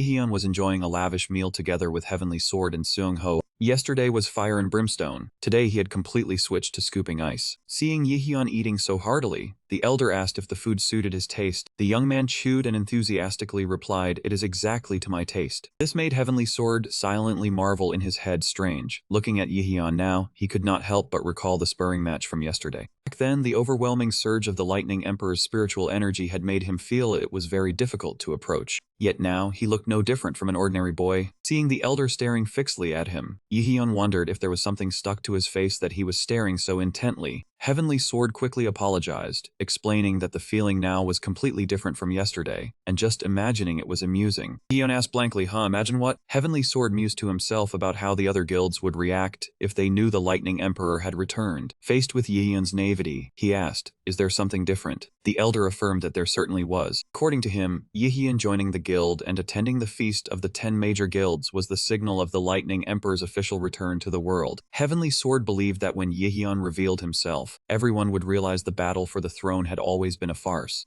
Yiheon broke out in a cold sweat, forcing a smile as he told himself the other party was greatly mistaken. He gently corrected that his return was true, but entirely for personal reasons. Faced with Heavenly Sword's bewildered expression, Yeon casually revealed that he was busy writing. And the reason he agreed to the sparring match was simply to hear about the demonic eye to gather material for his story. Heavenly Sword looked straight at Yeon and asked in a deep voice, "Do you intend to just stand by and watch the Korean hunter world stay as it is now?" In the hunter world, power struggles were commonplace, but different from the current chaos. The past was an era where everyone had to hold their breath and endure, all thanks to the presence of a god known as the Lightning Emperor. He used his absolute power to restrain the ambitions of the four major guilds and all-powerful factions. When the strongest one disappeared, the others began to reveal the true nature they'd been hiding for so long. Those desires grew bigger with each passing year, turning into a monster, a greedy, uncontrollable monster. The leaders of the major guilds revealed themselves with scheming and ruthless eyes. Heavenly Sword affirmed that war was unacceptable, as the association and public opinion would not allow the four major guilds to run rampant. He poured tea, confessing that he chose the path of righteousness and cared nothing for fame or profit. But Devil Victor or Godbone were different. They always craved the throne and were ready to collude to clean up the aftermath. Although he did not know the exact timing, Heavenly Sword was certain an attack on the Guardian Gate was inevitable. Heavenly Sword reminded Yeon of his relationship with Du Huang and asked if he truly intended to stand on the sidelines. Faced with the senior's worry, Yeon casually sipped his tea and replied coldly,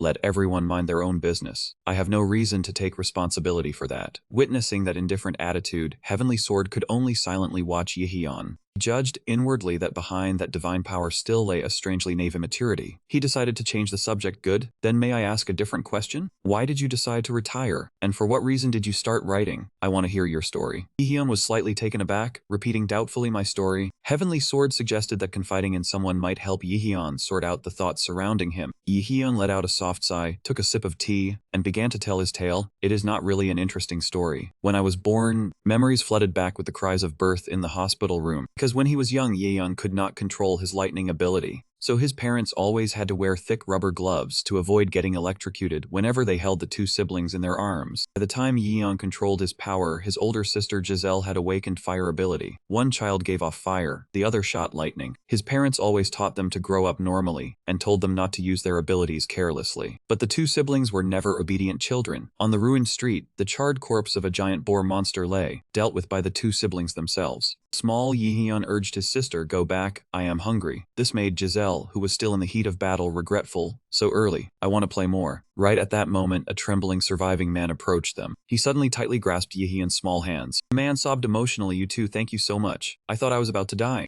Behind him, other people were also bowing their heads in gratitude to their young saviors. The man sincerely affirmed that thanks to the two siblings, everyone here was safe, and he did not know how to repay such a great kindness. The words, "You kids are heroes," stunned Yeon. The boy's eyes flew wide in surprise in his childish mind. The word hero echoed strangely and overwhelming. "I am a hero?" Whenever a gate suddenly appeared, Yeon and Giselle would scramble to clear the monsters even though they were just an elementary school student and a preschooler at the time. Because of this natural talent, it was inevitable that scouts from the association or private guilds would constantly seek them out. At the convenience store, Yeon's father, exhausted, faced the crowd of reporters surrounding him and earnestly begged them to leave, saying he had repeatedly stated that he did not want to push the kids into the hunter world until they were truly mature. Looking down from the window, Yeon's mother grew worried, seeing the crowd of curious onlookers getting even larger. She thought to herself that while she had expected it, she had not anticipated the information about the two children would leak out so quickly. She feared that while they could prevent it now, later they would approach the children even more aggressively. Between the two, she worried the most about Giselle, because the girl always acted on impulse, and if she asked, "Mom, is being a hunter good?" she would immediately pour cold water. "It's not good." In contrast, she was not too worried about Yeon because he hated trouble. However, just as she turned away,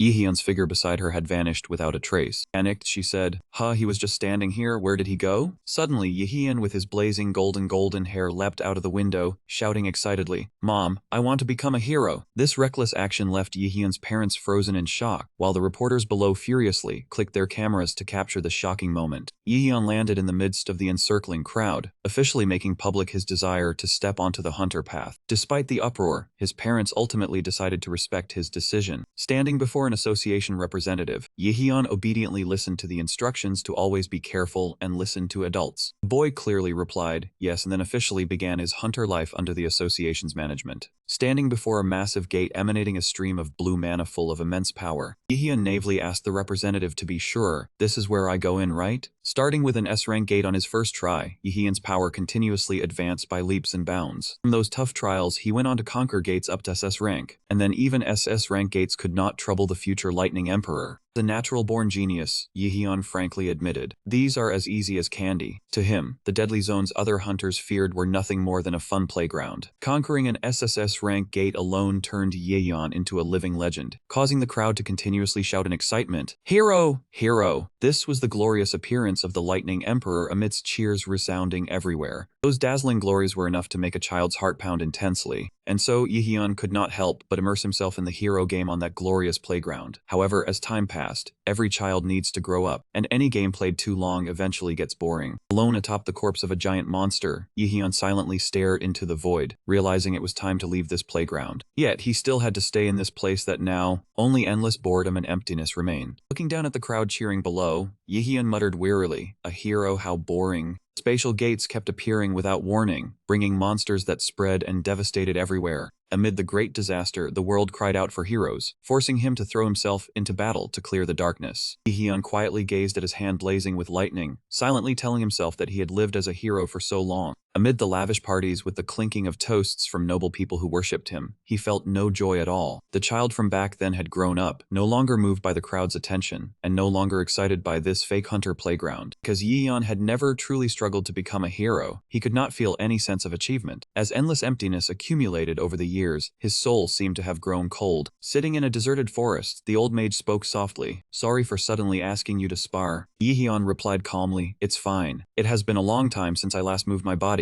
It's good actually. Lately, everything has been so boring. His answer made the old man burst into hearty laughter. Yihyun frowned in confusion. What are you laughing at out of nowhere? The old man looked at him thoughtfully and explained gently, a child who should be enjoying life has the eyes of someone who has lived a lifetime. I find it amusing. Yihyun immediately retorted, I am no longer a child. The old man asked softly, don't you find the hunter life fun anymore? Yihyun quietly lowered his head, admitting that everything was just ordinary now. He recalled with nostalgia, when I was little, I probably wanted to become a hero, but when I actually became one, I felt nothing at all. The old man smiled faintly, perhaps that is only natural. Look at that night sky. The elder said thoughtfully that everyone had to face worries with no visible escape, like that pitch-black night sky, yet they never stopped. Everyone would try to walk in any direction to resolve their worries and find their own meaning, illuminating the darkness like stars. The elder advised him earnestly, Thunder Emperor, you too must find your own meaning. That way, at least you will not get lost in the darkness, but can decide which star to follow. Yihyun fell silent, pondering those two words, own meaning. Looking at the elder's expression, he thought it was unfair to hear those words. He had no choice but to push himself to the very end. Yet, just as he made up his mind, an emergency situation struck. The alarm sounded urgently through the communication device. Emergency situation, Thunder Emperor. An SSS rank gate has erupted right in the center of Seoul. Witnessing the disaster before him, Yihyun realized that soon after, he had given up on finding that vain meaning. He immediately replied, yeah, I will move there right away, because at that moment he had seen with his own eyes the true heroes who were stepping into danger. A horrific battle was erupting between the hunters and the pitch-black monsters right in the city center. The alarms blared incessantly. Hyojun cried out in despair that he couldn't contact anyone because the signal had been cut off. Panicked Hunter suggested retreating to consolidate their formation, but Elder Gu Giso brushed it off and roared that if they retreated, who would protect the people? Right ahead, the colossal monster with glowing red eyes was about to unleash a fatal blow aimed at the exhausted hunters. In that critical moment, Yihyun suddenly descended from above, coldly shouting his technique Lightning Wheel. A massive pillar of lightning with earth-shattering power struck straight down, engulfing the monster in a dazzling flash and explosions that shook the city. On the ground below, the people looked up with hopeful eyes and cheered, ah, it's the Lightning Emperor. The praises echoed through the streets. The Lightning Emperor, the hero has arrived, we are saved. However, amidst those accolades, Yihyun pondered the true meaning of a hero. Seeing Hunter Hyojun trying to heal his comrades and evacuate, hang on a little longer. The two elders were panting after the battle, he thought to himself. Weren't they the ones who didn't give up and fought to the end? Yihyun questioned whether he deserved the title of hero when he was born stronger than everyone else. Countless thoughts flashed by, but he could not sort out the conflicts in his heart. Hovering in the smoky, fiery city sky, Yihyun quietly made his final decision. From that day on, he gave up becoming a hero and would no longer be a hero. The phone ringing from Association Chairman Park Dehan kept sounding, but Yihyun still ignored it, focusing on the computer screen. From that day, he decisively abandoned the title of Lightning Emperor and the glamorous life of a hero, only accepting support for high-danger gates in exchange for freedom. Yet that comfort quickly became tedious. He muttered in boredom,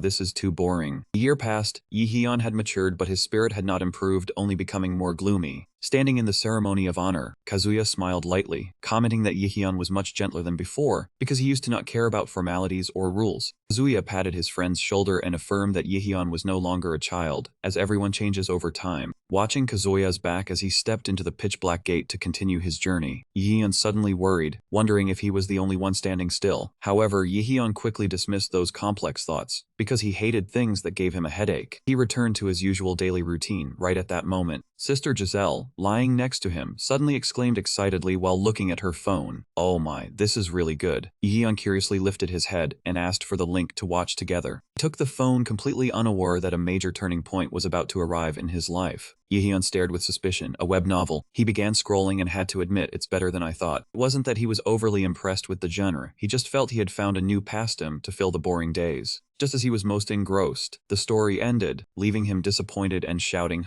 right when it was getting good the string snaps. How am I supposed to wait until tomorrow? With nothing left to read, Yihyun had to switch to scrolling YouTube. Guess I'll watch YouTube today. What caught his eye was a series of tutorial videos with enticing titles like Anyone Can Become a Writer. Yihyun gazed thoughtfully at the computer screen and then asked himself, anyone can, With curiosity and interest like he had as a child, Yihyun decided maybe I should try writing too. The sound of rapid typing echoed continuously in the dark room. He wrote down whatever he wanted without any knowledge of writing techniques, but he still found it interesting because just writing down his thoughts was satisfying enough. He posted his first work titled, I Am Not a Hero under the pen name Convenience Store Owner's Son. Of course, with a spontaneous post, the view count remained at 0. Yihyun clicked his tongue, mocking himself, well, who would even want to read this? He kept typing until a sudden notification appeared on the screen. It was the first comment from a user named Guest1 with the brief content. Very good. Yihyun froze, his eyes wide with astonishment.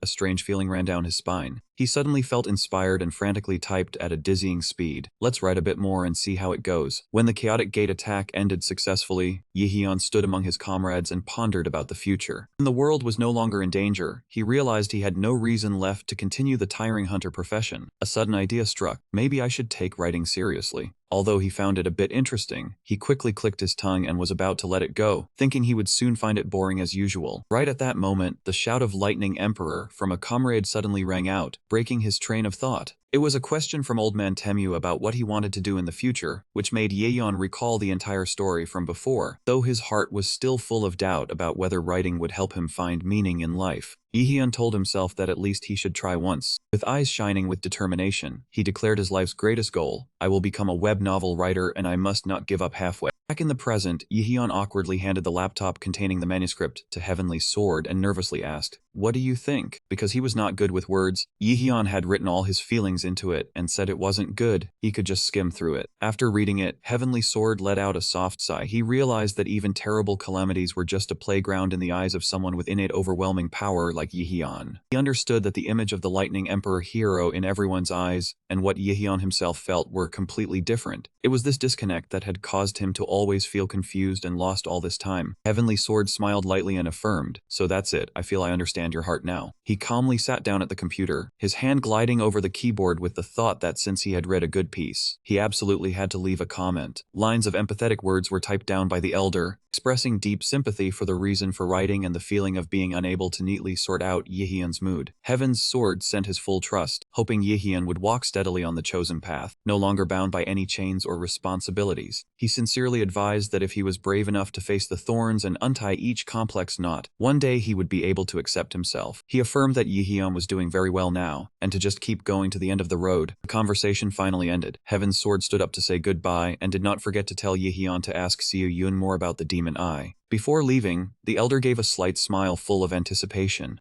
Next time, I want to read the continuation of your article. The conversation with Heaven's Sword ended without changing anything, because Yihyun understood clearly that this was not something that could be resolved overnight. However, knowing that there was someone who actually read and cherished his article made his heart feel much lighter. Meanwhile, in a luxurious office, the atmosphere was suffocatingly tense. A young hunter nervously asked the pensive guild master, "Are you really going to do that?" The reply was only only a sarcastic question. What, scared? Even though he affirmed that his superior's wish was also his own, the hunter still wondered if this was really the only way. The gray-haired guildmaster gave a sinister smirk, asserting that it was too late to say anything now. He revealed that he had just received a report that they had officially set foot here. At that moment, a private jet landed on the runway, bringing with it very dangerous individuals. They were the Monster, one of the 3 largest mercenary groups in the world. Stepping down from the jet were people exuding an overwhelming aura, dressed in highly stylish attire. Leading them was a man with long silver hair, wearing an iron mask covering half his face, his red electronic eye glowing with menace. He looked around the scene, flashed a cruel smile, and asked leisurely, "Is this the new business location?" The meeting took place in a subdued atmosphere. A suitcase packed full of stacks of high-denomination bills was opened right on the table, emanating an air of tense, high-stakes money. "Is the amount correct?" He took a drag of his cigarette, then replied curtly, "Yeah, close enough." The guest continued, affirming that if everything went smoothly, the remaining amount along with the promised items would be paid on time. At the same time, he emphasized that everything depended on the brutality of these mercenaries. Taking another nonchalant drag of his cigarette, the silver-haired man began flipping through the dossier to learn about the prey. He muttered, asking, "Who's the target?" The moment he saw the target's identity in the document, his glowing red eyes narrowed in surprise mixed with amusement. The 12 Zodiacs? He admitted he had only heard the target had a few S ranks before, and had no idea he was about to face world-class entities like these. Noticing the spike in danger, the leader didn't hesitate to demand a price increase. "This needs extra compensation. Double." However, before the silver-haired man could bargain further, the gray-haired guildmaster flatly made an even more generous offer. "No, triple is fine too." The unexpected generosity made the monster leader pause for a moment before he let out an arrogant laugh. He admitted it had been a long time since he had met such an interesting and willing-to-spend client, making this assassination mission more enticing than ever. The silver-haired man stood up, ready to leave, promising to contact them again as soon as he got to work. But then he suddenly stopped and turned around. He looked straight at the client and asked with insinuation, "Are all the people here allies of each other or not?" The client just gave a mysterious smile, asserting that no matter who it was, this was their business. The client could do whatever they wanted. Before leaving, the monster leader coldly placed his hand on the table and left a weighty warning, "But don't get in the way." He casually waved goodbye, then turned and walked away, leaving the bald man standing there, drenched in cold sweat from fear. He worried that a madman who couldn't distinguish friend from foe was no different from a rabid dog hard to control. However, the gray-haired man just gave a sinister smile, asserting that this hunt didn't need a well-trained pet dog. It needed a bloodthirsty wolf to be truly suitable. While the dark schemes were being laid out, Yihyun was overjoyed to receive a call from his editor, Kyung Mo. Hearing the other praise the flow of the new draft is not bad, he chuckled with satisfaction. "Thanks, but..." Kyung Mo immediately pointed out the weakness. The newly appearing Demon Eye ability was being overbuffed, making every event resolved too easily. Yihyun panicked and was about to delete this detail immediately, but the editor stopped him, finding it to be quite an interesting element. Witnessing Yihyun's elated face while on the phone, Sung-ho couldn't help but be suspicious. He silently wondered if the person laughing so happily before him was really the world's strongest, the Thunder Emperor. The ultimate boss image was gone because of a call with an editor. At that moment, Kyung Mo suggested that Yihyun should depict the process of obtaining the Demon Eye in a more dramatic way, through a typical trope. That was to have a strong enemy appear, causing a comrade to sacrifice themselves. From that, it would help the main character awaken their ability and rage to confront the enemy. Yihyun blankly repeated the editor's suggestion.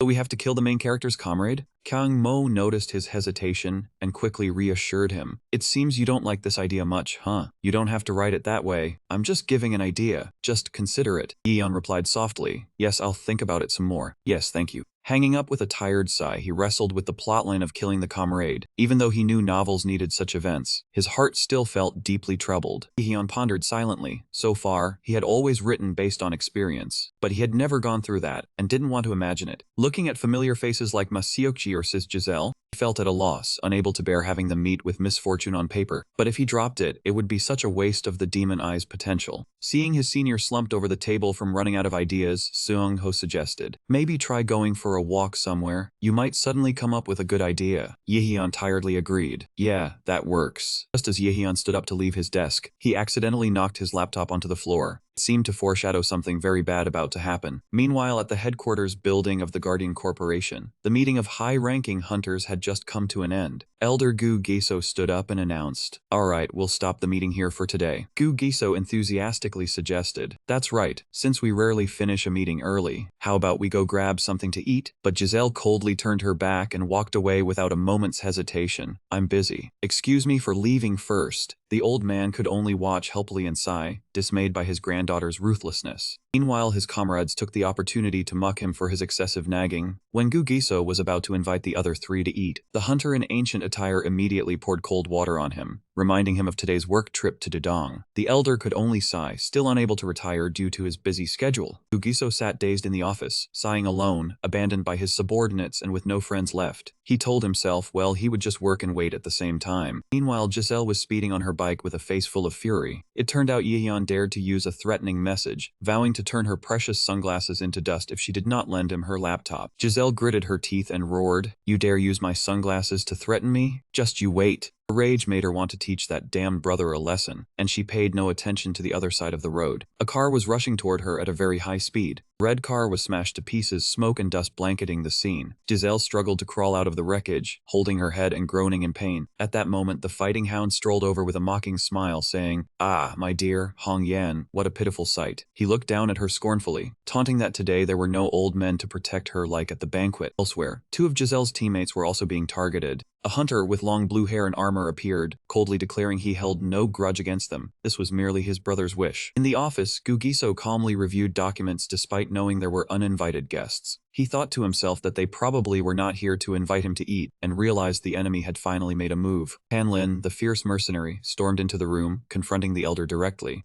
Facing a precarious situation, the faces of Jijun, Giselle, and Ma Seokji were all filled with shock and worry. In the dim space, the gray-haired guild leader, with a cruel and smug smile, asserted that one day he would have to leave that position. A terrifying explosion suddenly occurred right at the Guardian sect headquarters, sending smoke and fire billowing into the sky in the city center. From above, figures plunged into the rubble, signaling the start of the bloody raid. Elder Gu Giso was immediately caught in the encirclement. He swung his staff to parry the sharp sword strikes from the mercenary leader, who charged at him with terrifying speed. Although he was in a critical situation and his breath became rapid, his eyes still blazed with determination, tracking every movement of his enemy hovering in the air. Looking at the face of his opponent, Giso mused, "The beast." The silver-haired man smirked arrogantly. "Oh, you know us, old man?" The elder calmly listed the identities of the most infamous mercenary organizations, Blue Lion, Tian Li, and the Beast. How could he not know one of the world's 3 mercenary corps? Hearing this, the assassin grinned maliciously, arrogantly stating that being known by the falling emperor was a great honor. However, Gu Giso coldly exposed their true nature as those who only cared about money, ready to commit the most cruel assassinations like no other. Giso stared straight at the group surrounding him and commented, but he never expected they would be foolish enough to call all these people Ma Sheng Shenshang. Immediately, the old man appeared with an ice spear in hand, calmly challenging the falling emperor to deny it. Anyway, from today onward, the Guardian sect had to disappear. Elsewhere, Giselle stood amidst the smoke, her fiery red hair flying beside the car that was burning fiercely. She stared straight at the tattooed hunter and asked through clenched teeth, "I know you are crazy, but to this extent?" Giselle pressed on, asking if he wanted to start a guild war. The fighting hound only laughed arrogantly. "Ha ha, do not misunderstand Hong Yan." He smirked slyly and stated firmly, "This is not a battle, it is a hunt." Giselle's eyes blazed with killing intent, and she realized the abnormality in this madman's actions. Giselle analyzed that if he dared to make a move, he must have been permitted by the 9 Dragons Society, and they were likely colluding with the Parthenon Society to target the Guardian sect. Ha, enough. Thinking too much gives me a headache. Giselle decided to set aside all the complex thoughts. She focused her spiritual power, and a fierce flame erupted, covering her arm as she told herself she would act in her own way. Without a second's hesitation, Giselle shot forward like a fiery arrow, aiming straight at the enemy. However, in the moment she closed in, Giselle was shocked to realize something was wrong. The flame on her hand suddenly extinguished, vanishing completely. Where had the fire gone? Seizing the opportunity, the fighting hound moved at an unbelievable speed. He closed in and delivered a powerful knee strike to her stomach, causing her to be sent flying away in pain. Giselle collapsed, her breath ragged as she realized the spiritual power within her body was being abnormally suppressed. She gritted her teeth and questioned,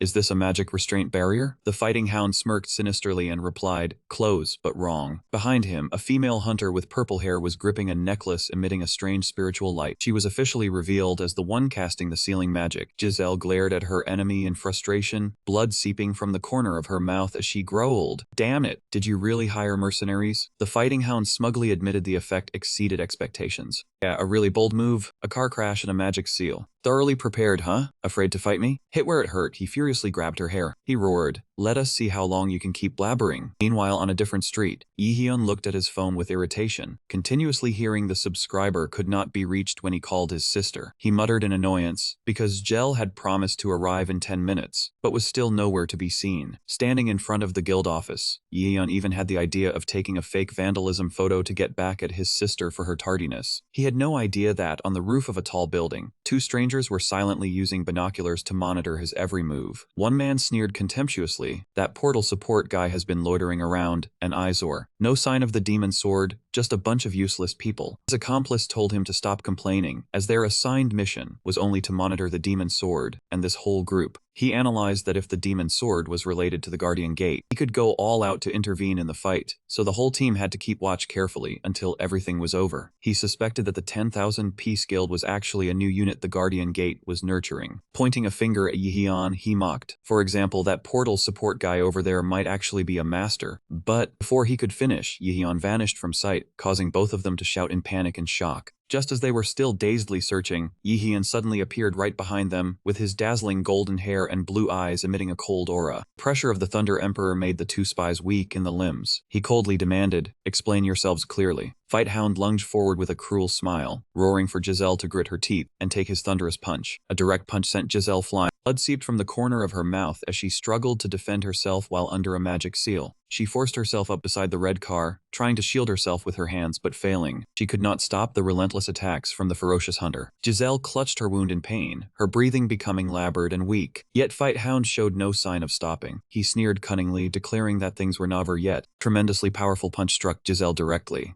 The immense force sent her flying, slamming her hard into the car body, creating a jarring impact sound. Fight Hound sauntered over to his motionless prey, sneering with a tone of mock regret. He smugly thought that everyone should have witnessed this miserable state, to see that the renowned Crimson Flame title was nothing. Though exhausted, Giselle gritted her teeth and called him a coward, afraid of losing in a one-on-one fight, so he had to drag his buddies along for help. Hitting a nerve, Fight Hound's face twisted in fury. He swung his leg, kicking Giselle hard, and roared in a rage, "You damned woman. I'll take this chance to shut your mouth for good." He watched from a distance. Brown-haired female hunter just sighed in exasperation at her teammates' pointless stalling, instead of finishing things quickly to regroup with the squad. She stood watching calmly, believing that whatever happened, the squad leader would handle everything properly. Just as Fight Hound was about to deliver the finishing blow, Yihyun suddenly appeared, blocking his arm and asking coldly, "What are you doing?" Yihyun stood tall in the middle of the battlefield, his blue eyes blazing coldly behind his glasses. He repeated the question in a deep, suffocating voice. "I asked what you people are doing?" The sudden appearance of the Thunder Emperor made the air thick and heavy, striking fear into the hearts of everyone present. Giselle forced herself up, clicking her tongue in self-mockery at her pitiful state. Himph. How embarrassing. Meanwhile, Fight Hound was frozen solid. Sweat poured off him as he realized he had not sensed a single trace of the opponent's aura until he appeared right before his eyes. The brown-haired female hunter behind him was also stunned. Every nerve in her body was screaming in alarm. That the man before them was a completely different existence, an entity with power beyond human understanding. Seeing the group remain silent, Yihyun growled impatiently. "Didn't you hear the question? I asked what are you doing?" The pressure from him made the brown-haired hunter flinch back in fear. He stepped towards her. This panicked the female hunter, who gathered purple spiritual energy into her hands and screamed, "Don't come near me!" However, Yihyun moved at an unbelievable speed. He dodged her attack in the blink of an eye. The female hunter collapsed, not expecting the magic sealing barrier she had painstakingly erected to be completely useless against him.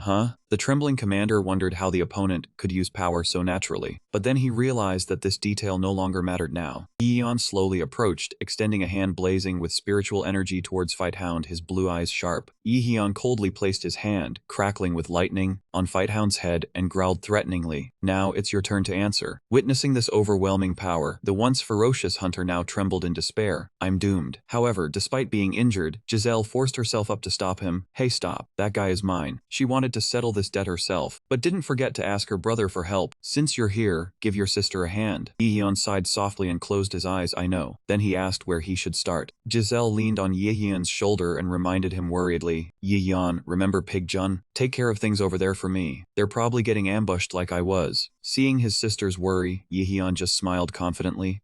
Don't worry about that side. I've already got an errand boy handling it for me. At another battlefield, two of Giselle's colleagues were both subdued. The blue-haired man sneered contemptuously. You two are getting old, aren't you? Expected subduing you would not be difficult, but I didn't think it would be this easy. Looking at his severely injured opponents, he coldly stepped forward to end things. Let me send you both to your final rest days in peace. However, just as the blade was about to descend, the demon sword Seungho arrived in time to rescue the two. Shang was stunned upon recognizing the identity of the person standing before him. He trembled and blurted out in utter horror, You are? Done with the matter, Yehyun casually waved his hand and said, Well, I'm off. Giselle was not one to be outdone and replied coldly, Yeah, make it quick. Watching her younger brother's figure fade away, Giselle glanced down at the bleeding wound on her hand. Her eyes sharpened, a dangerous smile appeared as she muttered to herself. Now then, Act 2. Across from her, the arena hound was panting in exhaustion. He suddenly burst into manic laughter. Ha ha ha. That golden-haired monster had just left, leaving him holding his head while wondering about that unimaginable power. He casually sneered about having narrowly escaped death. Thanks to Giselle's intervention, he suggested sending a word of thanks. Giselle coldly clenched her fist, flames beginning to surge around her body. What are you saying? You're about to get beaten to death by me. The arena hound, unaware he was about to be dealt with, looked at his opponent's battered appearance and sneered in contempt. But at that moment, a horrifying wave of firepower violently erupted. Flames engulfed Giselle's entire body in a blazing red light. The wounds on her body suddenly disappeared without a trace. The arena hound staggered back in shock, eyes wide open. Wounds healed? A giant pillar of fire shot straight into the sky. The earth-shattering tremor made him hold his head and roar. What is that? Again? In the midst of the sea of fire, Giselle strode out with an overwhelming aura. Her eyes blazed as she looked down at the trembling enemy. Never thought I'd have to use this on a piece of trash like you. The arena hound broke into a sweat seeing his opponent's wounds vanish, wondering if Hong Yan had hidden a top-tier healing ability. While the hunter was stunned, Giselle slowly advanced with a provocative smile, confused. Are we? Huge fireballs radiated a heat that scorched everything. She questioned his crime. You thought you were the only one with a trump card? Seeing Giselle's spiritual power skyrocket, the arena hound gritted his teeth, realizing her ability was being amplified many times over. He roared in desperation, damn it, then gathered his strength and charged into the sea of fire, seeking a slim chance of survival. He couldn't understand how someone who was just gravely injured could unleash such devastating attack power instantly. He swung his fist, screaming in defiance at the sparks surrounding him. The arena hound's face suddenly changed in terror. He roared a challenge. Just try it, Hong Yan. And he charged into the explosive firepower that shook the street, shattering the road surface. Standing in the dazzling glow, Giselle smiled maliciously and confidently. Cornered, the arena hound frantically asserted that he would not accept a pathetic end. He channeled his remaining spiritual energy into his tattooed arm, throwing a desperate punch in a bid to turn the tide. Giselle coldly blocked the punch in the middle of the sea of fire. He roared disdainfully. Your little tricks are just an itch to me. Bro, think you're magic immune? The arena hound frantically released his spiritual power, his tattoos blazing brightly as he clearly declared his identity. I am the war fist of the 9 dragons. Giselle inwardly admitted that although he was insane, his strength could not be denied as he charged straight into her firepower. He quickly leaped backward, landing lightly on top of a red car to create distance. Seeing her retreat, the arena hound laughed in delight, finally running away. Giselle coldly replied, I have no intention of running. She stood on top of the car, raising her hand to gather a fireball blazing like the sun. She smiled. Just wanted to show you something better. The dog-headed bastard felt an immense pressure from above. The arena hound was not to be outdone, summoning a giant serpent spiritual image. A fierce green python coiled around his body. Excellent. Now this is fun. Let's end it here.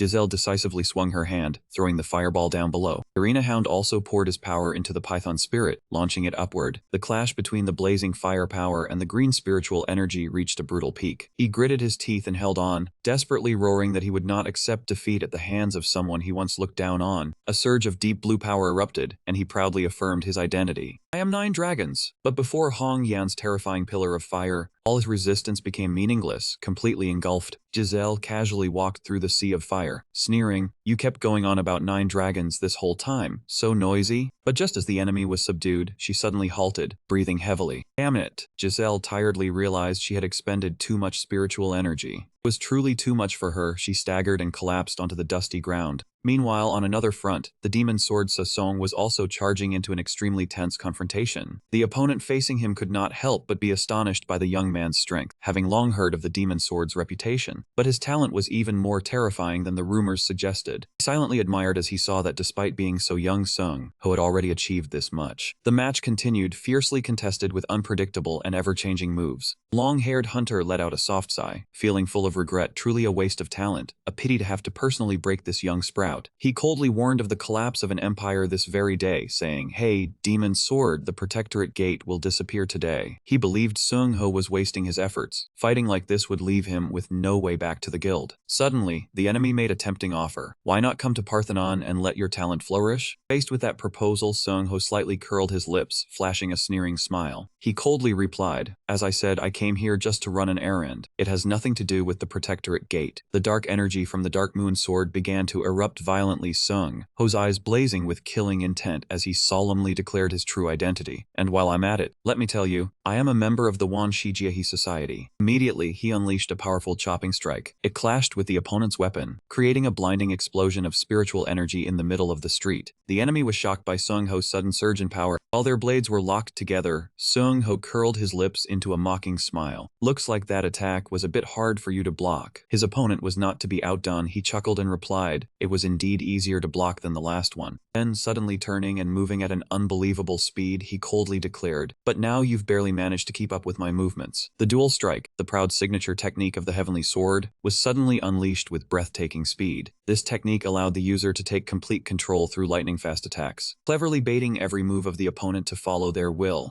It forced the adversary into a position where they could not evade the decisive blow, enduring the pain while desperately defending. Only when directly confronting it did he truly feel the terror of a technique at such an extremely high level. Sung Ho realized that if he did not immediately increase the synchronization rate with the demon sword Dark Moon, he would surely be crushed under the enemy's overwhelming pressure. However, forcibly synchronizing placed a huge burden on him, and he did not know how long his body could hold out. That meant he had to end this battle as quickly as possible. Sung Ho poured all his remaining spiritual energy, roared, and executed the Heavenly Slash technique. Immediately, he countered with a surge of deep blue spiritual energy, forming a giant tsunami that engulfed the entire battlefield. Standing before this ferocious power that seemed to want to drown everything, Sung Ho kept his sharp, unwavering gaze, focusing all his spirit on the final life or death clash. Facing Sung Ho now was the Water Dragon Man, standing imposingly atop a massive, majestic blue water dragon. He coldly looked down at his exhausted opponent, commenting that while he did not know how Sung Ho could use the Heavenly Sword technique, it absolutely did not mean he had truly become a legendary Heavenly Sword. Not giving the opponent a chance to recover, the Water Dragon Man swung his weapon to summon. He summoned a massive torrent of water straight at Sung Ho, challenging him. "Then try to copy this one." In dire straits, Sung Ho frantically yelled, demanding that Dark Moon use the Heavenly Slash one more time. But it was too late as the deep blue spiritual energy had completely engulfed him. Deeply submerged under the terrifying water pressure, Sung Ho was startled to realize he could not execute the technique, and his body had truly reached its final limit. Looking down from above, the Water Dragon Man acknowledged the young man's astonishing strength, but he asserted that since he was the Water Dragon Man, he had to follow the path of the Water Dragon. The demon sword must follow its own path. He coldly pointed out that Sung Ho focused too much on immediate victory, missing the most important thing.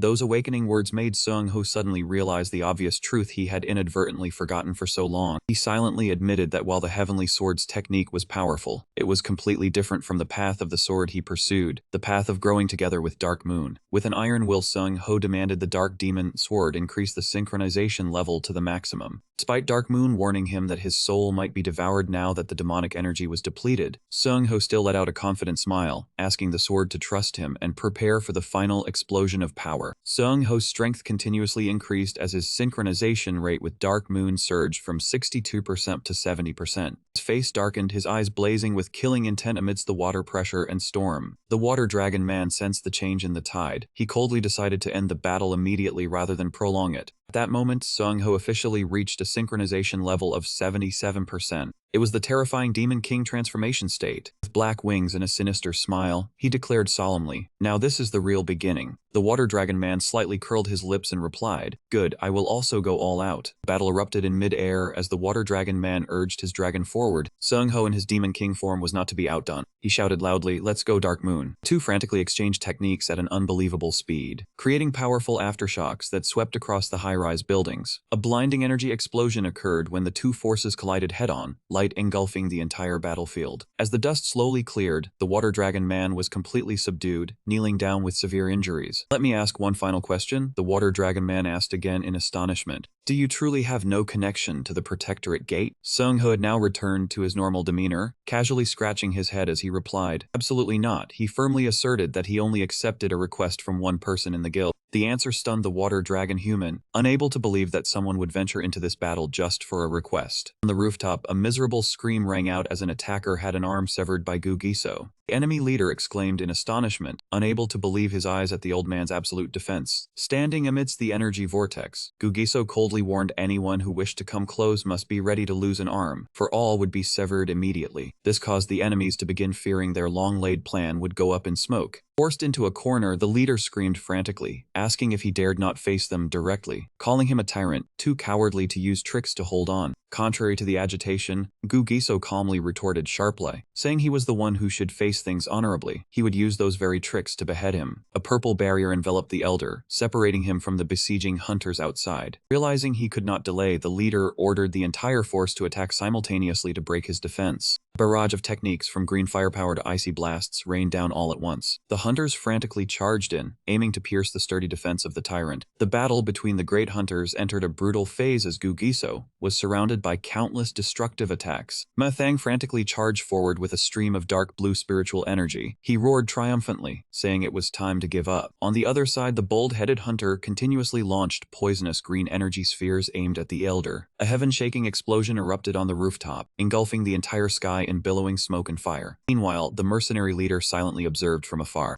Mathang began to sweat profusely. He could not believe that the tyrant was still standing amidst the enemy encirclement. Old man Kinghai exclaimed, "Ah, impossible, has it come to this?" Witnessing that Gugiso's purple barrier still did not have a single crack. Facing the royal aura and absolute defensive power, the beast leader gently smiled with excitement. Indeed a tyrant, truly admirable and interesting. Seeing the mercenary just standing there watching the show, Mathang angrily roared, Hey, what have you been doing all this time? Attack or do something." The silver-haired man only smiled faintly. Though he wanted a real duel, he reminded himself he was working and needed to focus. Then he signaled to his accomplice standing beside him. With just a leisurely snap of his fingers, he activated a red magic circle with ancient characters appearing beneath his feet. A pillar of red light shot straight up from the ground into the sky, piercing through the clouds, forming a massive magical vortex, taking the shape of a death clock that enveloped the entire city. In the sky, a massive fireball blazed like a meteor. It was frantically hurtling down towards the city center amid the shock of the people below. Standing on the rooftop, Elder Gugiso gritted his teeth in fury at the enemy's madness. Meanwhile, even his co-conspirators could not help but be terrified. At the scale of this disaster, they stammered and trembled because this was completely outside the plan.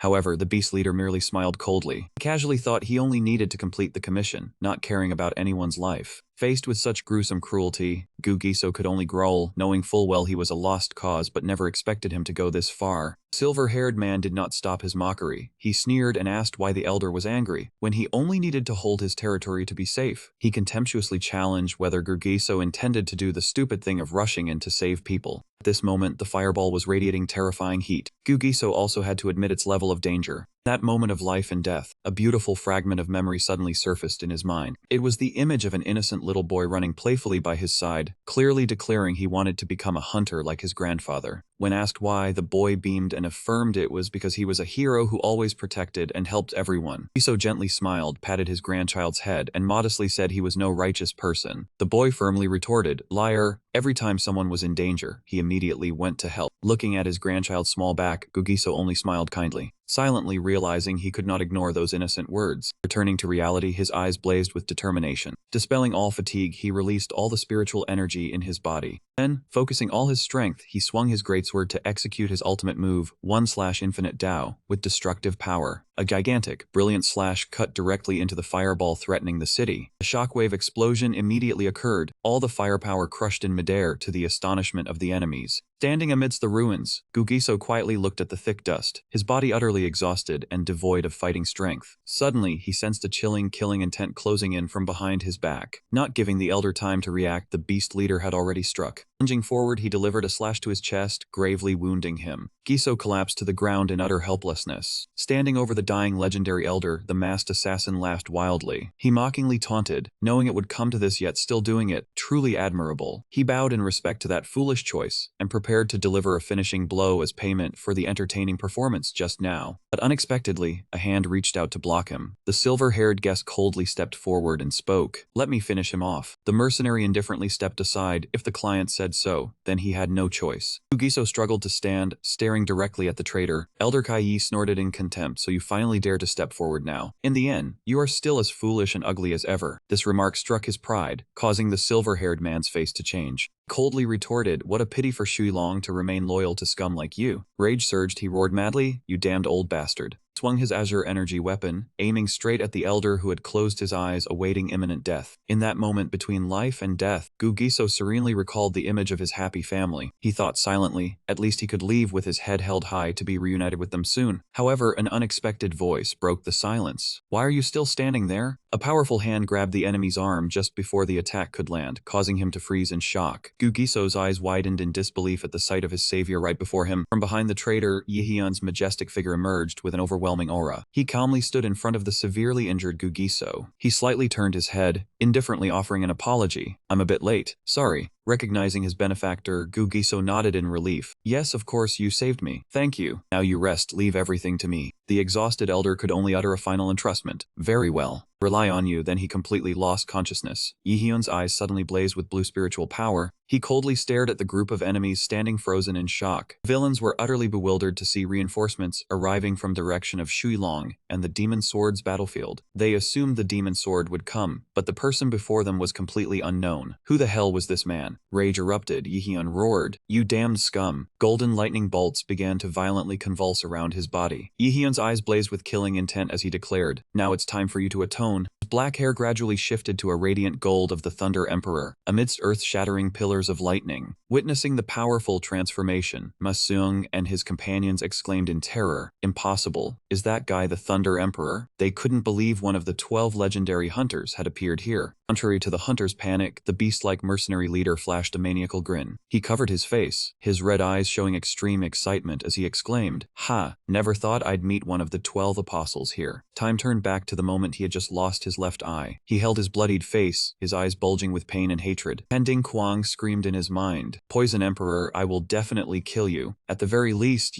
I will surely kill you." But how pathetic that rage was. Long-haired man with blazing red eyes looked down coldly, spitting out a caustic insult. "Know your place, you piece of trash." Switching to the beast leader, he let out a mocking laugh facing the Thunder Emperor. He thought the 12 apostles were all basically the same, making him unable to hold back his laughter. He could never forget that gaze, eyes that always looked down on others as if they were worthless beings not worth caring about. Because of that humiliation, he craved power just to gouge out those eyes. And now, he claimed he had obtained it. The assassin tightened his grip on his weapon, declaring this was the power he had longed for. He lunged madly, swinging the scythe of death in a relentless assault. He nimbly sidestepped to evade, then suddenly delivered a blow. A powerful strike deflected the opponent's attack. Knocked back, the masked man still grinned smugly, taunting Yehyun not to think he would fall as easily as others. He shouted, "Don't be too shocked. This is only the beginning." A surge of red-black energy erupted. He swung his scythe, creating a massive wave of energy that crushed the ground. Yehyun quickly leaped into the air to avoid the enemy's lethal finishing blow. Ma Seokji stared intently at the bizarre weapon that just appeared. His eyes went wide with horror. Impossible, that is. He was stunned to recognize the identity of the grotesque great scythe with sharp teeth and a glaring red eye. The scythe of gluttony, Gris? The beast leader curled his lips in satisfaction. "Huh, so you recognize it immediately. This must be the first time you've seen it in the flesh, right?" Flashed a cruel smile. "So do you know this?" The assassin leisurely introduced Gris, one of the mythical tier weapons with many special abilities. But the most terrifying thing was now truly revealed. He coldly revealed that Gris had the ability to absorb all the power of whatever it cut down. Due to accumulating massive energy from countless victims, the great scythe's weight had become monstrous, crushing the ground beneath it. To be able to control this sinister weapon, the leader's muscles began to bulge violently. Tearing through his clothes, he emitted a suffocating pressure. In this colossal form with bulging muscles, the mercenary carried the great scythe blazing with red spiritual power on his shoulder. With eyes burning with bloodlust, he put all his strength into swinging the weapon, launching a decisive blow directly at the Thunder Emperor. Yehyun was forced into a constant state of defense amidst blinding spiritual power explosions. Yeon stepped back slightly, shocked to see a small bleeding wound on his arm. It was as if that blood was eerily sucked back toward the great scythe. The crimson eye on the blade flickered with satisfaction as it absorbed his spiritual power. Yeon realized that was its method of devouring strength, an ability he had never seen before. Being a writer, he wanted to stop and study it, but Yeon coldly clenched his hand, strong golden electricity gathering. Today was not the time. Yeon immediately unleashed Heavenly Lightning Descends, a colossal pillar of lightning falling with destructive force. However, the mercenary leader was not afraid at all. He smiled sinisterly and roared. He swung the great scythe to block the lightning bolt head-on. Blazing golden energy was all sucked into the blade, the eye on the weapon gleaming intensely. Yeon exclaimed in shock, "What?" The assassin sneered arrogantly, saying it would be a pity if the opponent thought everything ended here. He released all the energy he had just absorbed, forming a counterattack named Defiant Heavenly Lightning. Shocking explosion occurred on the rooftop, smoke and dust engulfing the entire area. Amidst the desolate ruins, the monstrous leader chuckled smugly. He looked towards Yeon standing in the smoke and declared coldly, "This was the true power of Gris." Below the building, Sung Ho leaned against a lamppost and asked about Gris. Dark Moon confirmed it was a mythical weapon like itself, radiating a powerful aura. The demon's sword reminded him that even bringing out all the mythical weapons might not be enough, but Yeon's strength was on an entirely different level. Dark Moon warned that with Gris's special ability, the outcome was still uncertain. That deadly weapon could absorb the opponent's skills, and then counterattack with multiplied power. When Yeon had to face his own lightning, the situation became unpredictable. This battle was truly not easy for the Lightning Emperor. Yeon looked down in shock at his severely injured arm, sparks still flickering around the wound. For the first time in his life, he was struck by lightning he himself had unleashed. Witnessing the effective counterattack, the leader threw his head back and laughed wildly with pride. He roared with extreme excitement upon seeing Gris's power work, even on a legendary hunter of the 12 Zodiacs. With eyes blazing with murderous intent, he threatened that after taking down the Lightning Emperor, it would be the king's turn to pay. Declared he would hunt down all the remaining Zodiacs one by one to rule the world as a supreme god. Yeon stood looking at the mercenary with a bored expression, saying he had been muttering from the start. Not giving the opponent time to react, he simply extended his hand. Blazing golden electricity began to gather powerfully at his fingertips. Yeon coldly unleashed the Thunder Cannon skill. Seeing the attack, the monstrous leader still laughed mockingly. Haha, still not realizing it was useless. He swung the great scythe Gris, using the demon eye on the blade to absorb the massive stream of spiritual power completely, faster than a vacuum cleaner. He then swung the weapon, pushing the entire attack back at Yeon and roared, "No matter how strong your skill was, he only needed to return it." Facing the counterattack, Yeon's eyes remained strangely calm. He curled his lips slightly and continued gathering an energy sphere many times larger on his fingertip. Yeon declared, 10 times. Another supreme thunderbolt struck down, causing the assassin to still laugh loudly with excitement. The great scythe Gris once again absorbed the massive energy. The mercenary challengingly boasted, "Go ahead and try more." But Yeon seemed not ready to stop there. Blazing golden sparks erupted violently, wrapping around his entire body. Yeon channeled all his power for the decisive phase. A colossal pillar of light with unpredictable transformative power descended, engulfing everything in a blinding flash of light, completely overwhelming the assassin. But the monstrous leader still laughed maniacally, believing the stronger the skill Yeon used, the more the great scythe Gris absorbed, and the more powerful it became. However, at that very moment, he was shocked to see cracks beginning to appear on the mythical weapon. The demon eye on the blade bled profusely, as if it had exceeded its tolerance limit under the immense pressure. Seeing that even a legendary weapon could not withstand this power, the assassin wondered in astonishment if this was the true strength of the Lightning Emperor of the 12 Zodiacs. However, he concluded that after channeling all his power into that last attack, Yeon must have also reached his limit. He roared madly. The moment to end the hunt was approaching. He screamed that it was the celebratory fireworks for Tava's victory. The attack created a massive surge of spiritual power, lighting up the city night sky. Ivan Berlin maniacally asserted this was the signal he sent to the entire world, heralding the rise of a new order. Amid the blinding energy explosion, he arrogantly roared his name. Ivan Berlin will from today become the god of this world. Facing that arrogance, Yeon remained expressionless and cold. He gently raised a single finger, aimed it at the enemy, and declared firmly, 1,000 times. A colossal lightning pillar with ever-changing power descended straight from the sky. It completely crushed the defenses and blasted Ivan Berlin away in a terrifying beam of destructive light. Ivan Berlin roared in madness. He believed that if it ended so easily, he would not be the Lightning Emperor. He ordered his great scythe Gris to devour all of that enormous spiritual energy to become even stronger. The demon eye on the scythe glowed as it frantically absorbed the energy. But immediately after, Ivan realized something was wrong with alarm. He realized that Gris seemed unable to absorb any more. But he still tried to stay calm, believing that Yeon had also reached his final limit. However, Yeon only silently raised his finger and declared an unthinkable number, 100,000 times. A colossal source of energy, far beyond all limits, began to accumulate, emitting a blinding light that covered the entire sky. Avon could only exclaim, "What?" utter shock, before being completely swallowed by the destructive light. A heaven-shaking, earth-shattering explosion occurred. It shook the entire city and forced the people below to cover their eyes in terror from the blinding halo. Everything around was leveled by the divine power of the Lightning Emperor. In his arms was the seriously injured elder, Gugiso. He inwardly felt relieved that there was no harm to the civilians and realized that it was the old man himself who had risked his life to stop that giant fireball. Looking at the deep wound on the old man's chest, Yeon quietly admitted that the real heroes were people like him, not someone like himself. Yeon realized there were still many people in this world. No matter their strength, they all deserved the title of hero more than he did. Though he still had doubts about himself, witnessing today's sacrifices, he decided he would not let these tragedies happen again. He told himself to just think simply and continue walking the path ahead. Yeon believed that one day he would find his own answer. Below in the city, the people were still in shock, talking about the strange light and the meteorite that had vanished just before impact. Amidst the murmuring crowd, a girl looked up at the sunlit sky. In her heart, she silently called the silent savior's name, the Lightning Emperor. At a tense press conference, Association Chairman Park Dehan clearly stated before the lenses of a host of reporters that an unprecedented war between guilds had erupted in the past year. He openly criticized Parthenon and Kulong as the instigators of this war, asserting that they had not only harmed the nation and its people for personal gain, but also dared to mobilize foreign mercenaries, a dangerous third force interfering in the country's internal affairs, which was no different from betraying the nation. Park Dehan firmly asserted that dragging in foreign forces for personal gain was a serious violation of national hunter law. Therefore, the association decided to proceed with the dissolution proceedings and completely expel these two guilds from the hunter community. Amidst the heating atmosphere, a reporter suddenly raised a hand to ask a question about the rumors surrounding the Lightning Emperor. This person wondered if the legendary hero had acted because he saw the situation was too serious, and whether the association had received any private notice from him regarding this matter. With a meaningful smile, Park Dehan admitted it was a good question, and revealed that the Lightning Emperor had just sent him a letter to be made public to all. He slowly read the contents of the letter addressed to all Korean hunters. Because of the greed of fools, I have decided I will no longer remain silent. The Lightning Emperor affirmed he would not turn a blind eye to the current situation and threatened that if something similar happened again, he would personally step forward to confront the masterminds directly. The Lightning Emperor's message quickly spread everywhere, from the big screens in the city center to the phones, the people moving on the subway. He sent a warm message. Remember that the light is always by everyone's side, and so am I. He was like the guardian angel for all the people, like us. From today, I, the Lightning Emperor, officially declare my return. Park Dehan folded the manuscript and ended the press conference with a single word: end. Hot news! The shouts of reporters echoed through the press conference hall right after Park Dehan's declaration. They all frantically clicked their cameras and scrambled to post articles immediately with the shocking headline, "The Lightning Emperor makes a glorious return." Meanwhile, at the All Things Harmonious Guild office, Sung-ho was also going crazy from shock. Unbelievable. Did you not hear that just now? The Lightning Emperor has returned. That guy called the Lightning Emperor. Masayoshi warily lifted his head to reply. Why are you making such a racket? That guy called the Lightning Emperor is right here in our guild. You crazy fool, yet this guy is acting like the house is on fire. Masayoshi was thoughtfully worried about Yihyun since he saw that the kid had called today to say he could not come to work. He thought that Yihyun was close to Du Huang, so he must be very heartbroken over the recent attack. Contrary to that worry, Sung-ho cheerfully suggested, Bro, let's take this chance to go get the Lightning Emperor's autograph. Enraged, Masayoshi lunged over, grabbed his foolish younger brother by the scruff of the neck, and scolded him.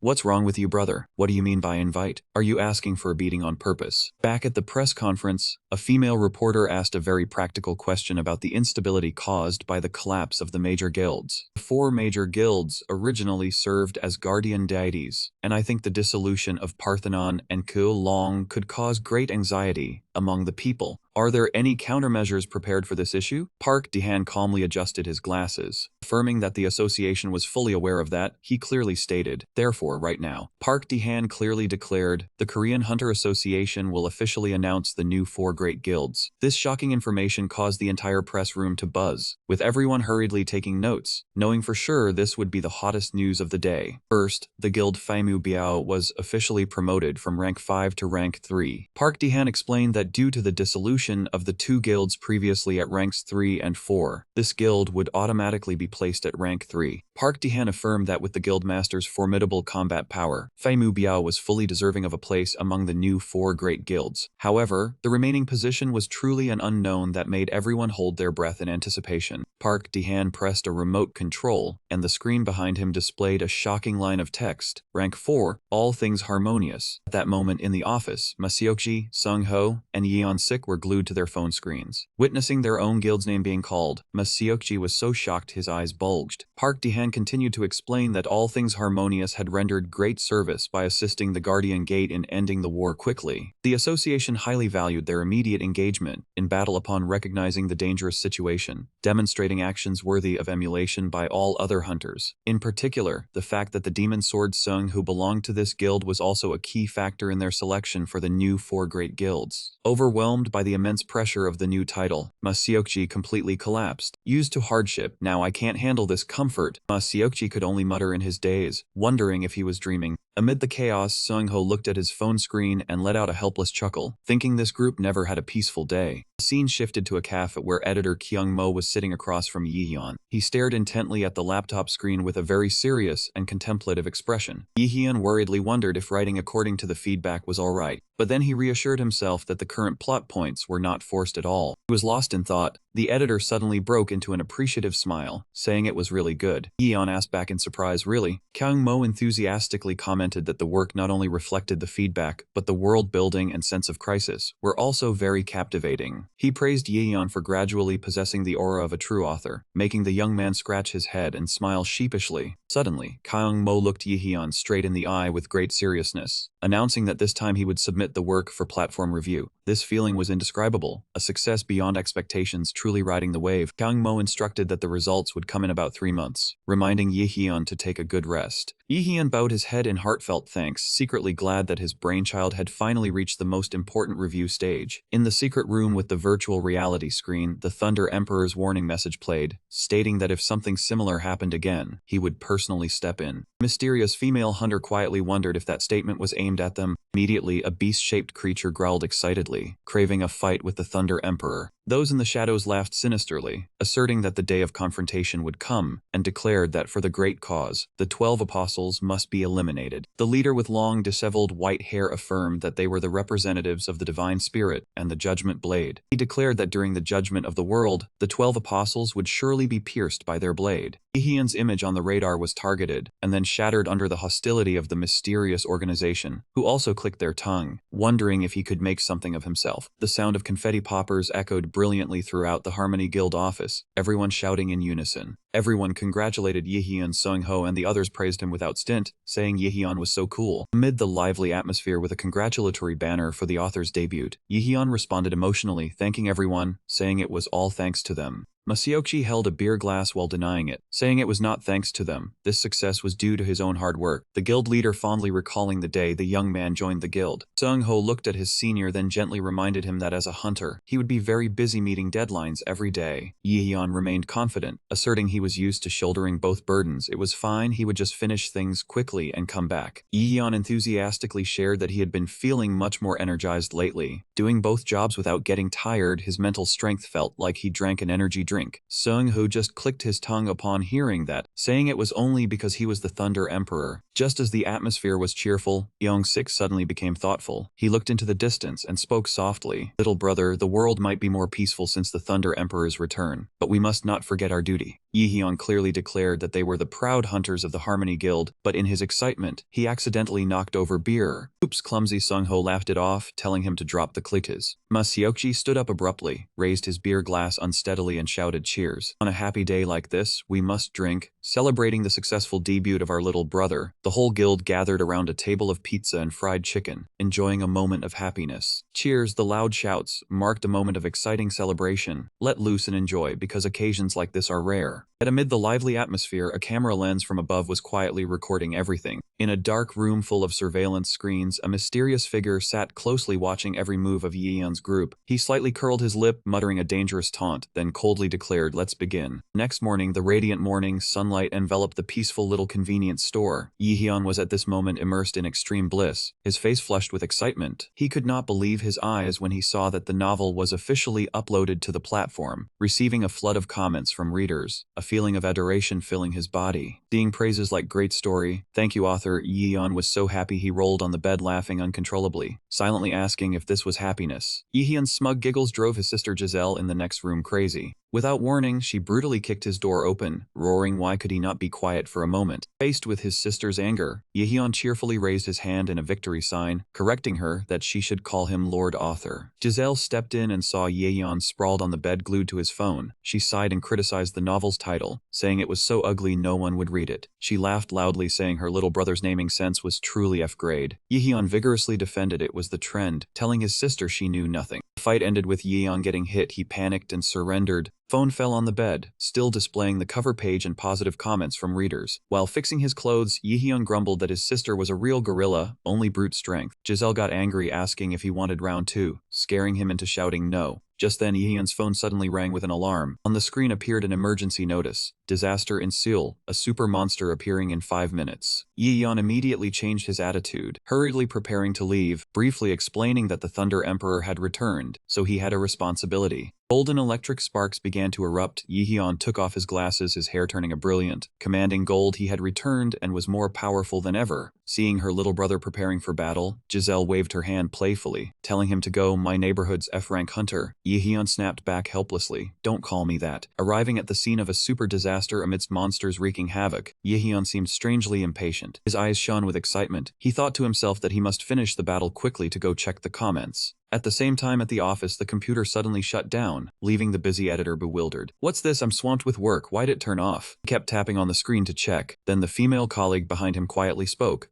Senior, the team leader is looking for you." When asked why, she revealed it seemed related to the new novel he had just recently released. He was extremely puzzled since he had reported everything fully since early morning, but the girl spoke ambiguously based on what I overheard. The comment section must be in chaos right now. What the hell? It was just starting off so well. Turning to the disaster scene, a giant monster was radiating a threatening deep purple spiritual energy, leaving the people only able to cry out in despair. At the critical moment, Yeon, in the radiant form of the Lightning Emperor, charged forward. He charged forward like a bolt of lightning. Before the monster could even gather its wits, a powerful lightning-wrapped punch landed squarely on its face. The powerful lightning punch landed squarely on its face, completely stunning it. Yeon savagely grabbed the monster, his eyes blazing with fury as he roared, "Don't you dare disturb my potential readers, get lost." A terrifying thunderous explosion erupted, sweeping away all obstacles in the path of the enraged Lightning Emperor. It did not stop there. Yeon immediately spun around, aimed at the next target, and shouted loudly, "All of you two, go die. There's still so much work to do." Yeon stared blankly at his phone screen. His hands trembled uncontrollably as a barrage of malicious comments assaulted his eyes. The joy of the release had barely settled before it turned into a nightmare as readers accused him in unison. "Isn't this a complete plagiarism? How thick-faced to dare release a plagiarized work." Well, truly thick-faced indeed. Yeon felt like he had been struck by lightning. He stammered in utter shock. "What is this? My novel?" Each line of text was like a dagger stabbing into his heart, completely breaking Yeon. He dazedly questioned himself in pain. "Am I being called a plagiarist?" Immediately, Yeon met with editor Kyung Mo at a coffee shop to clear his name. "It's not plagiarism." He earnestly begged for trust from the only person who knew his writing process. "Editor, you saw it all. You know how hard I worked." He sighed softly and admitted, "Yes, I know. The problem is only we know that." "Oh, so when you released it, didn't you register the copyright, Mr. Yeon?" Seeing Yeon's dazed expression, the editor sensed that something very strange was happening, because no one could point out exactly which work Yeon had plagiarized, nor where this public opinion originated. He realized the whole situation seemed to be manipulated by some invisible hand with the malicious intent to ruin his career. Rookie was being framed, while the vile enemy still lurked behind a computer screen, smiling a sinister smile. Yi Yeon was completely at a loss. He tremblingly asked in despair, "Then, what should I do?" Kyung Mo regained his professional composure. He gently reminded Yi Yeon that regardless of what happened, the serialized posting had begun and an author's duty was to meet the deadlines. He affirmed his role was to help Yi Yeon complete the work as safely as possible amidst the storm of public opinion. Kyung Mo's gaze turned sharp and resolute. He ended with a weighty statement to lift Yi Yeon's spirits. In other words, just ignore those arguments. You just need to write. Author, that's right, let them talk. Just sit tight and focus. Dawn was just breaking. Inside the room littered with empty energy drink cans, Yi Yeon sat dazedly before the computer screen with dark circles under his eyes from staying up all night. He was pulling at his hair in utter frustration. How am I supposed to write like this? I haven't written a single word all night. Although his hands were still on the keyboard, Yi Yeon's mind was completely fixated on the phone placed right beside him. He had a fierce internal struggle. Absolutely don't look at the comments. If I do, I won't be able to write at all. Yi Yeon tried to force the thought out of his head to focus on work, but then a faint glimmer of hope suddenly flashed, making him waver. He told himself, but by now, maybe the misunderstanding has been cleared up and everyone is cheering me on. Although he said he must not, his hand unconsciously reached toward the phone. In the end, curiosity overcame reason. Yi Yeon tremblingly picked up the phone with a worried face. I'm too curious, I can't stand it anymore. However, as soon as he looked at the screen, his eyes went dull upon seeing the malicious comment. Releasing a plagiarized work, huh? Rage exploded, and he screamed in extreme frustration. I did not plagiarize. A flash of furious lightning shook the entire room as he made his decision. I can't write like this. I have to find the one spreading these rumors and get rid of him, or something. Yi Yeon decisively stood up, telling himself he first needed to change his mood to calm down. He headed to the headquarters of the All-Accommodating Guild, a place he always considered the ideal spot to find ideas when under pressure. However, as soon as he stepped through the door and called out, I'm back, Yi Yeon froze at the chaotic scene before him. Guys, just take a look at this. Despite Ma Seokji and Seung Ho trying to hold him back, Yi Yeon sick roared in fury. How can I stay calm? We need to find those who wrote these comments and teach them a lesson. The situation here was even more chaotic than at his house. Aseo Dai tried to calm the furious Eong Sik, advising him to stop because such negative reactions were expected by the group. He sighed wearily, asserting that the most important thing was to focus on strengthening the guild's foundation instead of wasting energy worrying about negative words online. Just as Yi Yeon entered, Seung Ho pointed out the malicious comments targeting the article reporting All-Accommodating becoming one of the 4 great guilds. Seung Ho exasperatedly explained they intended to ignore it, but Eong Sik was the one who kicked up a fuss and forced everyone to read the offensive lines like, who are these nobodies? Is South Korea done for? Or did they bribe the association?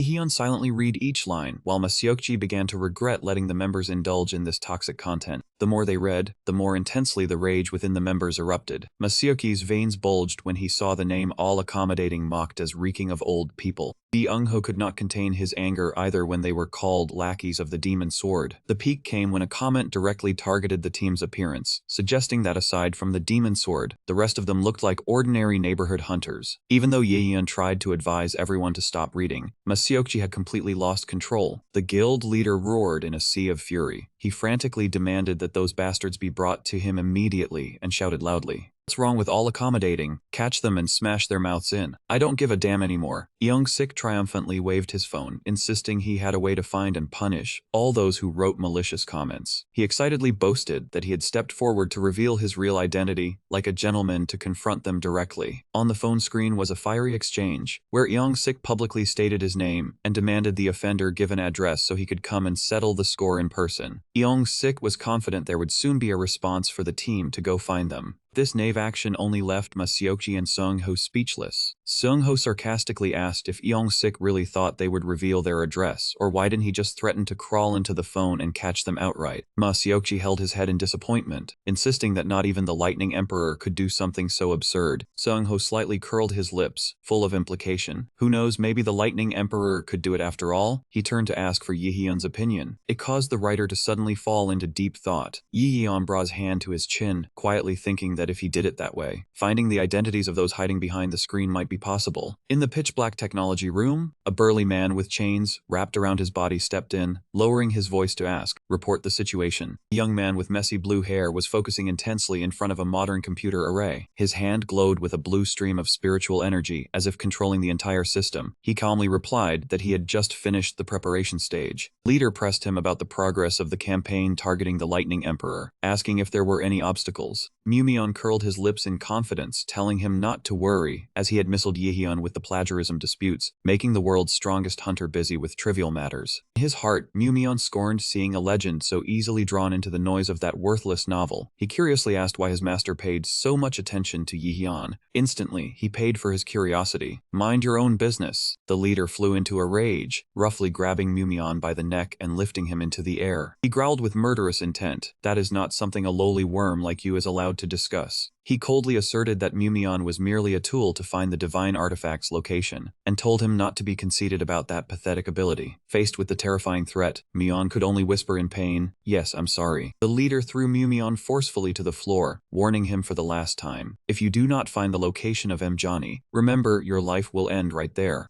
After his trembling subordinate promised to remember, he coldly turned his back and left, ordering him to continue the planned operation. Mumion collapsed to his knees on the floor, eyes burning with hatred at being insulted as someone with a pathetic ability. He gritted his teeth and roared, "Pathetic ability. This time I will show him." A surge of dark blue spiritual energy erupted violently around him. Mumion fanatically wanted to prove how special his ability was to that leader. Took control of the entire satellite system in Earth's orbit. From outer space, a giant satellite suddenly locked onto a target. It set the target and unleashed a stream of earth-shattering energy. A pillar of blue light shot straight from the upper atmosphere down to the ground at a terrifying speed. The impact created a tremendous shockwave. It crushed the towering cliffs, causing the sea waves to roar violently, and dust and rocks blinded the entire sky. In a desolate sea area, a fishing buoy bobbed gently on the water's surface. On a small fishing boat in the quiet night, the man in the yellow hat excitedly boasted to his friend, "So, isn't this place beautiful? The view is also amazing." The friend in the red hat smiled and replied, "Yeah, you finally did something useful." He explained that since there were only deserted islands around, the space was so peaceful. Looking up at the sparkling night sky, the friend whispered in admiration, saying how bright the stars looked. "So that's it. Oh, the scenery is truly wonderful when you immerse yourself in a place like this." However, the smile of the man in the yellow hat suddenly faded when he noticed something unusual above. But is that a real star? A blinding flash of light suddenly erupted. The massive energy pillar from the satellite plunged down like a destructive waterfall right next to the boat. The man only had time to look up in horror before everything went unknown. Within the stream of blue light, desperate screams rang out. The horrific impact created an extremely powerful shockwave. The small boat was swallowed by giant waves in an instant. Both men only had time to cry out in terror. Amidst the thick smoke, dust, and violent waves, one person struggled to surface. "That bright star almost sent me to see the Dragon King." After calming down, he quickly asked his companion, "Are you okay?" receiving a reply that he was safe. Both stared ahead in shock, trembling at the devastated scene, and unable to understand what the hell had just happened. The shocking incident was immediately reported to the Japanese military command room. Standing before the satellite screen recording the scene, the worried official asked about the estimated damage. A subordinate reported that the impact area was a deserted island, so no casualties were expected, but due to concerns about a tsunami, they had issued an emergency evacuation order for the nearby waters. Hearing about the evacuation order, the Japanese Prime Minister suddenly flew into a rage. He roared in anger, afraid the media would sniff out the real cause. "Those bastards are as sharp as hunting dogs. It's very hard to cover up." He ordered immediate control of the information, absolutely not letting any detail leak out. Facing the fury, the assistant could only bow his head in apology, and promised to report this as a top-secret military test to fool the public. Prime Minister Yen Jiang was furious, silently cursing some unknown culprit who caused this mess. The loud explosion made him jump. "Huh? What was that?" Steady footsteps approached, emitting a suffocating pressure. It made him widen his eyes and tremble when he realized the person who just barged in was the war god, Kazuya. Kazuya coldly questioned whether it was true that the satellite weapon had been hijacked. He only received stammering in return. "It's not." His fury erupted, and he roared violently. "What kind of job are you people doing?" At that moment, Matsuhita, the chairman of the Japanese Hunter Association, stepped in to intervene, asking Kazuya to calm down because handling the current situation was the top priority. The Prime Minister quickly tried to justify that it was not his fault, but was immediately shut down by Matsuhita. "Stop with those excuses, Prime Minister." He pressed on, asking if they had found the culprit behind the attack. And the answer he received was an organization called Heck Chang, a name clear enough to show how clean it was. A mysterious video had just been sent, causing the central screen to flicker violently with a strange symbol. The anonymous individuals made a simple demand: "Hand over Mjohnny." Japanese Prime Minister shouted in shock, unable to believe how they knew about the existence of this divine artifact. The final threat was delivered ruthlessly. If Johnny was not brought to the destroyed island within 24 hours, the next target would no longer be a deserted island, but all of Tokyo. Kazuya exclaimed in shock. Wait, what do you mean? He could not believe his ears when he heard the divine artifact Johnny mentioned, and immediately pressed to ask if the Japanese government was secretly holding that legendary weapon. The Prime Minister, drenched in sweat, wiped his forehead and stammered in admission. Well, we found it about half a year ago, but we've been so busy lately that we haven't had time to report it to the association. The irresponsible attitude made Kazuya furious.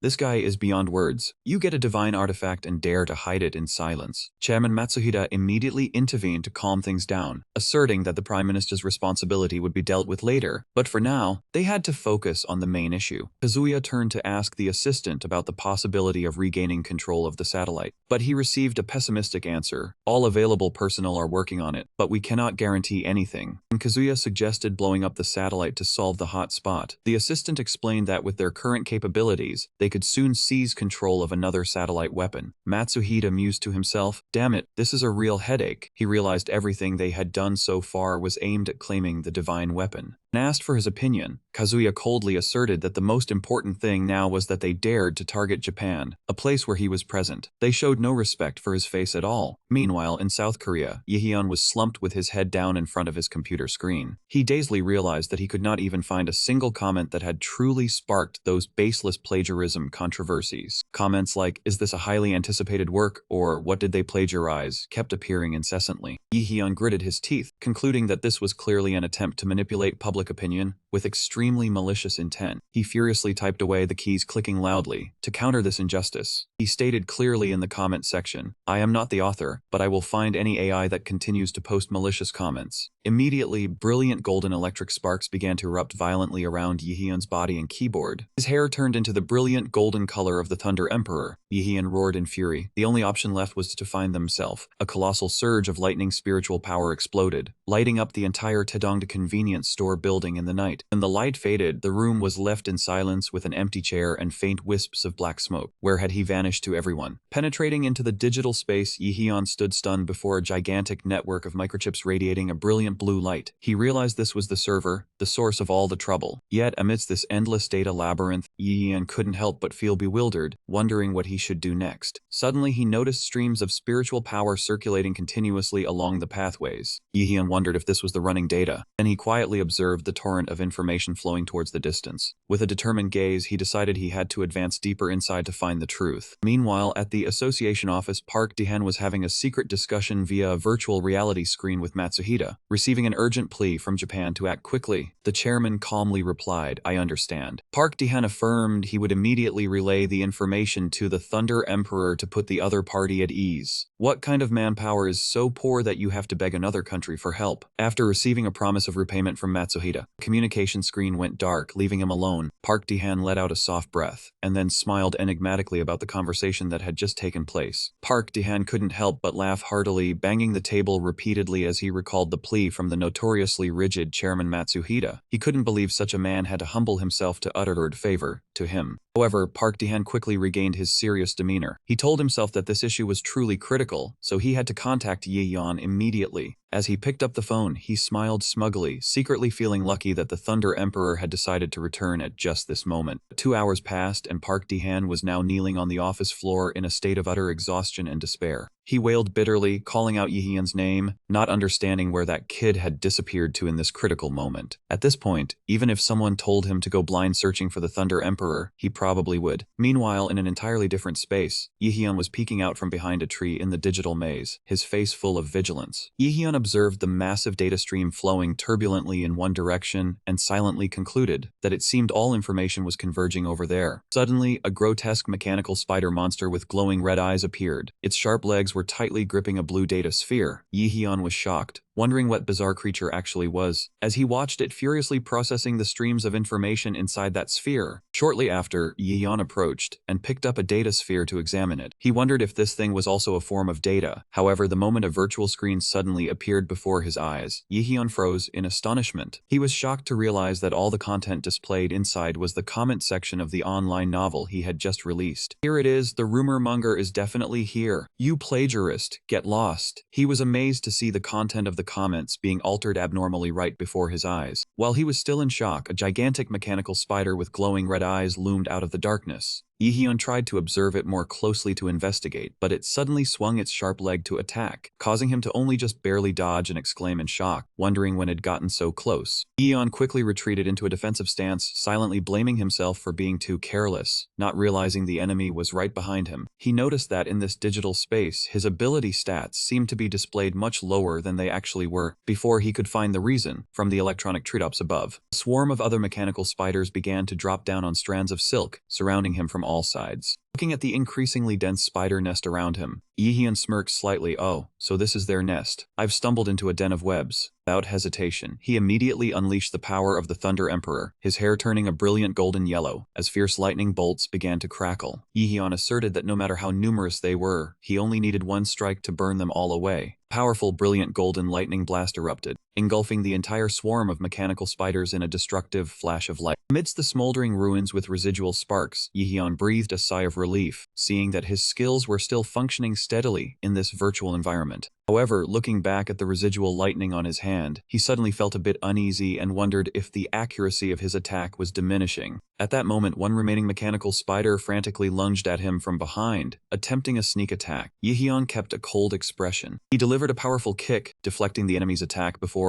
calmly catching the head of another spider attempting a sneak attack with his bare hand. Yihan confidently asserted that he could handle these small fries without even using his skills, then channeled his strength to smash the target against the digital floor. All the little bastards were finished in a heartbeat, just as he breathed out. Thinking the battlefield was clear, Yihan suddenly froze at the piercing screech of a colossal mechanical spider that had just emerged from the darkness. He smirked excitedly, seeing that there was still a survivor, and promised to give it a special gift. Yihan gathered a bright ball of lightning in his palm and launched a direct attack at the enemy. He was shocked to realize his powerful strike seemed to inflict no damage on the monster. Yihan began to doubt if the spiritual power in this virtual space was having its output limited. Giant spider lunged forward and sucked in with immense force, forcing him to brace himself and get pushed back far. Yihan painfully realized the sensation of being injured here was frighteningly real. It compelled him to quickly leap high into the air to find a way to create distance. He clicked his tongue, admitting that fighting with stats distorted from reality was truly not easy, but if Trung dared to provoke him, he would crush him immediately. Instead of being afraid, Yihan seemed extremely excited, feeling this experience was no different from diving into a top-tier virtual reality game. He eagerly enjoyed the feeling of dopamine exploding in his veins as he continuously dodged the purple venomous streams that were melting everything around.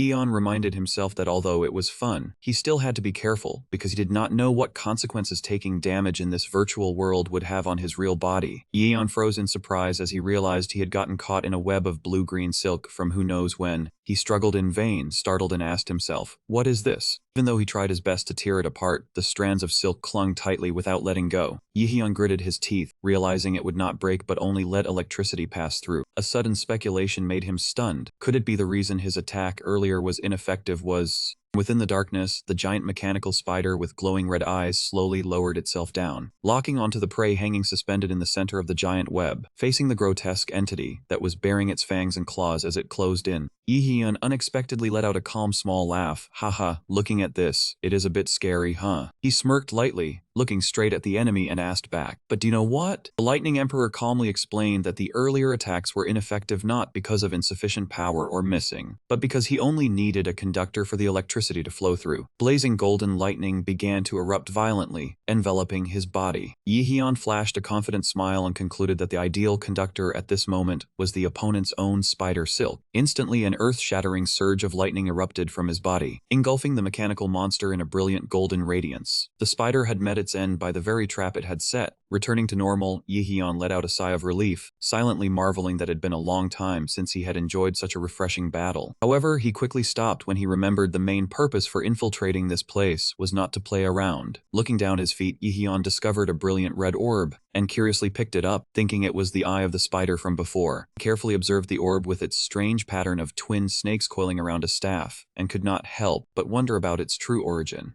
At the association office, Park Ji-han was sitting with his head in his hands, pulling his hair. His legs were constantly trembling from extreme anxiety. He silently prayed that nothing terrible would happen to Yihyun in the midst of this extremely urgent situation. Right at that moment, the sound of an announcement from the intercom rang out, confirming the Lightning Emperor had arrived, causing the chairman to joyfully and frantically order him to be invited in immediately. The office door swung open. Yihyun walked in leisurely under the astonished gaze of Park Ji-han. Seeing the pile of missed calls on his phone, he calmly asked, "A whole pile of missed calls. What is going on?" Immediately, the chairman burst out, rushing over and wailing pitifully, "Why couldn't I get through to you, huh? If anything happened to you, I would be dead before you." Despite Park Ji-han crying and hitting his shoulder out of worry, Yihyun only calmly replied that he was just busy taking care of some personal matters. Park Ji-han dropped his head onto the desk, heaving a sigh of relief thinking that Yihyun had also encountered some misfortune. Hearing the word also, Yihyun furrowed his brows, questioning the incidents that had occurred. Realizing the situation was extremely urgent, Park Ji-han immediately straightened his face and announced, "Damn, this is not the time for this. This is urgent, Mr. Yihyun. You must go to Japan right now." He looked straight into his eyes and revealed the shocking information. Japan has had its satellite weapon stolen. Yihyun exclaimed in shock. "What? A satellite weapon?" Seeing Yihyun still looking dazed with a face full of question marks, Park Ji-han clicked his tongue, realizing he needed to explain everything thoroughly. He began to talk about ancient history when legendary hunters were the ones who held the fate of entire nations. Their power, though bringing enormous benefits, also made leaders wary. Because of that, countries ceaselessly researched and developed cutting-edge weapons with destructive power more terrifying than that of legendary hunters. And the pinnacle of those studies was the satellite weapon, with power far surpassing nuclear bombs, the top of the top, even more than nuclear, you know. Park Ji-han pointed at the screen displaying a strange pattern, and announced that that dangerous weapon had now fallen into the hands of evil men. Seeing the symbol of twin snakes coiling around a staff glowing brightly on the screen, Yihyun was stunned to realize it was exactly the pattern he had just seen in the digital space. Park Ji-han confirmed that was the emblem of Black Spear, also known as Spider Eye, a notorious international terrorist organization. Yihyun was shocked as he pieced the whole situation together, realized the one behind manipulating public opinion and spreading rumors of plagiarism to destroy his novel series was caused by this Black Spear organization.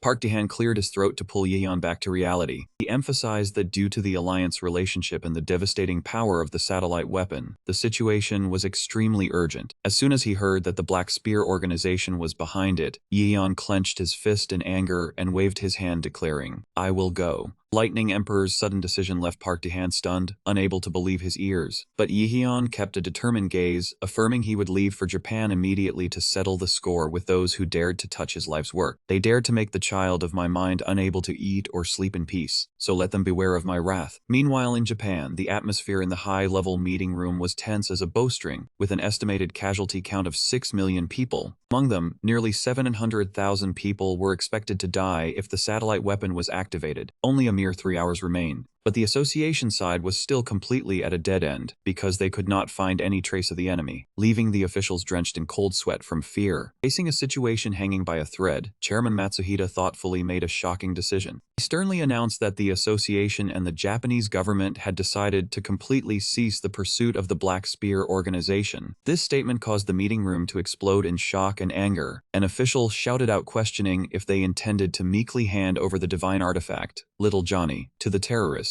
Another stream of opinion argued it was better to sacrifice the divine artifact than to let the people of Tokyo die, but it was immediately refuted for fear of Little Johnny falling into evil hands and creating an even more terrible catastrophe. Amidst the heated arguments, he asked everyone to calm down and hear the entire plan, because stopping the pursuit did not mean surrender, but was actually to prepare for a large-scale total offensive. Although the officials still had doubts about the feasibility of this plan, Matsuhita affirmed that first they would bring Little Johnny to the exact requested location to lure the enemy out into the open. At that very moment, the martial god Kazuya with golden hair and a majestic aura stepped into the room. He coldly declared that he would personally take the divine artifact to confront the Black Spear organization. An official frantically shouted the name of the martial god Kazuya, but he ignored everyone's astonishment and calmly analyzed the provocative content and the enemy's demands. It could be seen that their goal was not merely terrorism. They urgently needed the Johnny unit. Hearing that, the Japanese prime minister turned pale and trembled, wondering if it could really be so. Kazuya smiled mysteriously and made a surprising announcement. Because of that, I will use the Johnny unit as a hostage to launch a full-scale attack on them. The prime minister slammed the table and stood up in protest, arguing that the plan was too reckless since the satellite weapon was in their hands. Human lives were still paramount. He frantically asked what if Black Spear fired on Tokyo, but Kazuya remained composed and at ease. He looked the other man straight in the eye and asked in return, would handing over the Johnny unit guarantee they would not fire on Tokyo? The tough question made the prime minister break out in a sweat. He could only stammer helplessly that, well, Kazuya asserted that Black Spear had to be eradicated sooner or later. This was a chance to counterattack. He reassured not to worry about Tokyo's safety as countermeasures were in place, and he had arranged for a reliable person to come. At the same time, Yihyun in the form of the Thunder Emperor was charging wildly amidst blazing golden lightning bolts. He silently wondered who was mentioning him. Even so, the Prime Minister could not stop worrying as he followed Kazuya and Matsuhita along the high-tech corridor. He questioned why they had to bring the real Johnny unit. Bringing such an important weapon was like playing with people's lives. Chairman Matsuhita spoke up to remind that possessing Mjolnir and developing the satellite weapon were top secret. Was that not correct? The Prime Minister could only bow his head and admit that. Matsuhita pressed on with a sharp gaze, questioning why Black Spear knew these national secrets. He suspected there was a spy or the entire Defense Department had been hacked, though the method was unclear. Matsuhita affirmed that bringing a fake would backfire and firmly declared they must light a fire to smoke them out. The group stopped before a steel door. The guards solemnly reported they had arrived. Matsuhita looked at the worried Prime Minister and asked if he was ready to open the storage area door. With no other choice, the Prime Minister had to accept and said very well. He approached the control panel and placed his hand on the screen to perform security authentication. The system immediately recognized him. The massive steel doors began to move and slowly opened. Kazuya and Matsuhita stepped inside amidst a haze of mist. Delving deep into the government's most secret storage area, Kazuya silently remarked that with security like this, those guys still managed to find out. Before them was a vast space with a high-tech pedestal right in the center. Kazuya stared intently at the object emitting a dazzling spiritual light and silently confirmed it. This was the 8th divine artifact, the Johnny unit, the legendary hammer floating within a mighty purple energy vortex. Elsewhere, Mumion bowed his head and reported to Titan that the divine artifact Johnny unit had arrived at Desolate Island as planned. However, he expressed concern, revealing that the person directly escorting this treasure was the martial god Kazuya. Contrary to his subordinate's caution, Titan suddenly burst into maniacal and arrogant laughter. And King Kai wondered if the government was trying to struggle until the last minute, then excitedly stated that he himself was also feeling very itchy. Mumion suggested activating the satellite weapon as a precaution and advised Titan to send another member to the meeting point. The giant leader firmly refused. Titan tightened the chains on his body while coldly declaring that he would personally handle this matter. At the same time, in the vast ocean, a ship was cutting through the waves heading towards the mysterious island. On the ship were 2 working journalists. The long-haired young man worriedly asked his senior if trusting information from a fisherman was too risky. The accompanying reporter calmly explained that the martial god suddenly canceling all official schedules without any gate breaking was a rare event. He asserted that the government was hiding a shocking secret, and this island was where the hot news was. Oh, these reporters have sharper noses than hunting dogs. At the desolate island amidst the devastated scene full of deep craters, the martial god Kazuya was standing silently next to the suitcase containing the divine artifact Johnny unit when suddenly, communication device in his ear rang with urgent warnings about an unidentified flying object appearing in the sky. Kazuya glanced slightly upward and coldly confirmed the target had revealed itself. Sensing the strange object diving down at wind-tearing speed, he wondered if it was a missile.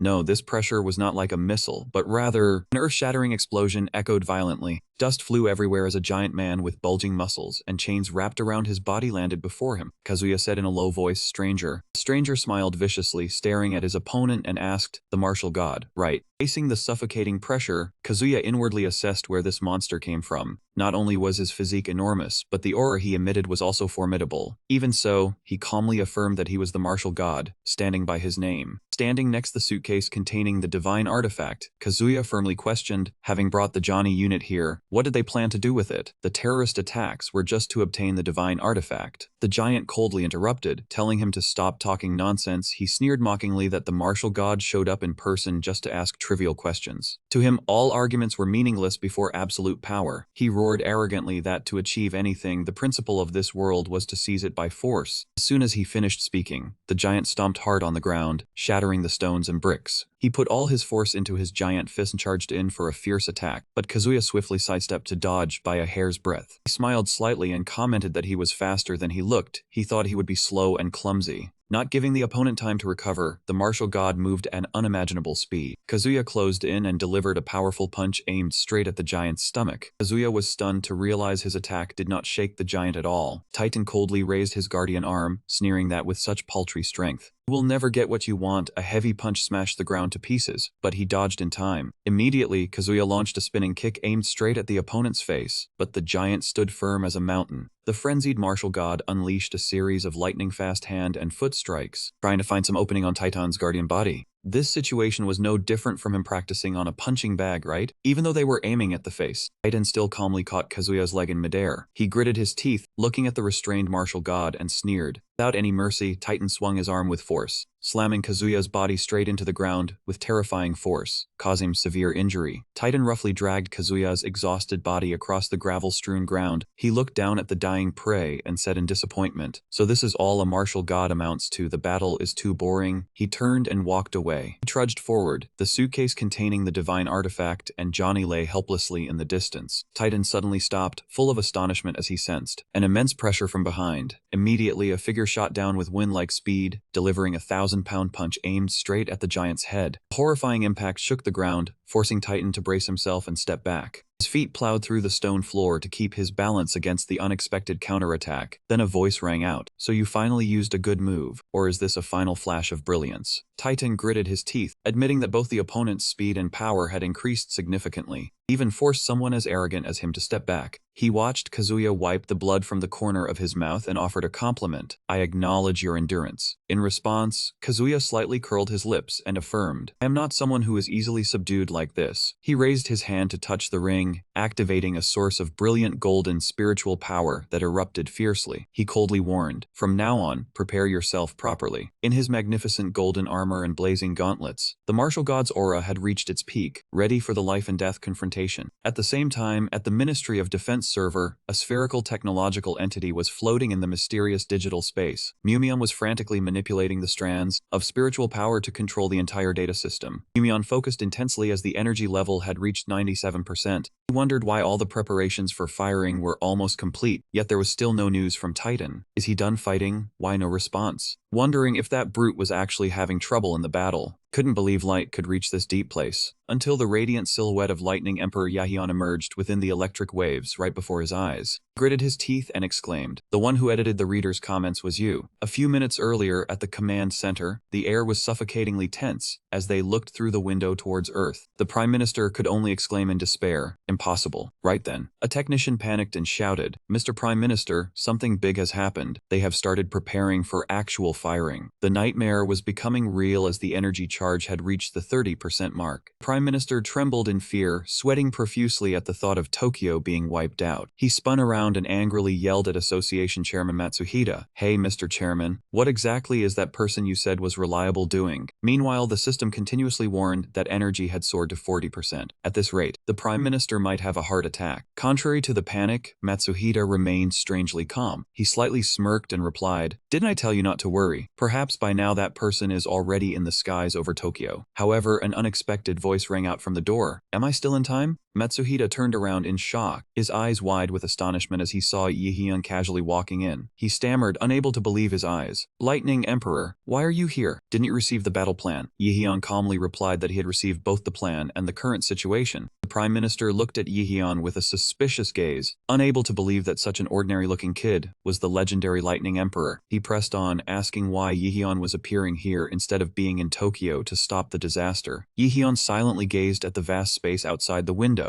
and affirmed it was because there was a better way than stopping the satellite weapon. The answer left Matsuhita stunned, asking back, a better way? Without another word of explanation, Yeon suddenly turned and shot away at a terrifying speed. Yeon adjusted his glasses as he called back, I'll excuse myself for a moment. Before the bewildered Prime Minister, Yeon began to release his lightning spiritual power, causing the entire room to glow brightly. His hair gradually turned a brilliant gold, with fierce golden lightning bolts erupting around his body. Yeon put aside everything and declared with a wave, since there is no time, I will explain the details after I return. He officially transformed into the Lightning Emperor with suffocating pressure, then vanished in a blinding flash of lightning. Yeon was focusing intensely on controlling the system. Streams of blue binary code swirled around him. He muttered impatiently as the preparations for firing the satellite weapon were nearly complete, yet there was still no word from Titan. He wondered if that brute was actually having trouble in the battle. Suddenly, he couldn't believe the light could actually reach this deep place, until the radiant silhouette of Lightning Emperor Yeon appeared right before his eyes. Yeon coldly stared straight at the enemy and exclaimed, "So it was you?" "That's right," surprised Oba. Yeon trembled, unable to believe his eyes, stammering as he wondered how the Lightning Emperor could have infiltrated this place. Yeon clearly questioned the one who was both an anti-fan and the satellite weapon thief about the reason for causing this mess. In response, Yeon suddenly burst into mad laughter. He screamed that he was the one who wanted to ask why someone wielding such immense power as the Lightning Emperor would cling to those lousy web novels. Before Yeon's stunned reaction, Yeon frantically released a deep blue spiritual power that enveloped his entire body. He declared that even though he didn't know how Yeon got in here, he would take this opportunity to kill him and prove the true value of his own power. Yeon roared as he activated the skill world spawn, creating a deep blue domain that engulfed the entire digital space.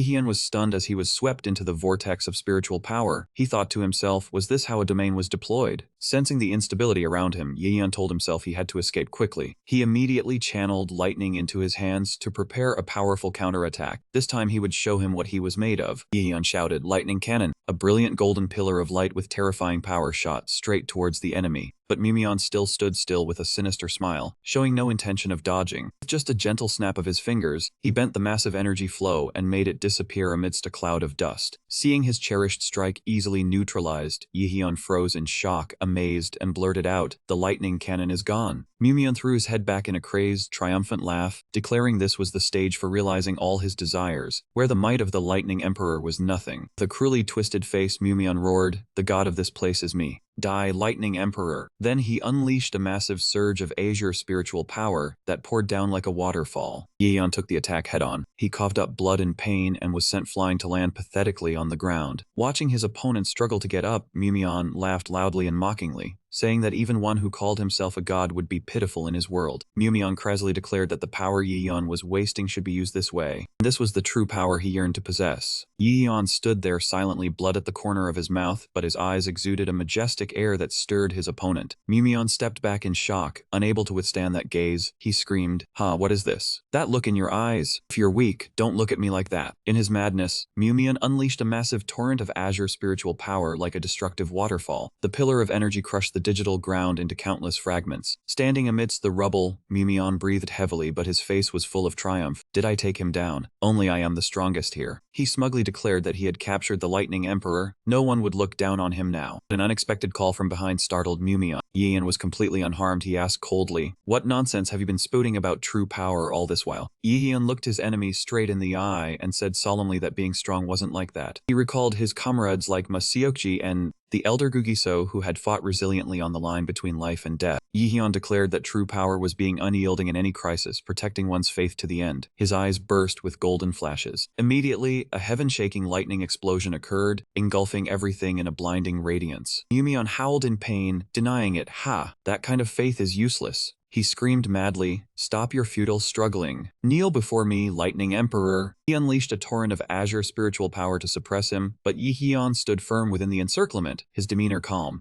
Yeon lost control, his face twisted with jealousy and resentment. He roared, "Shut up, I have to be the strongest, you keep dreaming." In response to the arrogance, Yeon merely curled his lips slightly. Instantly, a violent golden lightning explosion erupted, crushing all the enemy's illusion. Watching Yeon slowly disintegrate, Yeon coldly said that true power needed no display. In his death throes, Yeon still murmured, "I am the strongest." Yeon felt the digital space beginning to crack and collapse in pieces. He realized the situation was extremely urgent. He told himself he had to escape before the entire server collapsed. In the command center, alarms blared loudly. Satellite screens displayed a glaring red error message. The Prime Minister sighed in relief. The satellite has stopped. It seems the Lightning Emperor did it. He suddenly appeared amidst golden electric sparks. Matsuhita said gratefully, "Good work, Lightning Emperor. Thanks to you, I can finally lay down this burden." He asked worriedly about the other front. "How is the situation on Kazuya's side?" Immediately, a staff member rushed in and reported in panic. "A big problem, Lord Marshal God." Matsuhita and the Prime Minister stood frozen before the monitor, unable to believe the brutal scene before them. The image of Kazuya collapsed amidst the rubble, his body covered in injuries, plunging the command room into an atmosphere of despair. But in truth, everything had started 10 minutes earlier. Amidst the heaven-shaking battle on the Island of Desolation, Titan braced himself against Kazuya's relentless attacks, wondering in horror why. He realized an absurd truth. The more his opponent struck, the more terrifying his speed and power became. Liking the style of getting stronger the more he fought. Each of Kazuya's punches, coated in golden spiritual power, slammed down, forcing Titan to retreat in difficulty. His breath ragged. The giant gritted his teeth and concluded, "It's getting even faster and heavier than this?" He knew clearly that if he didn't exert all his strength immediately, he would be crushed under the increasing pressure. Titan's eyes blazed with madness. He roared, shaking the entire sky to regain his rhythm. "Come on, Martial God." Responding to the challenge, Kazuya, with his fiery gauntlets, charged forward like a war god. Two colossal fists clashed head-on, creating a dazzling energy explosion that shook the entire island. Kazuya poured all the essence of his martial arts into the finishing blow. Its power peaked, aiming to crush all resistance from his opponent. Kazuya proudly stepped before the kneeling giant. He declared solemnly, "I am the sword of the blacksmith. The more I am forged, the stronger I become." Witness the terrifying pressure from the martial god. The Titan trembled in despair, quietly assessing the situation was at a dead end, leaving only the option of taking Johnny by any means. That man frantically sought a loophole to turn the tide. Just then, a camera unexpectedly fell in front of him, causing the giant to look up at the cliff top. Kazuya was shocked to realize there were two ordinary people. They were secretly filming from above. The young hunter panicked, having accidentally dropped the camera due to the shaking ground. Seeing a once-in-a-lifetime opportunity, the Titan flashed a vicious smile. Without hesitation, that man swung a 1,000-pound fist, smashing the base of the cliff, causing the entire massive rock formation to collapse. Two ordinary people could only scream in despair as they free fell amidst the rubble. Truly a couple of good-for-nothings who would die for money. Did they not know how deadly this place was? Kazuya gritted his teeth and shot forward at a terrifying speed, managing to catch both people mid-air and land safely on the ground. Just as he set them down, the martial god scolded them with worry. "How in the world did you get in here? Evacuate to a safe place now." The two uninvited guests could only bow their heads in apology and mutter thanks in extreme fear. Kazuya scanned around warily, gritting his teeth in worry. Damn it, where is he? At that moment, from within the dust cloud, the Titan strode out with a mad grin. In his hand was the divine weapon Johnny, radiating powerful purple bolts. He laughed arrogantly. "Ha ha, the perfect hostage," the giant thought excitedly. "So this is the power of a divine weapon?" Witnessing this, Kazuya's eyes widened in shock. He was stunned by the terrible truth. "I never thought he would directly contract with Johnny. It's over. Everything is ruined." The Titan roared a challenge. "Come at me, martial god." He declared he would make Kazuya the first sacrifice for Johnny's power. Faced with this arrogance, Kazuya channeled blazing golden spiritual energy into his gauntlets and shouted, "Shut up, put that thing down now." Showing no mercy, the Titan swung the massive hammer directly at the martial god, bellowing, "Try stopping this blow." But in that instant, Kazuya suddenly sensed something was wrong. He realized in horror that he was not the real target. The giant's lips curled slightly into a cruel smile. Instead of aiming at the martial god, the Titan spun around, pouring all his strength into swinging Johnny down upon the two ordinary people hiding behind a rock. To protect innocent lives, Kazuya did not hesitate to throw himself in the way. He took the devastating attack directly with his own body. The Titan looked down from above, sneering calmly, just as expected, utterly pathetic. The martial god, now exhausted, collapsed, his body covered in bleeding wounds. It's all because those two sinners ruined everything, like ruining the candies. The Titan strode over, mocking Kazuya for being a fool to take a hit from Johnny just for those cowering folk. He looked down contemptuously, believing the martial god had wasted his strength protecting worthless, ordinary lives. To the Titan, those who had not awakened were merely objects for the strong to dominate. He asserted that it was precisely because he did not understand this truth that Kazuya ended up in such a miserable state. Even while gasping for breath, Kazuya tried to raise a trembling hand to stop him. "You cannot pass." Faced with this stubbornness, the Titan only looked down coldly with an indifferent gaze. The Titan raised the hammer Johnny high, laughing mockingly. "Even if you are the blacksmith's sword, if you are blindly struck, you will shatter." But in that critical moment, hanging by a thread, golden lightning bolts suddenly erupted, blocking the attack. "You just got your hands on a hammer and already think you're the center of the universe." Seeing his carefully prepared strike effortlessly neutralized, the giant cried out in terror. A cold voice rang out from above, "You are going a bit too far." The Titan trembled and looked up to see the radiant figure of the Lightning Emperor Yihyun floating in midair with murderous intent in his blue eyes. He stammered in fear,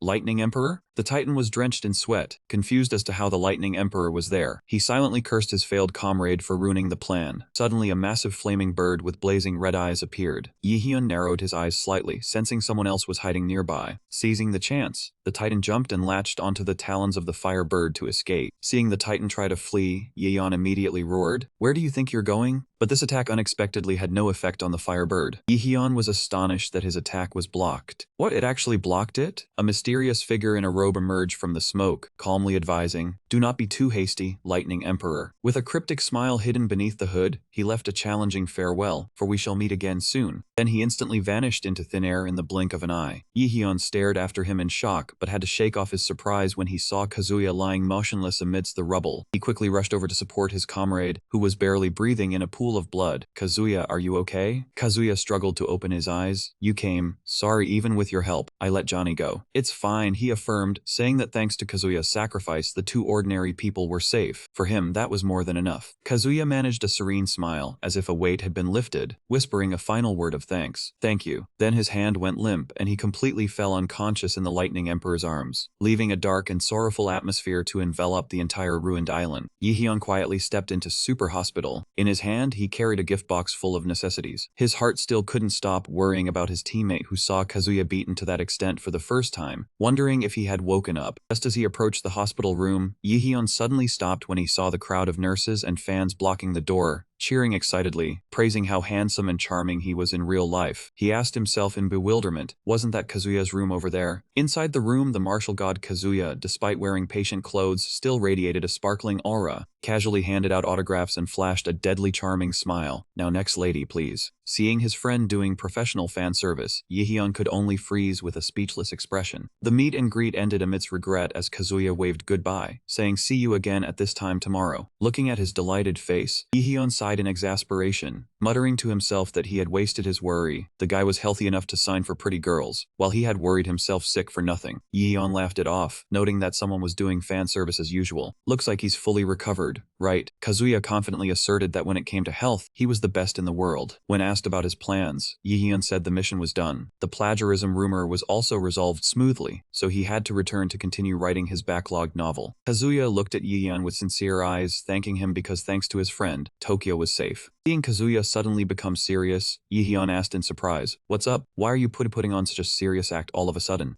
The martial god's voice suddenly turned cold when mentioning the one who attacked him. He asserted that they possessed power comparable to the 12 apostles. Kazuya gnashed his teeth in rage when thinking about the divine artifact, Little Johnny, which had fallen into the hands of Titan and that mysterious, dangerous cloaked man. He worried, not knowing what other divine artifacts they might be plotting to seize. Yihyun pondered, wondering what their purpose in doing all this was. Kazuya shook his head wearily. He didn't understand either, as they only left behind a confusing sophistry and then disappeared. Looking out the window, Kazuya asserted that this was not the end of everything. An ominous premonition struck, as if for the first time since the Chaos Gate event. 12 apostles would have to gather once again to face the coming storm. Meanwhile, in a dark and mysterious cathedral, a figure in a black robe was diligently reading ancient scripts from a massive book. Before him stood a statue of a blindfolded goddess holding a scale. Right at the foot of the statue, the divine artifact Little Johnny was being shrouded by thick black smoke. It began to shake violently amidst echoing chants of magic, as if resisting an evil ritual. A stream of toxic purple magical energy wildly coiled around Little Johnny, trying to devour the breath of the ancient god within. A cloaked figure knelt down, reverently declaring the weight of the first servant for the so-called that day. The high priest with silver-white hair appeared, his eyes blazing with fanaticism as he offered praises to the master. At that moment, one eye of the statue suddenly flared with an eerie red light, as if an answer from the darkness. A violent clash sounded as Little Johnny was thrown out of reach. Titan knelt down, his entire body in agony as if pierced by 1,000 needles, dark purple veins spreading across his chest and arms. The priest coldly explained that a divine artifact carries the breath of an ancient god, so when touched by the unauthorized, the divinity becomes tainted and its power diminishes significantly. He looked at the struggling giant, asserting that without the protection of the brand, everything would have turned to dust. Titan writhed in pain, the dark purple veins spreading further. He trembled and uttered, "Forgive me, sir. The martial god's power is stronger than I thought." Ignoring his subordinate's suffering, The high priest closed his eyes tightly and clasped his hands piously. The first servant prays, "Please forgive our weakness." Tian's agonizing scream echoed through the dark cathedral as a brutal magical force crushed his body at the foot of the goddess statue. This farewell was truly chilling. Just then, another cloaked figure silently entered for an audience. "The 8th Spear Brand requests an audience with you." The priest glanced at the newcomer, then asked in a deep voice, "A Brand, can I place my expectations in you?" With a proud demeanor, the hunter asserted that he was completely different from the inferior scum lying pathetically on the floor. He revealed the glowing red tattoo on his neck, like an eerie symbol, and flashed a sinister smile.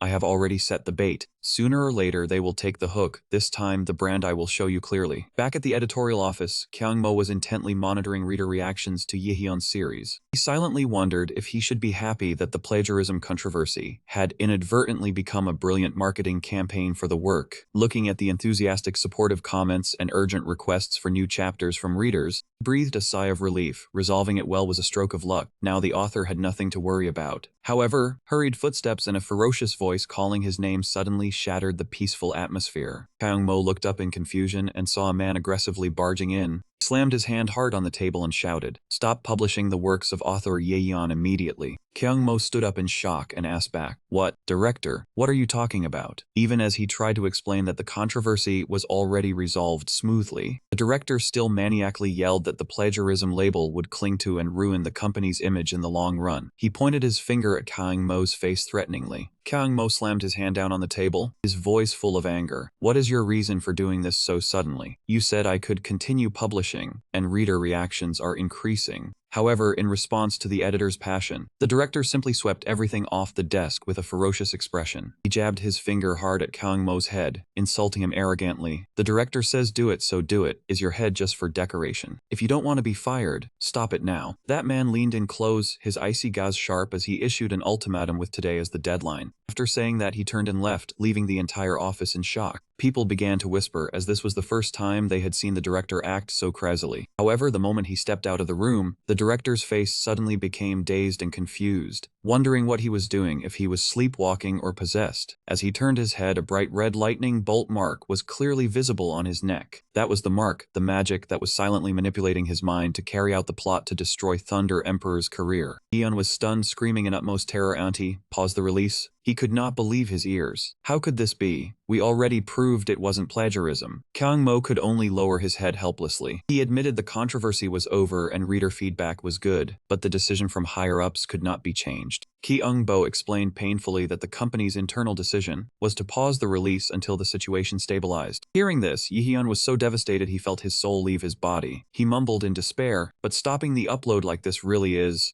Kyungmo awkwardly apologized for letting things come to this, but he quickly lifted Yihyun's spirits by reminding him that the contract was still valid. He made a surprising suggestion. "What do you think about preparing a new work? Lose this round, win the next, write something new to make them mad?" Yihyun asked blankly, "Huh?" Kyungmo firmly stated he would take responsibility for helping Yihyun with his next work. He honestly admitted that the debut work was originally constrained by the company's direction, so this time, write the story he truly wanted to tell. Those words made Yihyun pause to reflect, a question softly rising in his heart about the story he truly wanted to tell. Meanwhile, at the headquarters of the All's Well That Ends Well Guild, a white-haired girl with sparkling blue earrings was leisurely walking over. Looking at the familiar signboard, she smiled faintly, muttering to herself, "So this place has that name." Inside the office, the group was sitting and waiting for Thunder Emperor to come back with food. The doorbell rang. Masayoki lifted his head with an expectant expression. "Fried chicken. No, Yeon is back?" However, the person who walked in was not the writer guy with a bag of fried chicken, but a little white-haired girl with blue earrings. Masayoki was confused. A little girl. The girl silently looked around and pulled out a piece of paper with the address written on it. The address was correct. 3 Spider Silk Street, Mapo District, Seoul. Amid everyone's astonishment, the girl firmly asked, "Where is Thunder Emperor?" The question left Masayoki, Sungho, and Sungho frozen in place. They silently assessed that a child suddenly barging and asking for Thunder Emperor was definitely not an ordinary one. There was even something familiar about the girl, like a high-level hunter. Just as the atmosphere became tense, Eong-sik casually walked over and rubbed the girl's head teasingly. "Hey kid, what are you doing here? Where is your mother?" Being touched, the girl coldly ordered, "Hey, take your hand off now." But Eong-sik still did not realize the danger. As he was about to talk back, Sung-ho rushed over to cover his mouth and drag him away. "Bro, please just sit still for a moment." Masayoki also quickly bowed to apologize. "Please forgive him. The kid in our group is a bit dumb. Allow me to apologize to you on his behalf." Even so, the girl looked extremely displeased. She silently warned herself to endure this once because she looked young, but if Young-sik dared to call her a kid again, the consequences would be dire. Just as he escaped Sung-ho's grip, Young-sik yelled angrily, "Hey, you little brat, do you want to be scolded? Is that how you talk to an adult? This time, I bet he will not get a second chance to call her a kid." Patience had reached its limit. She declared, "Today, I have to teach you a lesson." Then she suddenly released an extremely powerful wave of blue cold air. In the blink of an eye, Young-sik was completely frozen inside a massive block of ice, horrifying his teammates. The girl said coldly that forbearance also has its limits. Looking around the office with sharp eyes, she nonchalantly wondered if she should freeze everyone since Thunder Emperor still had not appeared. Witnessing this terrifying ice magic power, Sung-ho could only stand frozen in shock. "Ah, I remember now." Sung-ho realized with astonishment that if someone uses ice magic this powerful, and has a youthful appearance that does not match their real age, then she must be one of the 12 legendary apostles. Just as the tension reached its peak, Yihyun leisurely pushed the door open and walked in with a bag of fried chicken in his hand. "Everyone, the fried chicken is here." However, the smile on his lips instantly froze when he saw Young-sik frozen and the unfamiliar girl standing in the middle of the office. Yihyun stammered in shock, "Hey Lena, why are you here?" Young-sik was still screaming miserably for help inside the ice block. Lena nonchalantly sat down at the table and tore open the box of fried chicken. The girl closed her eyes and savored the aroma with satisfaction. "I missed the smell of fried chicken so much. I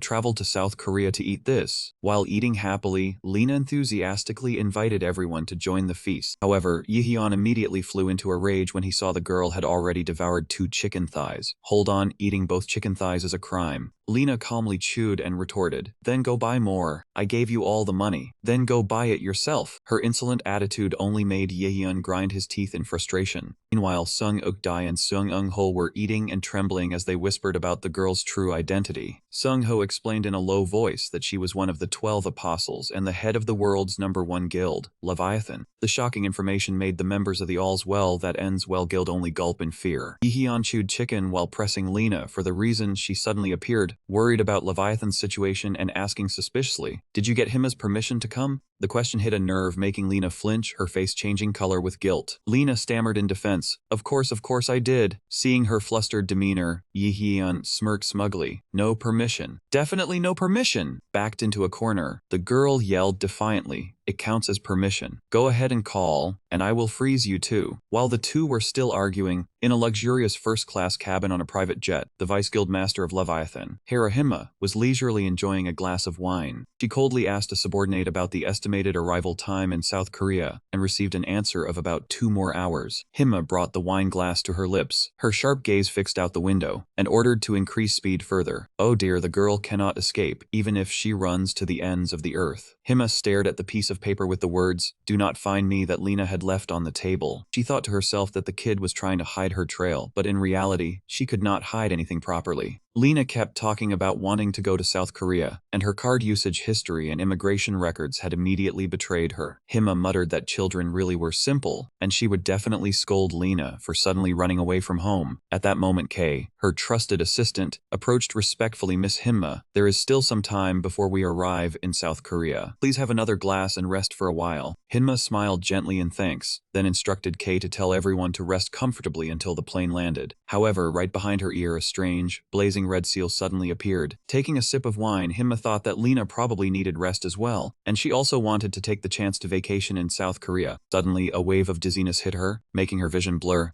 Hima realized something was wrong in shock. "Kay, what did you do to the wine?" She collapsed to the floor, the glass in her hand shattering into pieces. At the same time in South Korea, Lena suddenly jolted in fright, as if sensing something ominous. Her sixth sense was eerily accurate. The girl's eyes blazed as she recognized this as a danger signal. In the sky, the Leviathan Guild's private jet was experiencing a serious malfunction. Inside the cockpit, the red alarm system blared loudly, throwing the pilots into panic. They didn't know what was happening in the passenger cabin where Hima was, but immediately, a horrifying scene ahead made the captain freeze in terror. A massive crow with blazing red eyes and a stream of purple evil energy was hurtling straight toward the front of the plane, at a terrifying speed. This monstrous creature spread its wings, blotting out the sky, carrying an overwhelming aura aimed directly at the cockpit. Amidst the vast ocean, a lush green island appeared, but that stillness was quickly shattered by a horrifying incident. A giant sphere of water energy shot down from the sky like a meteor, creating an explosion that shook the entire forest. The escorting hunters were flung far away by the tremendous pressure. Through the dust and smoke, Hima struggled to her feet, exhausted. She anxiously asked her subordinate Han, "Is everyone alright? Lucky we fell into the water, that probably reduced the damage." Thanks to the timely water barrier protection, all the hunters were safe, but they immediately grew worried seeing Hima swaying. She barely said, "I'm fine too," when a sudden wave of pain hit her, causing her to collapse in agony. Panicked subordinates rushed over. "Lady Hima, are you injured somewhere?" Hima tried to reassure them she was fine, just a bit tired from forcing herself to stay conscious to land on the nearby island. However, she inwardly realized that the mana here was incredibly sparse, and the pain of betrayal was still gnawing at her mind. Why would Kay do such a thing? What is going on? Violent rumbling sound suddenly came from the yard, deep within the forest, startling Hima into alertness. Heavy footsteps made the ground tremble, causing the accompanying hunters to feel uneasy. "What's that?" From the thick darkness, a host of black figures with glowing red eyes emerged, surrounding them from all sides.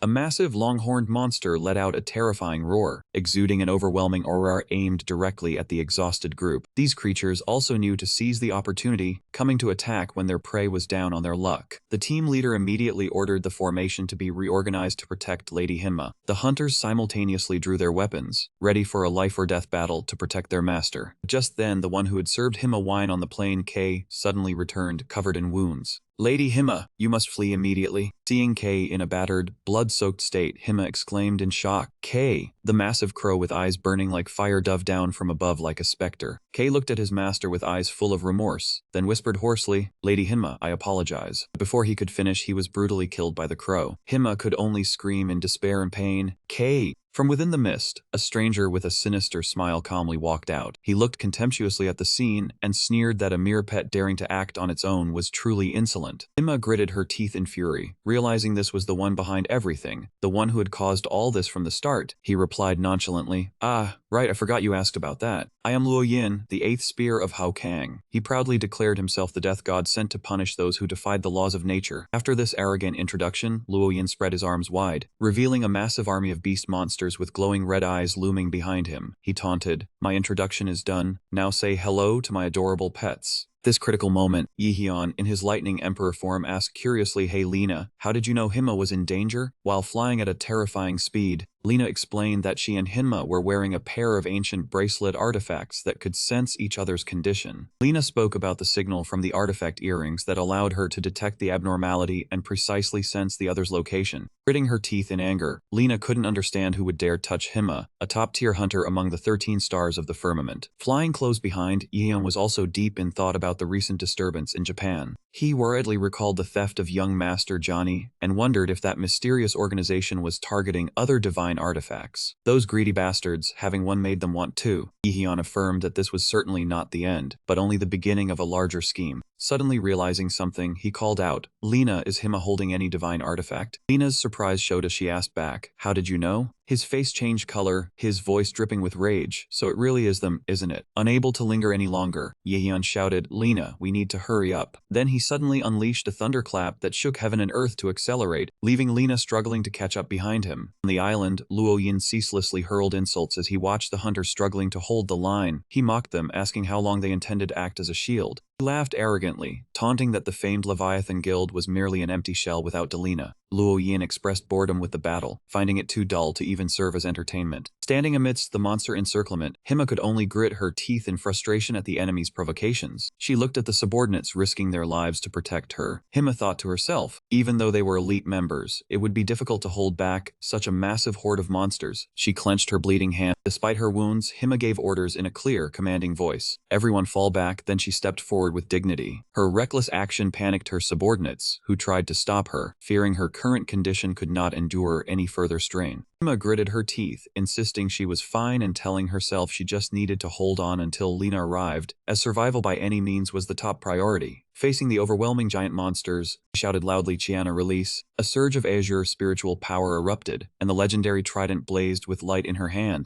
Witnessing the divine weapon appear, Luo Yin could not hide his excitement. He was triumphant at finally seeing the power of Jiana with his own eyes. Not giving the enemy a chance to react, Hima slammed the trident into the ground, unleashing her ultimate skill, Sea God's Descent. A colossal phantom of a sea god, radiating suffocating pressure, materialized behind her. With blazing eyes, Hima commanded the spirit of the sea to devour them all. Luo Yin was stunned by the terrifying power of the attack. His face changed color as he watched the surging tidal wave crash down. Feast your eyes to your heart's content then. The spiritual tsunami poured down like a waterfall, sweeping away the entire horde of monsters in an instant. The destructive force of the water crushed the monsters, completely submerging them in the deep forest, without a chance to resist. After the display of power, the forest returned to silence, littered with fallen trees amidst the receding water. Hima collapsed, using the trident to support her utterly exhausted body. She gasped for air and looked around the ruins, wondering if it was truly over or if he had cowardly run away. However, a sinister voice suddenly sounded right behind her. Finally caught you. Hima turned in horror to see Luo Yin standing amidst a stream of red baleful energy with a cruel smile. He cut off any resistance from her and roared, "Where do you think you are going?" Immediately, he cast a bloodline-dependent magic, causing Hinma's eyes to suddenly turn eerie red under the manipulation of the dark art. Not far away, Lena immediately sensed Hinma's reaction on the island, but she still could not pinpoint the exact location. As she was perplexed, an arrogant laugh suddenly echoed through the forest, startling Lena into realizing the enemy's hiding spot. Ian shouted, "Let us go." The closer they got to the scene, the more horrified Lena became. Her eyes widened in terror as she noticed a terrible change taking place. Luo Yin tilted his head back and laughed maniacally, triumphant at finally holding the divine artifact Chiana in his hands. He looked at Hima, who was desperately screaming the weapon's name. He frowned slightly upon hearing Lena's frantic shout as she rushed over from behind. Luo Yin calmly turned around to welcome the uninvited guests with a sinister smile. He was quite surprised to see the Lightning Emperor had also appeared alongside the Ice Queen Lena. Yiheon crackled with thunderous fury. He gritted out an accusation. "So this time it was also your doing, was it not?" Luo Yin smirked slightly, admitting he had met the Lightning Emperor sooner than expected and wondering if there was some kind of location-sharing relic he had missed. Lena trembled with rage, clenching her fists at the sight of her comrade victimized. She screamed in fury, "You bastard, what did you do to Hima?" Contrary to Lena's fury, Luo Yin kept a flippant smile. He replied calmly, "Do not be so hasty, I had no other choice. A divine artifact is not an easy thing, it is very picky." He placed his filthy hand on Hinma's head and explained that the divine artifact would not react if the user was not the one who had formed a contract with it. With his face twisted by evil, Luo Yin asserted the only way to seize the power was to directly control the mind of the one who made the contract. Seeing Hinma with lifeless eyes being manipulated like a puppet, Lena screamed wildly, "Get that filthy hand off of her." Lena immediately unleashed her ice needle technique, forming giant ice arrows aimed straight at the enemy. However, Luo Yin only coldly ordered Hinma to block it immediately. Hinma swung the Chiana trident, creating a terrifying vortex of water spiritual power, completely neutralizing the attack. "This bastard is vicious, using our own people to fight us." Seeing her close comrade now turning her weapon against her, Lena cried out in pain, "Hinma." She realized the dire situation when she saw Hinma's eyes were completely stained red by the dark art. "Damn it, Hinma is completely controlled." Just as Lena was about to charge again, Yiheon intervened in time. He placed a hand on her shoulder and said in a low voice, "Lena, I understand how you feel, but please calm down first. This island is covered by a barrier that blocks magical power." Yiheon warned that if she continued launching large-scale attacks, her magical power would soon be depleted. Lena was horrified to realize the magical power in her body was draining out uncontrollably. Luo Yin smirked in admiration at how quickly the Lightning Emperor had noticed the barrier, simultaneously revealing that the entire island was covered by a crimson trap designed to seize the divine artifact Chiana. Within this barrier, no mage can use their power. This enraged Lena immensely at the enemy's reckless actions, which did not even spare himself. Standing in the middle of the magic circle, Luo Yin calmly declared that although the plan had deviated slightly, since he had obtained what he needed, he would take his leave here. His figure gradually vanished into thin air along with his sinister smile. Before completely disappearing, he left a vicious message, telling Yiheon and Lena to take their time reminiscing with their friend Hinma, who was currently being manipulated. Seeing the enemy trying to escape, Yiheon roared in fury, "Who allowed you to leave?" The Thunder Emperor immediately unleashed his power, firing a massive bolt of lightning directly at Rak to stop his escape. Right after, a giant black crow named Hookjo with blazing red eyes appeared. It shot out from the stream of purple-black demonic energy to block the attack. The two sources of energy, the blazing golden lightning and the purple-black dark energy, clashed head-on, creating a terrifying explosion that shook the entire island. Yiheon clicked his tongue in annoyance seeing the giant crow still standing before him. "Damn it, this thing again?" He couldn't believe it came out unscathed after taking that tremendous force. This was already the second time it had blocked his attack. While Yiyan was still stunned, a stream of blue magical power began to gather intensely in the hand of the manipulated opponent. Hima, with lifeless burning red eyes, coldly swung her hand to execute a skill right under the shadow of Hukjo. Seeing the situation turn bad, Lena frantically called out to Yiyan. She firmly asserted that with the barrier blocking magic power, Rak indefinitely could not have fled far. Lena decided to stay and hold off her controlled sister. "Leave this place to me. You go after him." Understanding, Yiyan immediately released his golden lightning. "Got it, I'm going." The entire lush green island had now become a deadly trap under the cover of evil magic. Amidst the dense forest, Raken's glowing red magic circles began to crackle. Raken was on his knees, pained from his severe wounds. He gritted his teeth in resentment, realizing he had used too much magic power, severely damaging his body, and he couldn't recover quickly. With a face twisted in hatred, he silently cursed the unexpected appearance of the Thunder Emperor, which had forced him to exhaust himself to the point of collapse. Looking at the blood constantly dripping down his leg, Raken bitterly realized he didn't even have the strength to move to his spaceship to escape.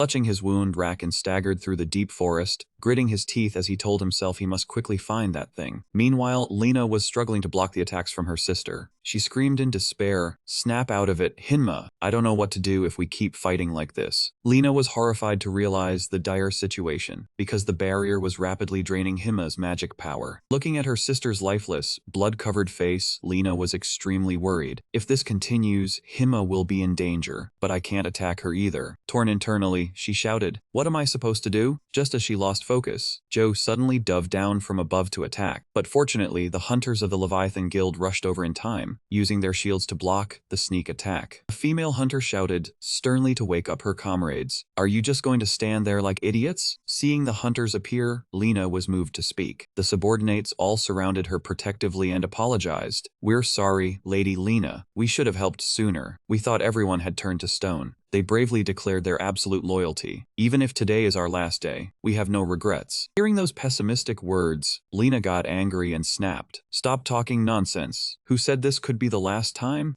Lena narrowed her eyes to observe. She noticed that the attacks from the enemy had stopped. She silently analyzed the attacks just now. She faced off directly against the giant crow whose wings blotted out the sky. She shouted provocatively to attract the enemy's attention. "Over there, you bird brain!" Hukjo, with its mad red eyes, flapped its wings wildly. Lena continued to roar, "How dare you bully my little ones?" She channeled all her blue spiritual power into her staff. She unleashed her ultimate skill, Ice Tides. Joe cried out in pain as a layer of freezing ice began to spread, freezing its wings in midair. "This time, you're a wingless chicken." Lena sneered at the enemy struggling to resist. "Do you even know who I am, barging in like that? You insignificant thing." The crow was completely frozen. It fell freely into the deep forest, creating a terrifying explosion of dust and rock upon impact with the ground. However, Lena frowned slightly, noticing the attack hadn't reached its desired power. She thought to herself, "Tex, is the barrier draining my strength?" She realized the very magic-suppressing magical power that enveloped the island had significantly choked her own strength. Standing under the sky of dark clouds and lightning, Lena resolved to end the battle with a single decisive blow. She silently calculated a new tactic. If magic is weakened by the barrier, she just needed to hit with something extremely large and powerful. Lena raised her glowing staff high, frantically accumulating a massive source of spiritual power far beyond any limit, preparing to deliver a devastating strike of punishment. Immediately, a gigantic block of ice descended from above like a meteor. Hukjo only had time to let out one terrified cry before being completely crushed into the ground. The impact created a horrific explosion of dust and rock. Looking at the enemy flattened under the rubble, Lena sneered, "Yeah, a chicken brain daring to act tough." She was annoyed to realize she had wasted too much time on such worthless things. Lena's gaze looked into the distance, filled with worry. She thought to herself, if this continued, Hima would collapse, so she needed to quickly return and find a way to resolve things. At Hima's front, the female hunter was bracing herself behind her shield. She silently assessed. It seemed Hima had exhausted her magic power. She hoped the opponent would stop attacking.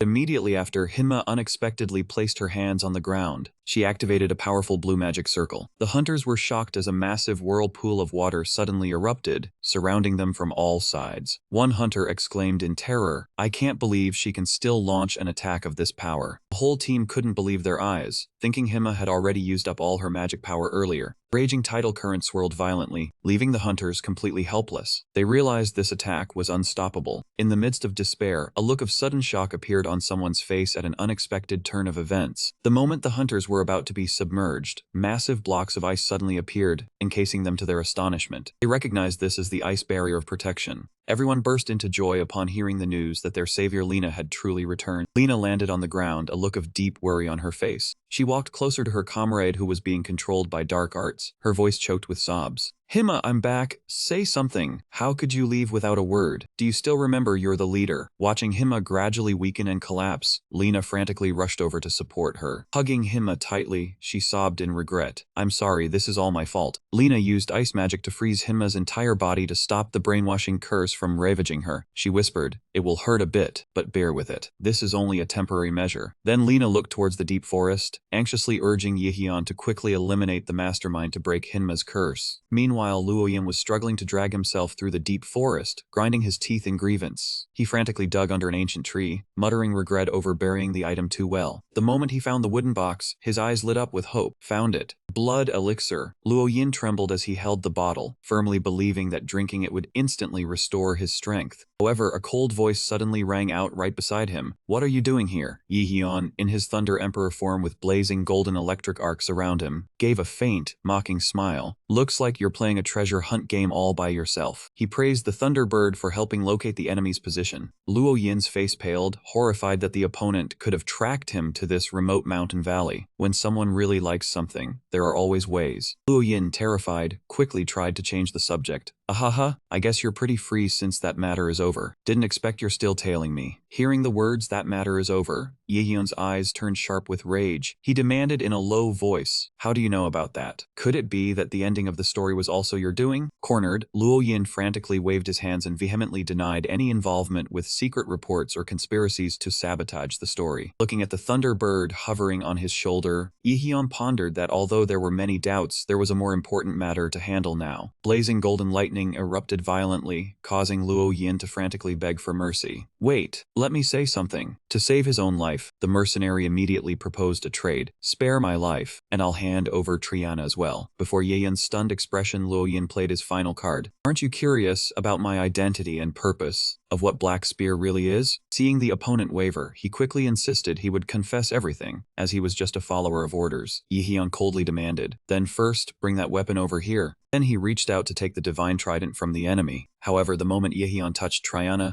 Luo Yin's face twisted with malice. Right now, a blood-red magic circle suddenly erupted right beneath the Thunder Emperor's feet. He could only exclaim in shock, is it a trap? Luo Yin madly roared orders to the monster hidden underground. Devour him! A giant mechanical worm with sharp teeth suddenly burst forth, swallowing Yehyun as the enemy smirked triumphantly. Luo Yin laughed arrogantly. Did you really think I'd give up that easily, you fool? Yehyun was swallowed by the giant mechanical worm, but he quickly escaped and grumbled. Damn it! That bastard keeps using annoying tricks. Luo Yin ran into the forest while smugly tossing the divine weapon far away. Here's Triana that you wanted. Seeing the monster madly attacking the magic circle, Yehyun realized the enemy's true intention with a shock. Was he aiming for this from the start? Watching Luo Yin madly running toward the glowing red magic circle, Yehyun muttered to himself, things like this will be quick. However, Yehyun was immediately stunned when he saw Luo Yin rush over to drink the bottle of blood elixir to restore his strength. He realized he was in a bind with not enough time to eliminate both. A haunting thought flashed through Yehyun's mind about having previously lost the divine artifact Mjani to the cruel Black Spear organization.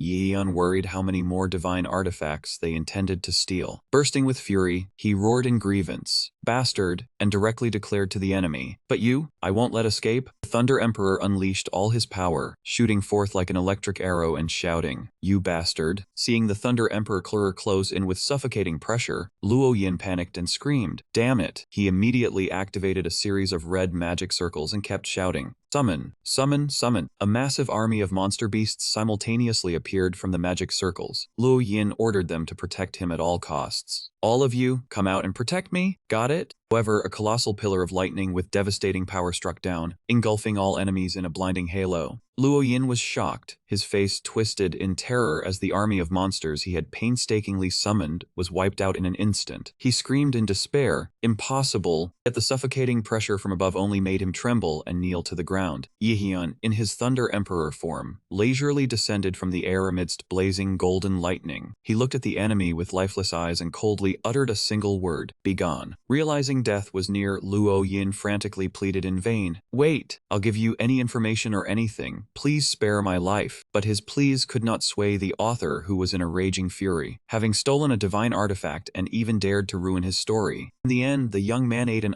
golden cultivation thunderbird right then and there. A blinding light engulfed the entire island, completely erasing all traces of the villain. This time he had no more chance to steal other people's heads. Meanwhile, in the forest where Lena stood guard by the ice block, the atmosphere was extremely heavy and anxious. Looking at her comrade frozen to stop the curse, Lena worriedly thought to herself, if this continues, Hinma's body won't withstand the cold, and being frozen forever will definitely kill her. Unable to wait patiently for Yihyun to return any longer, Lena made a decision. "I will unseal Hinma." The tough girl ordered the Leviathan Guild hunters on standby. She might attack back, everyone get ready. The subordinates immediately drew their swords and shields, focusing intently for the worst-case scenario. The ice block slowly melted, revealing Hinma's face as she gradually regained consciousness. Her eyes slightly opened, and miraculously, the evil red glow had completely vanished, replaced by tired but clear brown eyes. Seeing Lena standing right in front of her, Hinma weakly called her name. Lena. Lena was overjoyed to see her comrade freed from manipulation. She burst into sobs and rushed to embrace Hinma tightly. "Hinma, do you recognize me?" Hinma smiled softly, her face still bearing wounds, but she gently teased. "You're too late, Lena. That guy Luo Yin must be dead, so the curse has faded." The group of subordinates cheered in delight. Sir Hinma. Looking at the familiar faces, Hinma let out a relieved smile. "Everyone, it feels like it's been a long time since we last met, huh?" Lena still couldn't escape her regret. "I'm sorry, Hinma, for suddenly disappearing without a word and arriving late, causing you to get hurt." Hinma comforted her warmly. "It's okay, Lena," she deeply realized after this incident. Perhaps both of them needed a moment of silence to rest after the long, exhausting days of only running forward. Just hearing about resting, Lena's eyes suddenly lit up with excitement. Then it will be an official vacation. However, Hinma immediately changed her attitude. "What rest? Haven't you already rested comfortably in South Korea? So now you can work hard again, right?" The girl screamed in desperate protest. "I don't want to, boo-hoo-hoo. I haven't even finished eating all the chicken yet. Let me use it to offset the crime of running away from home without permission." Witnessing the childish argument of the two sisters, Yihyun could only let out a haha laugh and quietly left amidst the deep forest. Meanwhile, at Silt Hospital, the atmosphere buzzed with the latest news reports playing continuously. A mysterious figure in a black robe stood silently in the middle of the main hall. He fixed his gaze on the TV screen broadcasting breaking news about the attack on the Leviathan Guild's private jet by the Black Market Organization. The news report praised the coordination of the two apostles, the Lightning Emperor and the female Ice Mage, for quickly quelling the incident. At that moment, the mysterious man's eyes suddenly flared with an eerie purple light, then he silently vanished into the shadows. Returning to his normal demeanor, Yihyun strolled along an empty street, under the flickering streetlights, as night had fallen late. Elsewhere, editor Kyung Mo was still troubled by the career of his young friend. He hoped the recent incident was an opportunity for Yihyun to write his own true story. "I think you should write it spectacularly and uniquely, so that no one can find fault with it anymore." Yihyun strolled along the empty street, his mind still constantly wrestling with the editor's advice. He told himself that the true story only he could tell was the things he himself knew well and had experienced. At that very moment, a chilling wave of killing intent suddenly surged from behind. Yihyun flinched, looking up as a mysterious dark figure swooped down from above to attack with terrifying speed. Yihyun dodged in panic and yelled out in shock. He stared in astonishment at the ground crushed under the terrifying power of the stranger. The attacker moved like a phantom, continuously unleashing divine sword strikes aimed straight at the Lightning Emperor. However, Yihyun promptly raised a single finger to halt the sharp blade in an instant. "Whoa, for me, it's as easy as breathing." Yihyun snapped angrily. "Swinging a sword at me like that out of nowhere, who are you?" He squinted to look closely at the weapon, and was stunned to realize its terrifying familiarity. "Yeah, but I've seen this sword somewhere before." On the opposite side, the attacker was trembling in fear as his finishing blow was neutralized with just a single finger. Under the hood, a pair of eyes glowing with evil red appeared, causing Yihyun to be stunned as he he recognized the identity of the person opposite him, Yehyun called out his comrade's name in utter shock. He pressed, "Are you being controlled too?" However, Sung-ho coldly asserted that it was all his own will. Then he firmly demanded, "So fight me seriously." Faced with this sudden challenge, Yehyun could only scratch his head in bewilderment. "Me and you? Right now? Why?" As if from the sky. Not giving the opponent time to recover, Sung-ho gritted his teeth and roared in madness, "I have to become stronger." Although he didn't understand why Sung-ho had suddenly become so urgent, Yehyun calmly sidestepped to evade the divine sword's strike and decisively accept it. "Alright, if you want it that way, then let's have a friendly spar." Right after a snap of his finger filled with power, a massive surge of spiritual energy erupted.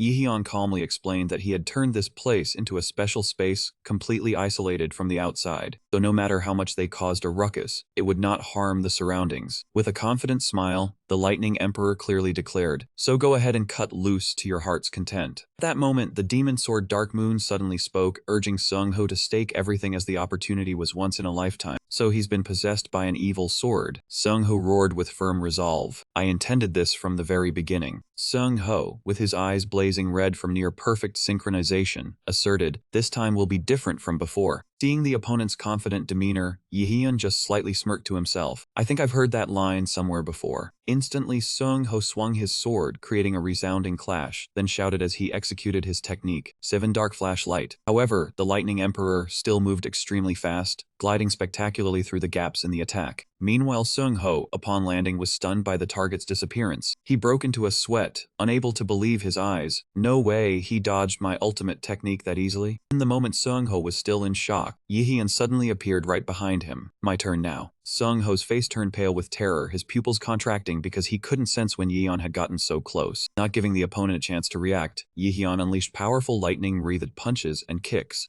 Each strike was fast and strong, continuously pushing Sung-ho back. He could only brace himself to block in vain amidst the blinding electrical explosions. Cornered and continuously hit, Sung-ho gritted his teeth in frustration. Damn it, is the difference in strength still this huge? He realized that despite trying his best, the gap with the Lightning Emperor was still an unbridgeable chasm. Seeing his opponent was getting tired, Yehyun slowly suggested, "Sung-ho, let's end it here for today." However, those words touched Sung-ho's pain and pride. He stood frozen, sinking into immense torment. What have I been doing all this time? The memory of his resolve to avenge his younger brother flooded back, making him bitterly realize that whether in the past or present, he had never accomplished anything worthwhile. In desperation and madness, Sung-ho gripped the demon's sword tightly and roared, "Dark Moon, release 85%. Seeing Sung-ho recklessly unleash his power, the demon sword within him frantically stopped him, telling him not to do it. It told him he had reached his limit and would truly die. But the very peak moment, Yehyun suddenly appeared behind him, coldly declaring, "That is enough." A decisive blow to the back of the neck caused all the black energy to dissipate. Sung-ho lost consciousness and collapsed immediately. Yehyun quickly caught his comrade. He silently reminded himself, striving for victory was good, but do not let emotions sweep you away and lose yourself. When dusk fell, Sung-ho groggily woke up on a stone bench in the park. Yehyun stood beside him, handed him a water bottle, and asked with concern, "Feeling more sober? Drink some water. You are calm now, you almost went berserk." Sung-ho replied softly, "Yes, thank you." Yehyun was pensive and cut to the chase. "Why did you suddenly become so hurried?" He asserted that Sung-ho was much stronger than when they first met, and in just a few years he would become a top expert. However, Sung-ho lowered his head dejectedly. "I have to get stronger right now. It will not work otherwise." He asked Yehyun if he remembered the organization he had to take revenge on. Yehyun was straightforward, "Of course I remember. You came to me and became my disciple." He revealed that the organization that kidnapped his younger brother was Black Spear. According to the story, they took the chosen children for cruel experiments to turn them into killing weapons for the Greytail Project. Standing by the hospital bed looking at his comatose younger brother, Sung-ho painfully confessed that after so many experiments, his brother still could not wake up.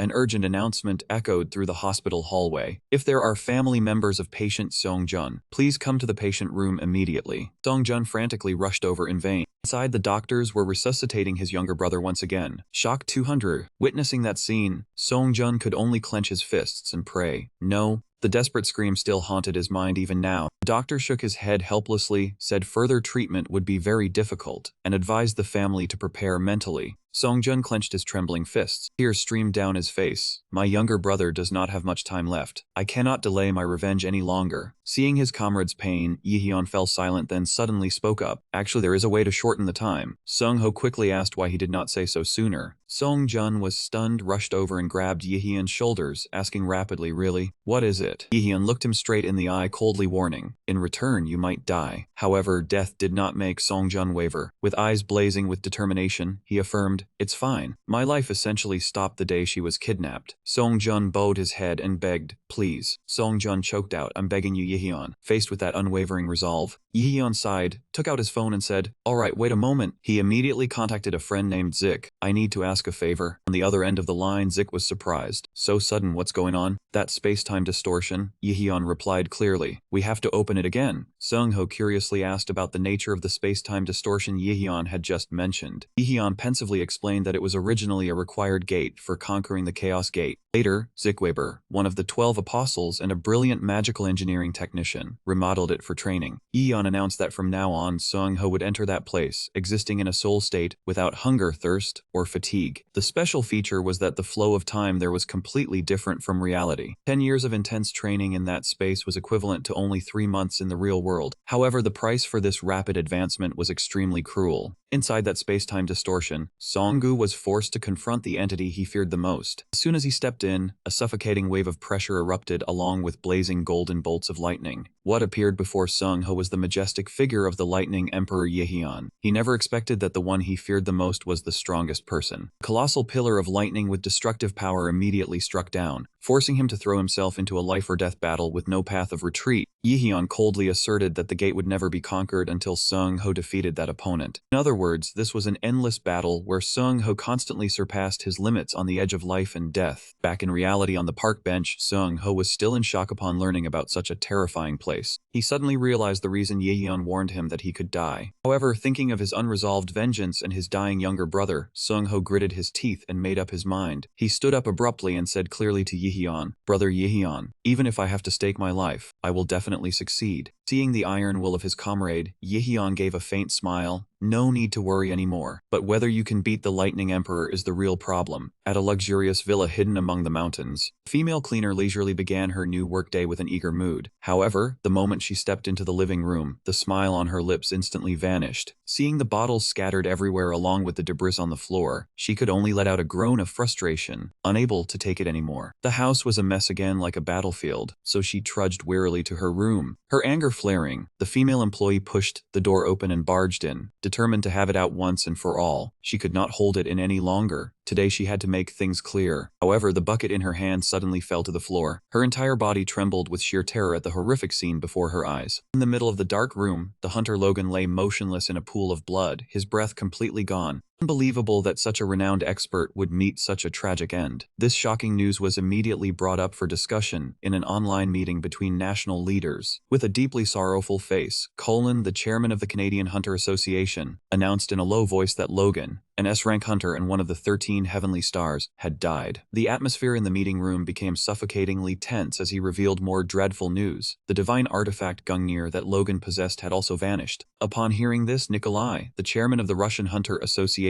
slightly furrowed his brow, questioning the party behind the incident. Was it also caused by those black merchants this time? The chairman of the Italian Hunter Association, Lorenzo, nodded slightly in acknowledgement. Men, that could be understood as such. This statement caused the other representatives to stir with worry over the string of disasters continuously striking them. They were shocked to realize that after John Neal and Chiana, now even Gungnir had fallen into the wrong hands. Troubled questions echoed throughout the meeting room about the true purpose of their collecting such a series of supreme divine artifacts. Responding to the confusion, Colin could only sigh helplessly. If we knew that, we would not have been attacked so helplessly like this. Facing the deadlock of international organizations, Nikolai coldly declared that Russia would no longer trust the 12 apostles, but would instead summon all national-level hunters to directly confront the dark forces, determined to bring them to light. Nikolai could not hide his ambition, believing that if Russia could handle the black merchants on its own, this was a once-in-a-millennium opportunity for a country without a legendary hunter to rise up strongly. This insane idea immediately met with fierce opposition. Park Dehan snapped, calling it preposterous. Even the 12 apostles were no match, so how could ordinary hunters do it? Even with the theory of gathering S-rank hunters, the Japanese representative just sat there sighing in despair, believing it was impossible to face them with just S-rank hunters, and since they did not know the enemy's strength, the association chairmen were only spouting foolish dialogues. Amidst the chaotic atmosphere, a deep, thick voice suddenly rang out, "That is enough." Everyone turned in shock as they saw the imposing figure of an elder with a staff appear on the screen. The legendary archmage Temurit Menon officially revealed himself with piercing eyes, asserting that the enemy was a terrible threat, so cooperation between nations was crucial at this time. Temu bluntly criticized the Russian Association chairman for not trusting the 12 apostles. Seeing Nikolai about to stammer out an excuse, the archmage icily cut him off, admitted that might just be words spoken out of excessive worry for the overall situation. Right after, Temu exuded a suffocating killing intent and mockingly asked, could it be that amid a global crisis, he planned to use the crisis as an opportunity to profit? Sharp question left Nikolai trembling. The one who had been so loudmouthed was now nearly scared out of his wits by Sir Temu. Serves him right. As the only archmage of the era, and a core member of the 12 apostles, Temurit Menon clearly made a historic proposal. From today on, I request the full reassembly of all 12 apostles. A shocking message like a warning bell to the entire world. Meanwhile, at the headquarters of the all-purpose guild Yahello, Ma Seokji, after listening to Sung Ho's heartfelt wish, nodded in approval, affirming that he would always fully support him. Sung Ho bowed gratefully but still worriedly asked if only 3 months would be okay. Young Sik just chuckled and explained that one had to struggle for 10 years inside to become truly strong.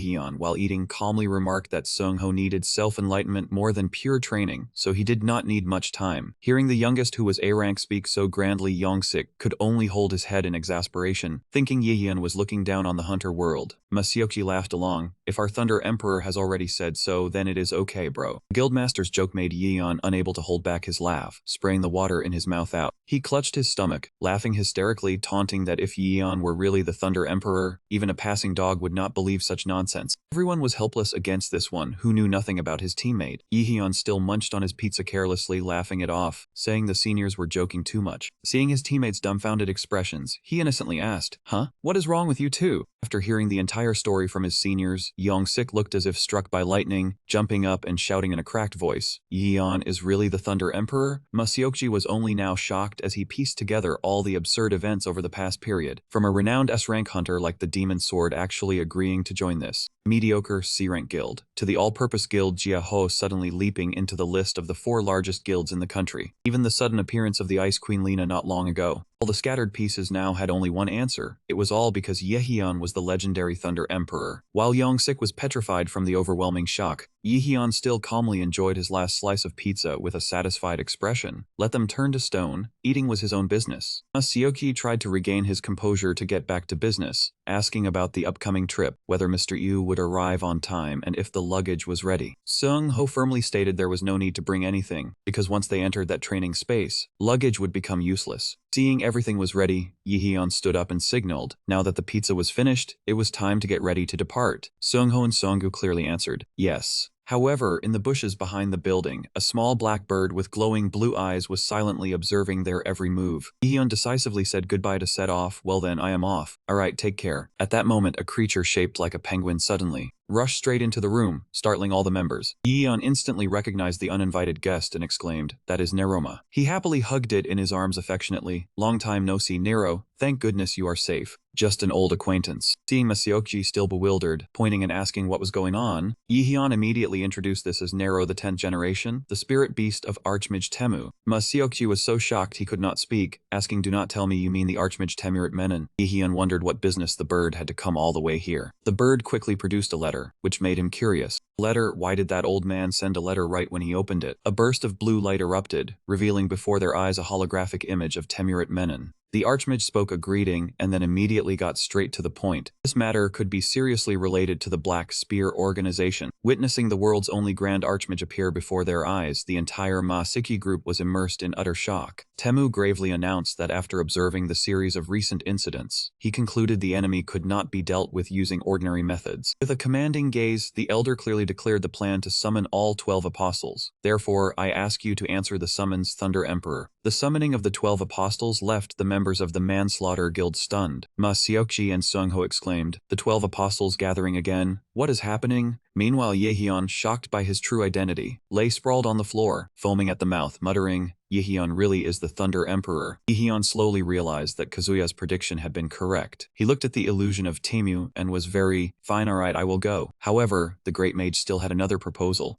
Before that, Thunder Emperor, I have a request for you. Sitting in the car heading toward the airport, Yehyun could not help but be troubled by the secret mission Temu had entrusted via message. The elder's voice rang out gravely regarding the Poison Emperor's disappearance and the fierce rumors that he was slaughtering civilians. Yehyun exclaimed in shock, what? Uncle Poison Emperor? Though he hoped it was just groundless rumor, Temu earnestly asked Yehyun to go to China to personally meet and verify the Poison Emperor's condition immediately. Faced with this unbelievable information, Yehyun could not help but remember the uncle he had always respected. The Poison Emperor he knew was not that kind of person. Memories brought him back to the final days of the chaotic gate in the desolate, sun-scorched wastelands of the past. At that time, Poison Emperor Huisagun suddenly asked about the reason Yehyun became a hunter. He nonchalantly replied that it was because he was stronger than others, and this world needed someone like him to protect them. I also thought that since I am strong, I should stand up to protect the weak. Huisagun thoughtfully asked about Yehyun's plans if true peace were to be restored in this world one day. Yehyun scratched his head in embarrassment, admitting he had never thought about it, because since childhood he had only known how to fight according to everyone's expectations. He wondered if the Thunder Emperor was no longer needed, then he would not know what to do next. Looking at the river of life, Huisagun silently observed that everyone stands on a flowing river. Some go with the flow, but there are also those who resolutely choose to go against the current. Huisagun thoughtfully advised Yehyun that no choice was wrong as long as in the end one does not regret it. He asserted that the flow Yehyun chooses will become his own life. From now on you must find that answer for yourself, because that is an answer that only you can decide. Returning to the present, Yehyun arrived at a skyscraper in China to participate in a secret meeting. Upon meeting, the man in a luxurious suit took the initiative to shake hands and earnestly said, we have an honored guest, but the situation is urgent. Please forgive us for receiving you in the meeting room. This man introduced himself as Li Xiaoqi, the president of China. As soon as he sat down, Yehyun got straight to the point. It's about the Poison Emperor, right? Li Xiaoqi sternly confirmed and emphasized that what he was about to reveal was top secret, displaying an image of a devastated land. He revealed that this was the location where two legendary hunters had fought to the death, and those traces belonged to the Poison Emperor and the Sword Saint. Yehyun exclaimed in shock, the Sword Saint? Li Xiaoqi painfully announced that the Chinese side had completely lost contact with the Sword Saint after that battle. Yehyun slammed the table and stood up, shouting in worry, so we don't even know if the Sword Saint is alive or dead? The president tremblingly admitted the bitter truth, and that was precisely why they urgently invited the Thunder Emperor to confirm the Sword Saint's condition. However, the true objective of this mission was even more brutal than that, which was to eliminate the Poison Emperor. At the same time, at a catastrophic scene in the middle of the night, a pitiful hunter was tremblingly begging in despair, please, spare me, before the last survivor. Poison Emperor Huisagun with evil glowing red eyes and bloodstains on his face. The last survivor trembled in despair, crying his eyes out, unable to believe the horrifying truth. How could a person from the 12 apostles be so cruel? The answer to that lament was only a terrifying silence. For Huisagun at this moment, the noble title of the 12 apostles seemed to have lost all meaning. Looking at the bodies lying at his feet, Huisagun calmly declared, for my purposes, a title like that can be discarded at any time. He walked away lightly, leaving behind the ruins and death. Just then, a mysterious voice rang out from behind, let's go, Shogun. A stranger in a luxurious feathered coat appeared.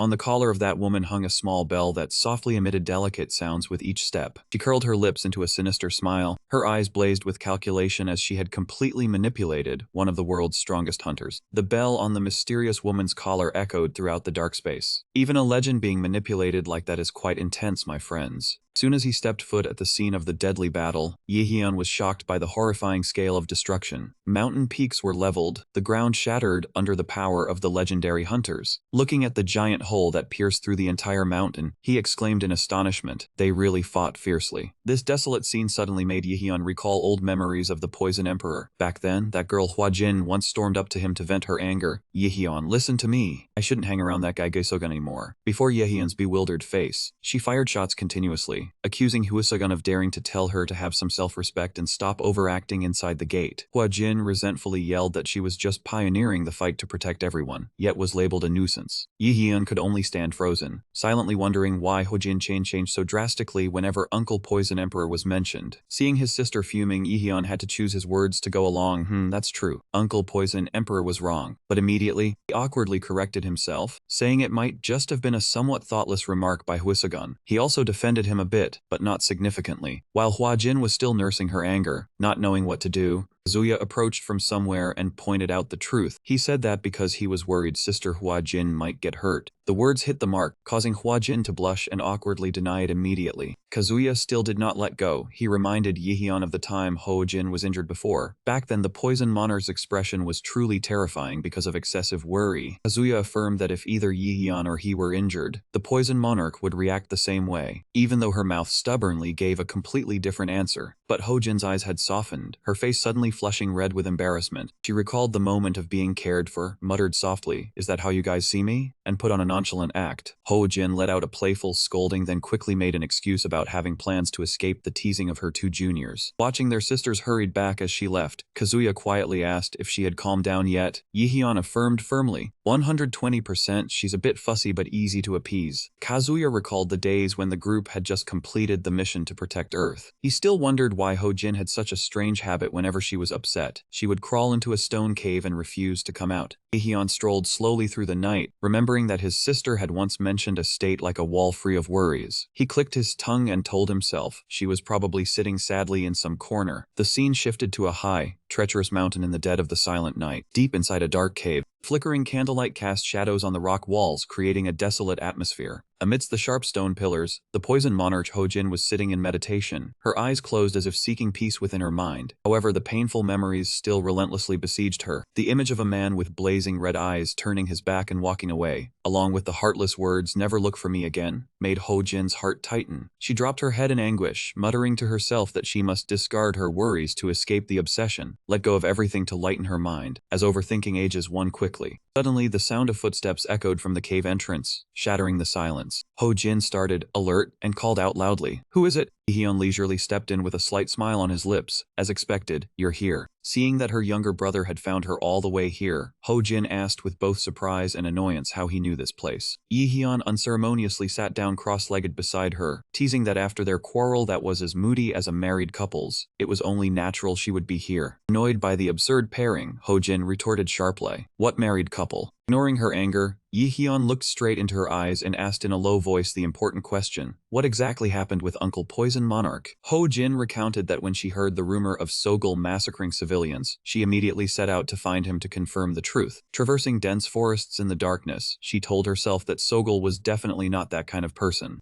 As soon as the familiar silhouette appeared, she called out, "Sogol." He slowly turned around, his blazing red eyes looking at her, then said in a deep voice, "So you've finally come, Ho Jin." Without a second of hesitation, Ho Jin pressed angrily, "I've heard the rumors. They say you are massacring civilians. It's all lies, right? Answer me." However, what met her eyes at that moment was an unbelievable sight. A strange woman stood closely beside him, her hand casually gripping Sogol's arm, a slight smirk on her lips. "Pleased to meet you, Sword Saint. I've heard so much about you from Sogol." Ho Jin was stunned, her heart constricting as she bitterly questioned herself. "Sogol, what is this? Who is that woman?" Sogol coldly turned away, uttering an indifferent sentence. "I'll explain later, Ho Jin. Now is not the time." A surge of fury erupted. Ho Jin drew her sword and roared, "Shut up, explain now." The only response to her anger was a heartless refusal, "No." Witnessing the man she once trusted slowly walk away with another person, Ho Jin firmly issued her final warning, "Last chance, Sogol, I told you to answer me." Returning to the present in the dark cave, Yihyun asked in shock, "Someone else? Another beside Uncle Poison Monarch?" Ho Jin confirmed with concern that it was a woman different from her in every way. A woman exuding a strong scent of powder, flashing a seductive smile, like a rose. Ho Jin shouted in fury. How could he hide behind a woman's skirt and cause such a huge mess? Yihyun tried to calm her down, saying maybe there was a misunderstanding, but Ho Jin immediately dismissed it. "What misunderstanding?" I heard very clearly. The memory of that night came back. The mysterious woman gently caressed him and whispered, "Yes, Sogol. Let's create a world of our own together." It was exactly the words of those mistresses from stories. Back to the present, Ho Jin resolved to stop the Poison Monarch before it was too late. She affirmed that something big was about to happen at the Demon Extermination Valley. Ho Jin decisively picked up her sword. She looked at Yihyun and asked, "Thunder Emperor, will you come with me?" Yihyun and and Ho-jin stood in the middle of a vast library of ancient books, both exclaiming in confusion. The elder called Uncle King stroked his beard thoughtfully, admitting that although he had spent his life buried in ancient texts, he had never heard of the location Demon Extermination Valley. Seeing that even the most learned person did not know, Ho-jin was disappointed and prepared to leave, not forgetting to apologize for the disturbance. Uncle King humbly replied that he was the one who felt sorry for not being able to help the Sword Saint.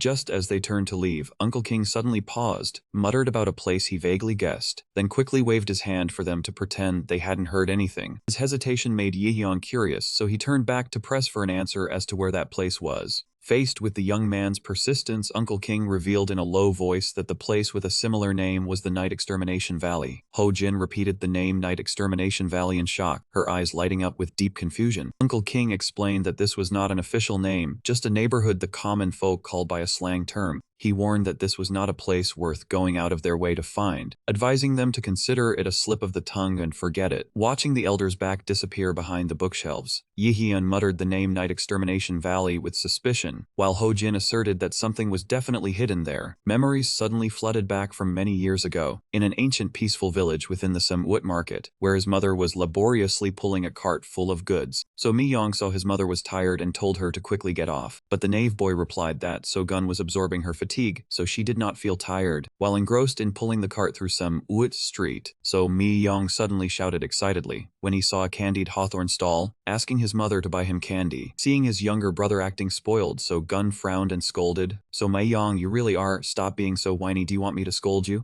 However, the mother still gently defended him. "It is fine, So-gun, do you want to eat candy?" "Yes, I really like candy." Leaving the two brothers by the cart, the mother told So-gun to watch his brother for a moment. "I will go and be right back." So Mi-yo mischievously teased, "I love mom the most, you are such an idiot." Watching his mother's retreating back, So-gun still grumbled, "So Mi-yo keeps acting so spoiled, it will make mom tired. Mom said it was fine, even if she said it was fine, is not okay." The solemn boy told himself from next time he would not let his younger brother act spoiled like this anymore. An unexpected gunshot boomed through the sky, abruptly cutting off his train of thought. The entire market suddenly fell into chaos, the crowd frantically trampled over each other to flee. Curses rang out everywhere. "Damn it, get out of my way, move it, you lady up front. Move aside." Amidst the panicked crowd, the mother still stood there with a blank expression on her face, still clutching tightly the skewer of candied hawthorn she had just bought for her child. Witnessing the horrific scene, So-gun screamed in despair, "Mom, watch out." The cold men in black suits drew their guns and aimed directly at the crowd, causing the mother to collapse to the ground right before the eyes of the two children. So-gun stood frozen, his eyes wide with terror, as he witnessed the catastrophic scene unfolding.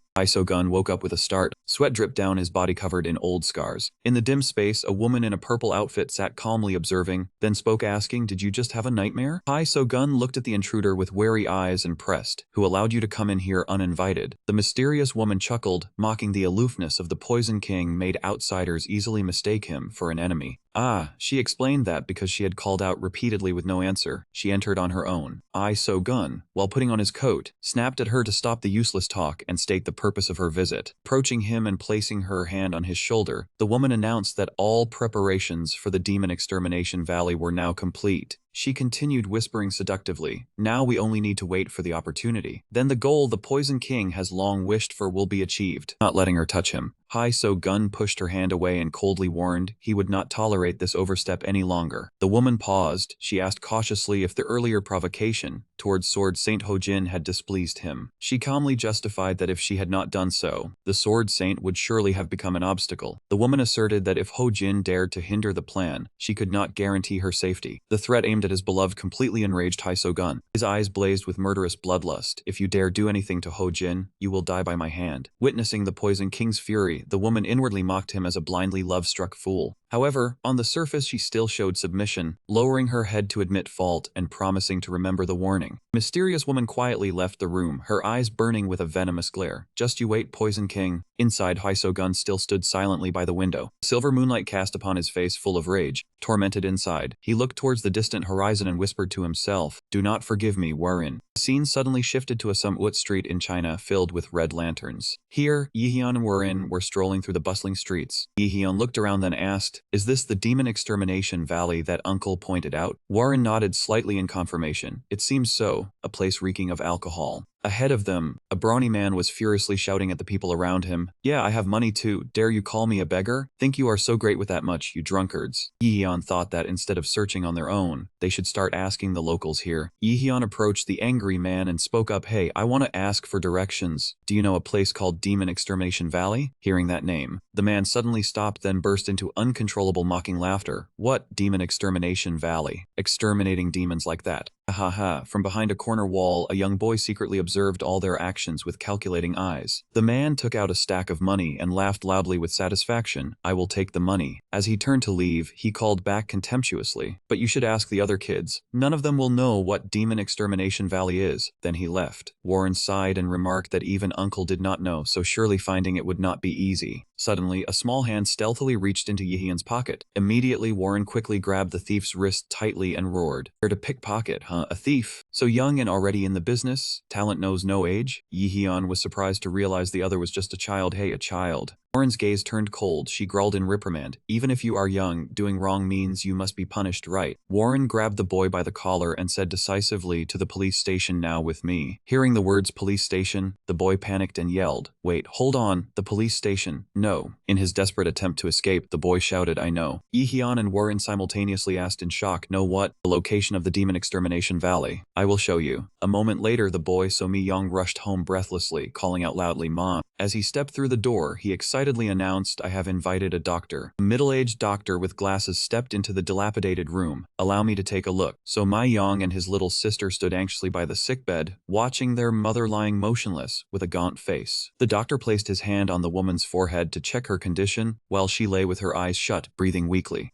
At that moment, footsteps from the door made the little girl startle and look out blankly. Yeon and Ho Jian strolled into the house, Ho Jin holding high a fragrant paper bag in her hand. She beamed a radiant smile and greeted, hello, is anyone hungry? Seeing strangers carrying food, the little girl's eyes widened with surprise and hope. The sound of the two siblings' hungry stomachs rumbled repeatedly, making the small room suddenly buzz. Yihyun and Ho Jin could only look at each other, with pity at the children's difficult circumstances. Ho Jin took out a piping hot white steamed bun from the bag, emitting wisps of steam. She gently knelt down, offering the bun to the little girl and said kindly, come on, eat quickly, before it gets cold. Even though she was very hungry, the little girl did not forget her brother standing beside her. And what about you, big brother? Hua Jin gently smiled warmly, offered another bun and reassured, of course there is a portion for your brother too. She continued to encourage in a soft voice, just eat, don't worry about anything. Faced with such sincere care, the little girl hesitated no longer. The little girl opened her mouth wide, taking a big, satisfying bite of the bun. The little girl sat at the table, holding a steamed bun with both hands and eating it deliciously to drive away her long-knowing hunger. Hua Jin watched the little girl wolf down her food, and could not help but worry. She gently advised, eating like that will make you choke. This is all for you, eat slowly. In her heart, she knew she could not stay much longer. At the same time, the doctor handed a pack of medicine to the little boy, and kindly told him not to worry about the money. The little boy bowed his head to the ground, sobbed his thanks to the kind doctor before he left with a promise to always be ready to help. Not only grateful to the doctor, the little boy also turned to Bo in thanks to his two newfound benefactors, affirming that he would never forget this favor even in death. Yihyun just brushed it off, saying it was no big deal. Immediately, he turned back to his main purpose and asked about the location of the demon-slaying valley. The little boy surprisingly revealed a shocking truth. In reality, the demon-slaying valley was not a place name. Before Yihyun's stunned expression, the little boy began to explain the true meaning of this name. It turned out that the word valley in the name did not mean a gorge, but rather signified a piece of music. Stepping into the dark land, Hua Jin shuddered as she realized the wind howling through the rock crevices was no different from the song of demons. She concluded that this terrifying atmosphere had turned this place into the ideal hideout for criminals. Yihyun silently observed the gray concrete building that appeared before his eyes. Appearing in the deep woods, he sensed the danger drawing near. The little boy approached the sturdy iron door and knocked hard to signal. A small gap opened, revealing a pair of wary eyes scrutinizing from the inside. The moment the heavy door creaked open, a man with light-colored hair and a fierce face rushed out. He violently grabbed the little boy by the collar and roared angrily, "You useless brat, you're too late." Witnessing the little boy being bullied right before his eyes, Yihyun could not contain his fury. However, Hua Jin timely held him back and reminded, not yet. That child has things he must do first. Endure until then. Right after that, the man threw the boy inside the house. So my Eong painfully struggled to get up. The hulking giant loomed over him threateningly. I've been waiting almost to death, you brat. Being this late, you must have brought a ton of money, right? He cracked his knuckles ruthlessly. If you're even a bit short, you might be in a lot of pain today. Earlier, while still at home, the little boy had honestly told Yihyun everything. I know pickpocketing is a crime. So Yihyun lowered his head and poured out his heart to his two benefactors. But if I don't pay on time, they said my family wouldn't be left alone. Protect my mother and sister, I had no choice but to do this. At that moment, Huojin gently hugged him tightly. Huojin comforted him softly. I'm sorry, I didn't know that. I just got angry. I can't imagine how much you've suffered every day. You've been through so much. Faced with this sincere understanding, the little boy's eyes widened in surprise. He cried in sobs, I was wrong, I'm sorry. Huojin continued to comfort So Young in a tolerant voice. It's okay, change from now on is fine. She placed her hands on his shoulders, looked into his tearful eyes and earnestly asked for a promise. Promise me from now on, no more pickpocketing. Start over. Seeing the sincerity of his newfound older sister, So Young nodded slightly, a strong will to change rising in his heart to escape the dark mire. But harsh reality struck as soon as So Young had to face the fierce hunter. Confronting the threat, he bravely declared, there isn't any, making the man pause and ask, what? So Young stated clearly, I don't have any money to give you. I'm quitting these dirty jobs now. Instead of being afraid, the hunter flashed a vicious smile. Is that so? Then die, you brat. He launched a brutal kick aimed straight at the boy who no longer had the strength to resist. Then nothing happened. The big man had somehow been crushed by the iron door from who knows when. Thick dust covered the scene, leaving the boy only able to stare at the wreckage and wonder what was going on. A familiar pair of sneakers emerged from the darkness. Right after came the radiant silhouette of Yihyun, amidst the majestic golden lightning of the Lightning Emperor. The commotion caused another bald-headed hunter to run out in panic, yelling, what's all that noise? I told you important guests are here for the Poison Emperor's business. The hunter froze, sweating profusely as he saw the lightning peak spiritual power wildly fluctuating around Yihyun's body. He coldly questioned, did you just say the Poison Emperor?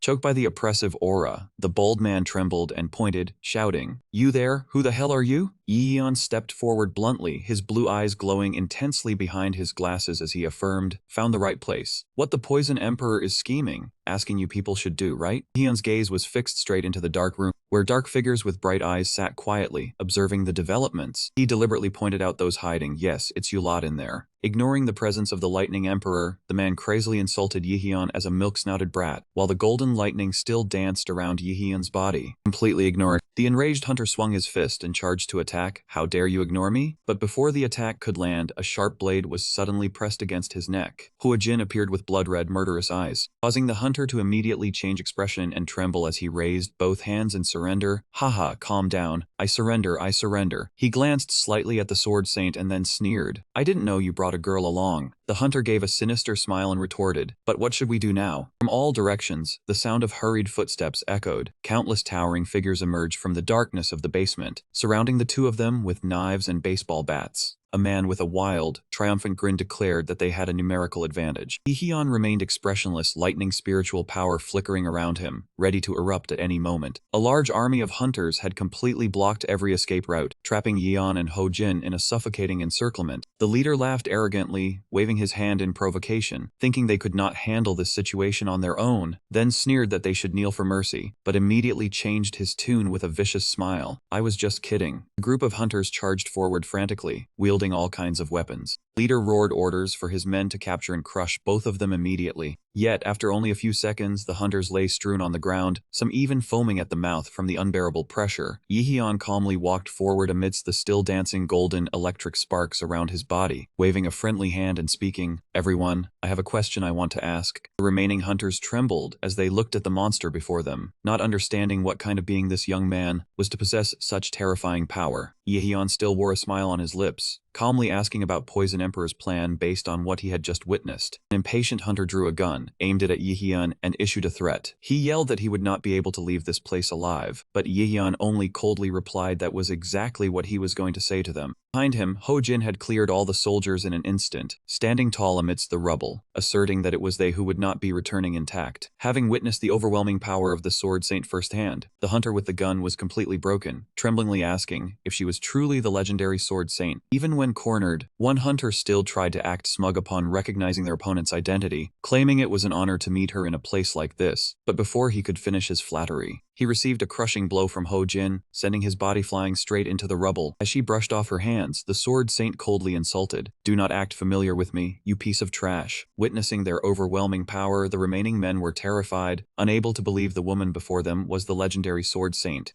Ho Jin squinted at the trembling men and ordered them to tell her about Poison Emperor. Under the suffocating pressure, the leaders immediately fell to their knees and begged. Ho Jin cut to the chase. "So, has the Poison Emperor declared war on you?" One trembling man explained that they were actually the heads of the organization that managed this area. He revealed that on the vast continent, there were many similar organizations, and although they did not communicate often, they still shared important information. "But one day, we lost contact with the other organizations," he bitterly admitted. By the time they grasped the situation, it was already too late, because the Poison Emperor had single-handedly wiped out all criminal organizations across the continent. He sighed and stated that currently, only this area remained undestroyed. Hearing this, Ho Jin was shocked to realize the truth behind the rumors. In other words, the rumor that the Poison Emperor was slaughtering civilians was false. He was actually cleansing the criminal organizations. The hunter nodded in confirmation. "Yes, that is correct." Ho Jin sank deep into thought, wondering what Gesugun was really thinking, and whether his deliberate mention of the name Demon Extermination Valley in front of her was part of a premeditated plan. Yihyun frowned in confusion. But how did it become about Uncle Poison Emperor slaughtering civilians? Ho Jin crossed her arms thoughtfully, determining that someone must be behind manipulating all these rumors. To Yihyun's question about the identity of the mastermind, Ho Jin asserted the most suspicious person was the mysterious woman always close by Wi Sogun's side. Yihyun immediately realized this the person Ho Jin had mentioned earlier. Though her true intentions were unclear, the Sword Saint was certain that Ada's goal was absolutely not for the benefit of Gisogun. Realizing the severity, Yihyun thought to himself that if all the rumors were fabricated, he could not stay here any longer. He decisively asserted that this was not the time to stand here. He had to tell the guild master the truth before it was too late. Meanwhile, in the majestic palace in the silent night, the mysterious woman approached and spoke respectfully. "My Lord Poison Emperor, the time has come." Usogun quietly gazed into the distance, replying solemnly, "Yes, it is finally over." The memory of the candied hawthorn skewer falling on the ground and his deceased mother's face painfully resurfaced in the legendary hunter's mind. Hai Sogun sighed, lamenting the long, weary journey he had undertaken.